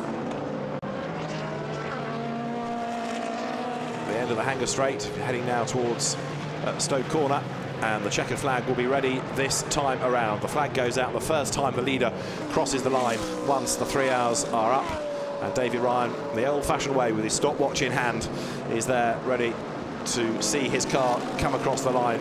A bittersweet race in a sense, with the other car, the Valhalla Parent, Adrian Quaife-Hobbs and Nicolas Lapierre not making it to the end, but it is going to be a win for number 58 in the McLaren Orange as well. Kind of the works car in a sense, isn't it, as it works its way now up towards the right-hander of Abbey, Kevin Est, the fast Frenchman, who was picked up by McLaren after a mega performance at Baku 2 seasons ago. Ferrari parked in the background out of the AM category, but here comes Kevin Est then working his way into the loop for the last time, and as he turns his way through the long left into Aintree and then onto Wellington Straight, the gap that he has over Lawrence Vanthorpe is 22 seconds. There is the car that's on target to win Pro-Am, number 32 Aston of Stuart Leonard, Paul Wilson and Michael Meadows. So you've got the 2 class winners running together. That Ferrari that stopped, incidentally, in the background on a previous shot was the Hedman Kennemann Elton Julian car. But worry about it not. Focus on this. The McLaren 650S is going to score its first Blancpain Endurance Series win, and a win for the Von Rahn Racing team, for Shane van Gisbergen, for Rob Bell and for Kevin Est, who will bring it across the line. McLaren wins at Silverstone. A British brand wins at the home of British motor racing. McLaren victorious. Aston Martin wins Pro-Am to the delight of Le Patron, Stuart Leonard, the team owner, who brings the car home to the finish. And big celebrations on the pit wall at Von Rahn Racing, and hopefully Davy Ryan himself will have a lot to say post-race. So it's a win for the McLaren, but this is the second place car, the Audi of Lawrence Vanthorpe, Jean-Carl Vernet and Robin Frins, that comes home second. And what about third? Is it going to be Stefano Telli when we apply the penalty? Cars come over the timing line. There's Duncan Cameron, ending up third, in fact, in Pro-Am with Matt Griffin. Second already home is Jan Mardenborough. There's number 15, which is going to be the AM winning car of Oliver Grutz and Karim Moget, that comes across the line to score a class win. And Marco Bononomi comes across the line third, ahead of Stefano Telli. I'm not entirely sure that the penalty has been applied on the timing screen, so provisionally third is Bononomi. But Stefano Telli, in the end, 1.3 seconds back. But if you apply the penalty, you should get ahead. But we'll double check how that's being applied. So we've got the top 9 through. We've got the top 3 home in Pro-Am. Now we need second and third in the AM category. Well, third of the AMs has come home. And there for 10th place overall is Klaus Graf in the Mercedes.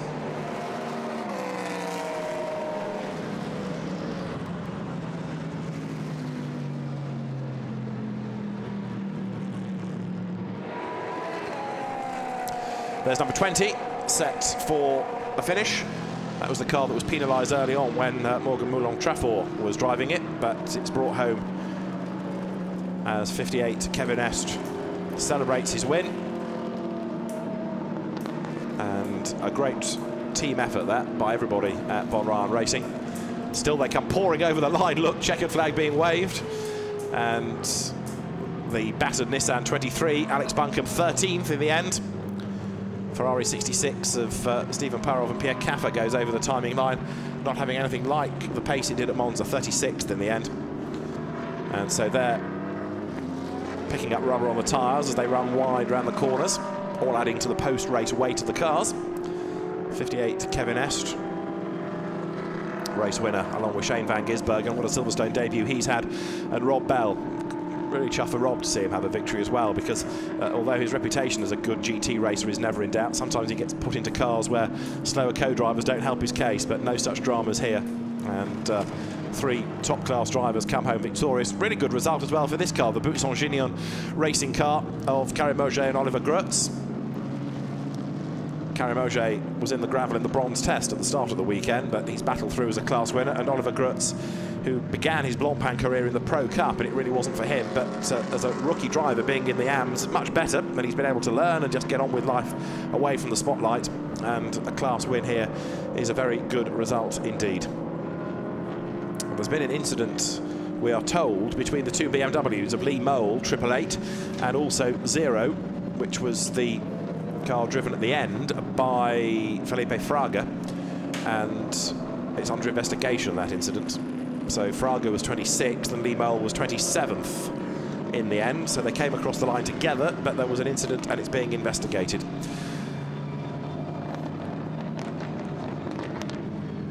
So McLaren may not be having much luck in Formula 1 at the moment, but a great result in GT3 racing as the 650S arrives in Parc Fermé.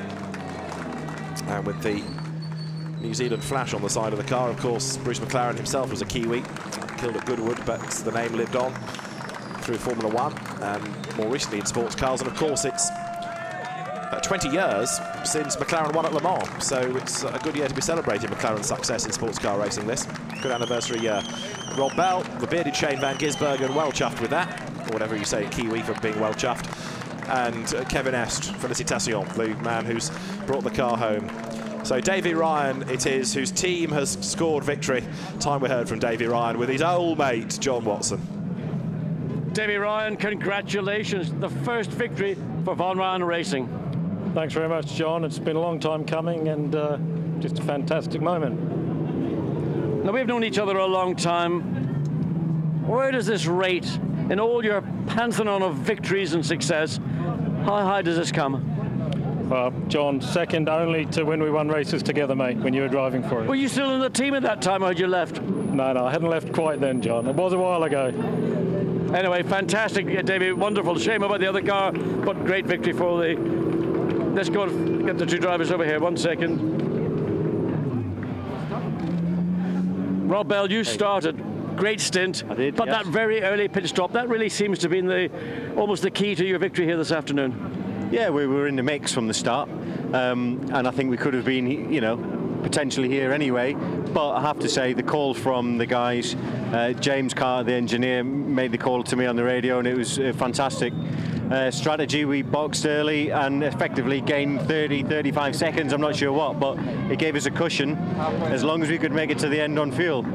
So we had to save a bit of fuel, actually. So that was a little bit of a worry initially, but we did it. These guys did a great job. We stayed clean, and we're here now. And we'll be on the podium in a minute. It's fantastic. Well done, Rob. Well, Mr. Fuel Economy, Shane van Gisbergen. What about you New Zealanders?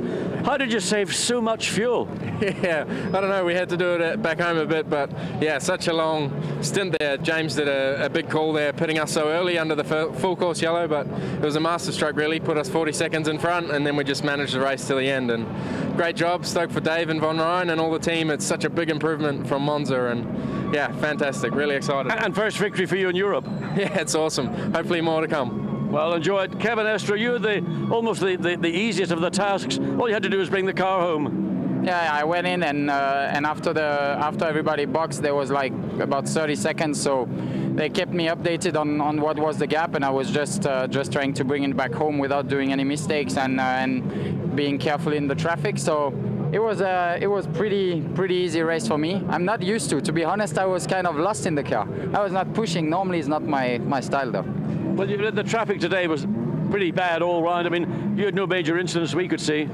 No, for our car, I mean, the car is really good. There was no scratches. We didn't touch anybody, so it was good. But for sure, at some point, it was tough, though. Well, congratulations, and Van Gisbergen, get that rum out, will you?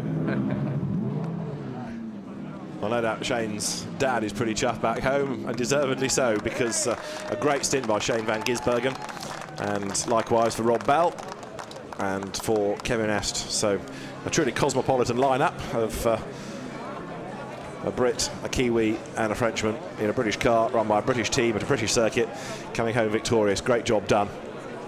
Now let's hear from the second place team, WRT, coming home in the number 1 Audi. In second spot, Robin Frins, Jean-Carl Vernet and Laurens Vanthoor, the drivers. John's with them now. Second place Audi, Laurens Vanthoor, Robin Frins and Jean-Carl Vernet. I'll start with you, Robin. We got really worried because we saw your car slow down so much. We thought actually you were out of fuel, but obviously it wasn't that. No, it wasn't a fuel issue. I braked and I shift down, and suddenly I got an alarm on the dash saying I was in neutral. So I was in between gears, and I couldn't get it in the gear, so I had to switch off the car and put it back on again. And it was fine, so I lost a lot of time. And then you handed it over to your teammate here, Mr. Audi, expecting to go out and do more than he did. No, he did a wonderful job. I mean, put it back to P2. Not more I can ask for. Excellent. Well, what do you say about old Laurens? I mean, a tough race for you, really. Yeah, it wasn't an easy race. We had to fight quite a lot, but yeah, in the end, we finished P2, and I think we extended the championship lead with that. So that's more than we can ask for. So it's we want the championship. We will not want to have the most race victories, and this is the way to do it. McLaren team took an opportunistic, very early pit stop. Do you think that was the reason they won, or just simply they had more pace? But I don't know how much they pushed in the end, but I think that played a very big role. We were not able to do that. If we would have pitted then, we will have to do a splash and dash in the end. So we were not able to do that strategy. They were. I think it made a big difference for them. If they were quick or not, I don't know, because they had quite a lead. So obviously I don't know how much Kevin was pushing in the end. Jean-Carl Vernet, you started the race for any stories at all? We didn't see an awful lot. You just seemed to have a very smooth run. Yeah, it was good. I mean, I think some guys on the front were starting with new tire. We weren't, so I had to wait a little bit before pushing hard and coming back on the lead. And yeah, the car was good. I mean, the lap time were pretty good compared to the other cars, and yeah, I mean, we really thought we were able to go for the win. After, unfortunately, in racing you have some problem like Robin had with the gearbox, it is a shame, but Laurens said everything. I mean, we are here to fight for the championship, and it's good point for the championship, and that's the most important. Everybody did a great job. The team mechanics at the pit stop were just excellent, and my teammates also did great. So we just need to continue this way, and I'm sure at the end of the season we're going to be happy. Well done, all of you. Congratulations. And then the third place car Again, once more an Audi. And the drivers will be very shortly making their way up to the podium. Frank Stippler, I think, is within sight to have a word with from third place. John. Frank, all your teammates are run off and hit. Where are they? I don't know, they hide away. But we had a nice result, and we were a little bit unlucky with the second full course yellow, where we lost the leading position. My start was a little bit careful, but we came back to sixth position, and yeah, we had a good and clean race, I think. The whole thing seemed to hinge for us on that safety car about 40 minutes in, when the McLaren used that opportunity. A great call for them. Do you think if you had done that, would have made any difference to your situations overall? Maybe second, but the McLaren was quite fast, so I think they deserved the win. And yeah, I think today they were pretty quick, and we couldn't compete against them. But they did a nice strategy as well, so they did a brilliant weekend job. So congratulations to them. Well done, Frank. Thank you. Thank you. So Frank Stippler goes to join his teammates at the podium. So confirmation that the penalty does drop Bononomi behind Stefan Ortelli, even though the timing screen hasn't yet had that penalty applied. Manually you can do it. You put the number 3 Audi up into third spot. So the foot of the podium, the cars in Parc Fermé, fans as well as team personnel, they're ready for the celebrations. We've got the Pro-Am podium as well as the Am as well. And hopefully there'll be a good reception for Stuart Leonard and his guys, Paul Wilson and Michael Meadows. Great effort that between them all to take over the Pro-Am class honours. We'll check the results out in a moment, and then we'll go to the podium. We might be able to grab a word with 1 or 2 more drivers as well before the podium ceremonies are underway. But indeed, the team personnel are ready, and we are now good, I think. So it's going to be in reverse order.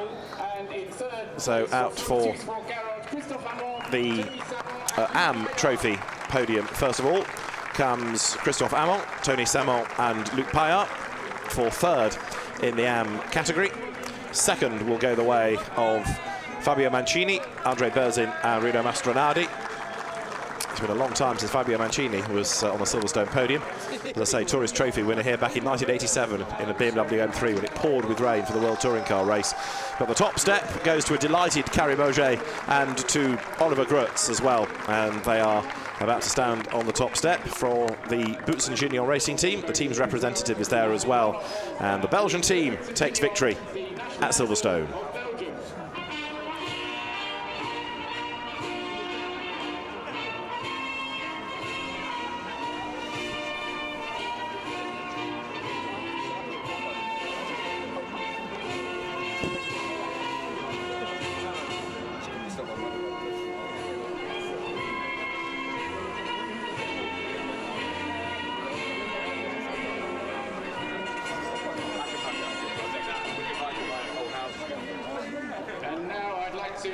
So for Carrie Mauger and Oliver Grutz for the Boots and Gignon racing team, the Belgian national anthem for the winning team, and as the drivers put back on their Pirelli caps.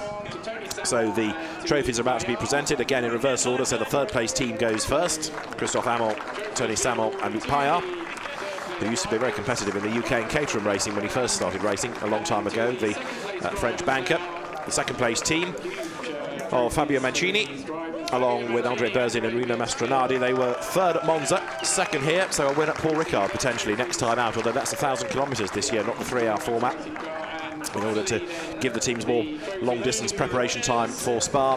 And Carrie Mauger has got all street look with his cap the other way round. The winners of the Am class at Silverstone, Carrie Mauger and Oliver Grutz. The trophies presented them, and they, I suspect, will all be asked to huddle together in a moment for photographs. There is the winning BMW at the foot of the podium, and there's the Blancpain clock as well given to the class winners. That's mine, say the team. Carrie Mauger probably has a Blancpain. He's a man of means, but he's trying to strap it to his wrist. It's a bit bling doing it that way, I think. Look good on the office wall, Carrie. But a very happy man is Carrie Mauger. He's been a Blancpain regular for a number of years, and indeed in other sports car championships, but it's great to have him as a class winner. And 5,000 euros as well from Laurent Gaudin, the man who looks after the championship.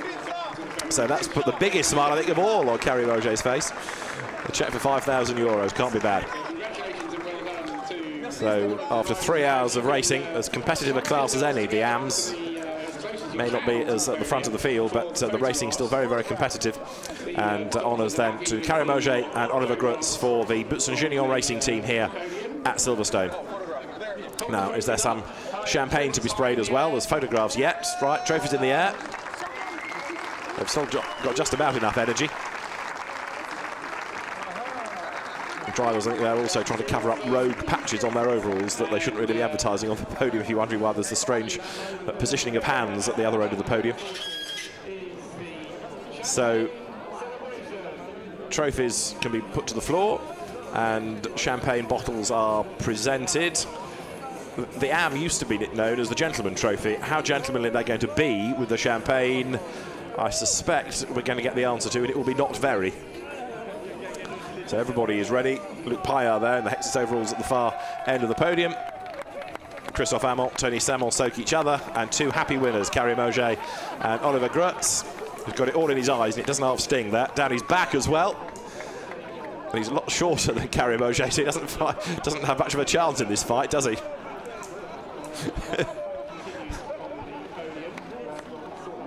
Hat off, a soaked little Belgian driver, Oliver Grutz. So hopefully we'll be able to hear from Karim Auger. Auger is there on the podium, so let's hear from our class winners, Auger. Karim, I believe that's your first win in Blancpain. How does it feel? Oh, awesome, awesome, awesome. We had a really quiet start at the beginning. Fantastic strategy. We did a fantastic strategy, you know, coming in with when there was the first full course yellow.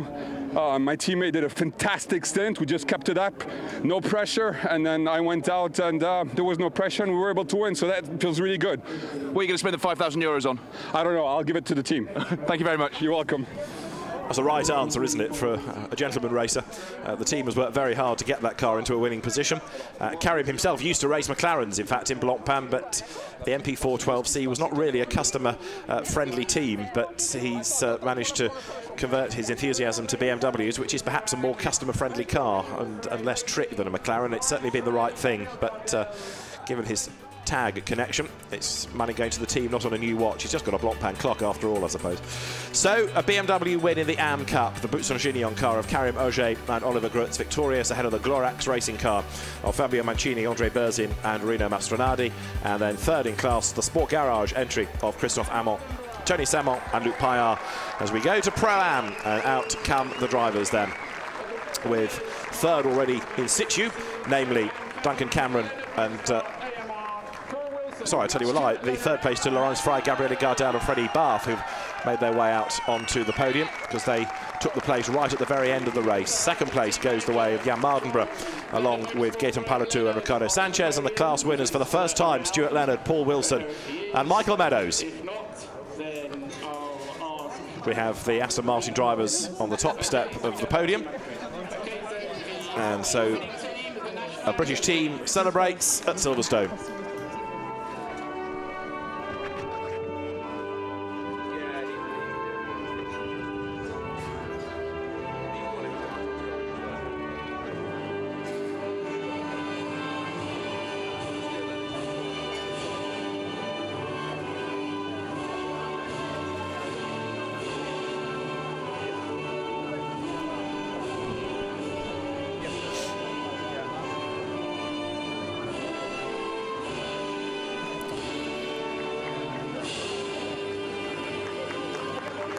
Great job done by Stuart Leonard and Paul Wilson, who've come out of Caterham Racing. Michael Meadows, the gun for hire, double Carrera Cup GB champion. But they combine in Aston Martins and they win at Silverstone. Stuart Leonard, whose team it is, will be absolutely overjoyed, no doubt. But what about this? We'd overlooked it right at the very end of the race. The Emile Frey Jaguar doesn't just finish, it gets its first ever podium. Fantastic job done for the trio of Laurence Fray, Gabriele Gardel and Freddie Barth. For second place, Jan Mardenborough, Ricardo Sanchez now, and Gaetan Palatou there in the middle receive their trophies for Bob Neville's Nissan team. But the top step and a first win in Blancpain. Wonderful effort. Stuart Leonard's team. Paul Wilson to his right, Michael Meadows there receiving his trophy to the left. And a wonderful result that for a team taking on more experienced teams, but on home soil, coming out on top. Well done to Paul Wilson, to Stuart Leonard and to Michael Meadows, winners in Pro-Am. And there's the Blancpain clock surreptitiously snaffled, I think that was, by the team's rep. And there's a check as well for the winning team of €10,000 to the Pro-Am winners. The Jaguar team thinks they ought to have that for itself, but no. Now there's the champagne as well. And things could get messy on the podium here. Victory at Silverstone in Pro-Am for Stuart Leonard, Paul Wilson and Michael Meadows. The champagne is sprayed. Delighted drivers all round, because in the Nissan's case, it's salvaging a good result for the team. In the case of the Aston Martins, a class win is just fantastic, even if Stuart Leonard can't open the champagne. And for the Jaguar team, after all the grief that car's given them, to get onto the podium is just fantastic. Stuart Leonard may not be able to open a bottle of champagne, OJ, but he can drive a race car pretty well. Stuart Leonard, Aston wins at Silverstone, your first win, a fantastic moment. Yeah, no, unbelievable. It's really great. It's fantastic. Family are here, friends are here, team works. I mean, it's just, everything just was bang on. It was really good. Really good. Congratulations. Thank you very much. Thank you. Wonderful job done that by Stuart Leonard and the team. So let's confirm how things were in Pro-Am then come the end of the race. A win for the Leonard Motorsport Aston Martin from the Nissan, and then the Emil Frey Racing Jaguar that got ahead on the last lap of the 51 Ferrari because of the time penalty effectively applied to that car. So that was how it all happened. It got within 5 seconds. Remember, it was track limits that had been the undoing. I think it was when Matt Griffin drove the car mid-race. And that 5-second penalty applied right at the very end, so it put the Jaguar up onto the podium in Pro-Am. They'll be delighted with that result. It means, though, that a second successive podium result for Cameron and Griffin is gone. So 2 podiums down, 1 to go. Here come then the drivers for 3rd place overall and 3rd in the Pro Cup. It is, first of all, Stefan Ortelli, Stefan Rochelmi and Frank Stippler for Belgian Audi Club Team WRT. For 2nd place, their teammates Jean-Carl Vernet, Robin Frins and Laurens Vanthoor. But last year it was a British Bentley. This year a British McLaren that wins at Silverstone. We've had British Aston Martins in the past as well outright. And this year's winning drivers, Kevin Est, Shane van Gisbergen and Rob Bell, victorious at Silverstone. And all 3 of them absolutely delighted, and you can understand why. And Davy Ryan on the podium as well for Von Ryan Racing, and he'll be chuffed to bits as well. After all the toil, his team comes out on top.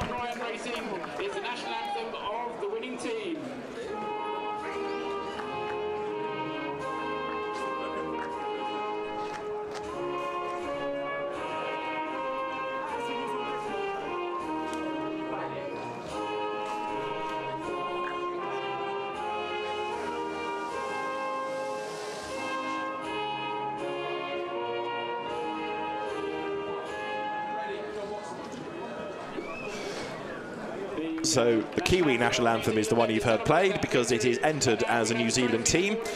Of course, Bruce McLaren himself was a New Zealander. You've got a New Zealand driver there. I think the last Kiwi to win at Silverstone was Mitch Evans at the Grand Prix a couple of years ago when he won in GP3. But it's good to have a British car winning. And the trophy's given there to 3rd and to 2nd. So near and yet so far for Laurens Vanthoor, Robin Frins and Jean-Carl Vernet. But the biggest trophies of all go to the winning McLaren drivers. Rob Bell, Kevin Est, Shane van Gisbergen. That's going to ruin Shane's excess baggage, isn't it, on the flight home? But now he needs a few more from V8 Supercars to match that, because that's pretty impressive. I think they have a Blancpain trophy. And Davy Ryan modestly stands at the edge of the podium. He's been up there for Formula 1 success. Gets his Blancpain clock. That's not too bad, I think, for Davy Ryan. That looked good on the office wall for sure.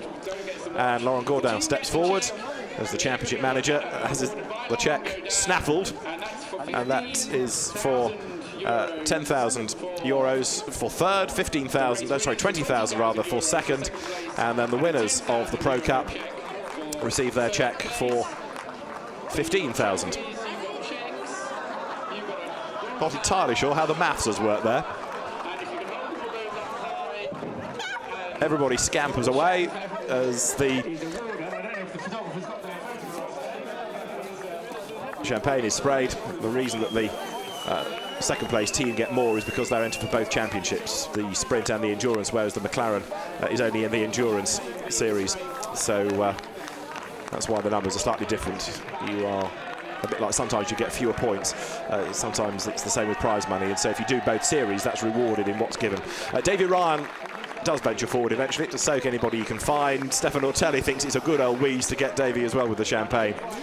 Great job done all round here at Silverstone. So the drivers in a moment, I think, will make their way from the podium itself, and the next stop for the Blancpain Endurance Series, of course, is Paul Ricard, where this year it is going to be a 1,000-kilometre race. Nürburgring has carried that in the past, but that will now happen at the end of the season. So we go Paul Ricard for 1,000 Ks, then the Total 24 Hours of Spa, and then the Nürburgring event in September this year. So let's just quickly confirm the Pro Cup results. A win for the Von Ryan Racing McLaren of Kevin S, Shane van Gisbergen and Rob Bell, ahead of the Audi of Laurens Vanthoor, Robin Frins and Jean-Carl Vernet, with third going to Frank Stippler, Stefan Ortelli and Stefan Richelmy. A penalised fourth, Marco Bononomi from Philippe Salaquada and Frederic Verviche. Then fifth, Sean Walkinshaw, Martin Plowman and Craig Dolby, Max Buch, Maxim Soule and Andy Soucek rounding out the top six. Well, it's been a fantastic race as ever at Silverstone, with an awful lot going on right the way through the field, and Paul Ricard is going to be just as good. You can guarantee that for 1,000 kilometres of racing. But from here, for OJ Borg and John Watson, from me, David Addison, thanks for your company. We'll see you next time in France at Paul Ricard. But from Blancpain Endurance Series at Silverstone, bye for now.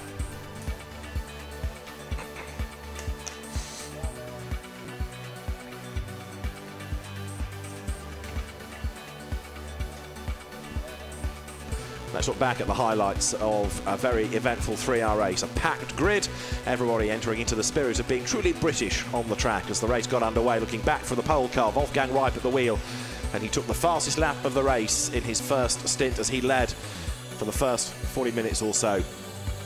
Early yellow flags, though, as number 11, Michael Brogniewski, was punted off the road.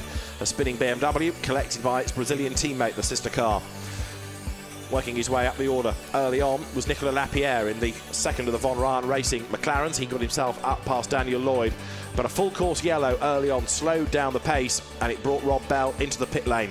It was an inspired call because he lost less time under the safety car situation like that. Then drama for Wolfgang Reip, who punted into the back of a Ferrari that closed the door. He was delayed and he lost the lead, as swooping around the outside of him was Marco Seifried to take over the race lead. On the hour mark, the first proper round of pit stops came, if you like, but those drivers were compromised against this car that had pitted under the full course yellow. Effectively, it gained the McLaren 40 seconds, and that was impossible to make up for the remainder of the day. The 59 McLaren, Adrian Quaife-Hobbs at the wheel, was working its way into contention as well. As ready for the last hour of the race, Kevin Estre took over. Robin Frins had a problem, slowed, got the car reset, restarted and gave way to Laurens Vanthoor for the last stint, as Alvaro Parent was unceremoniously punted out of the race by Andy Soucek. There was debris all over the road as he pitted. Full course yellow once more, and on the restart, Stefan Ortelli worked his way audaciously past Martin Plowman in a really good move. There was another incident involving Andy Soucek, this time with Norbert Siedler, whose car was speared off the road up the escape road, heading for Pro-Am honours. 32 Aston Martin of Wilson, Leonard and Meadows, and Davy Ryan. No timing screen, just a good old-fashioned stopwatch, was looking at how his leading car was getting on. Soucek up past Adrian Zaug. A race win for Kevin Estre, Rob Bell and Shane van Gisbergen. A Pro-Am victory for the Aston Martin behind. It's been a great race here at Silverstone. Next stop is Paul Ricard in Blancpain Endurance Series.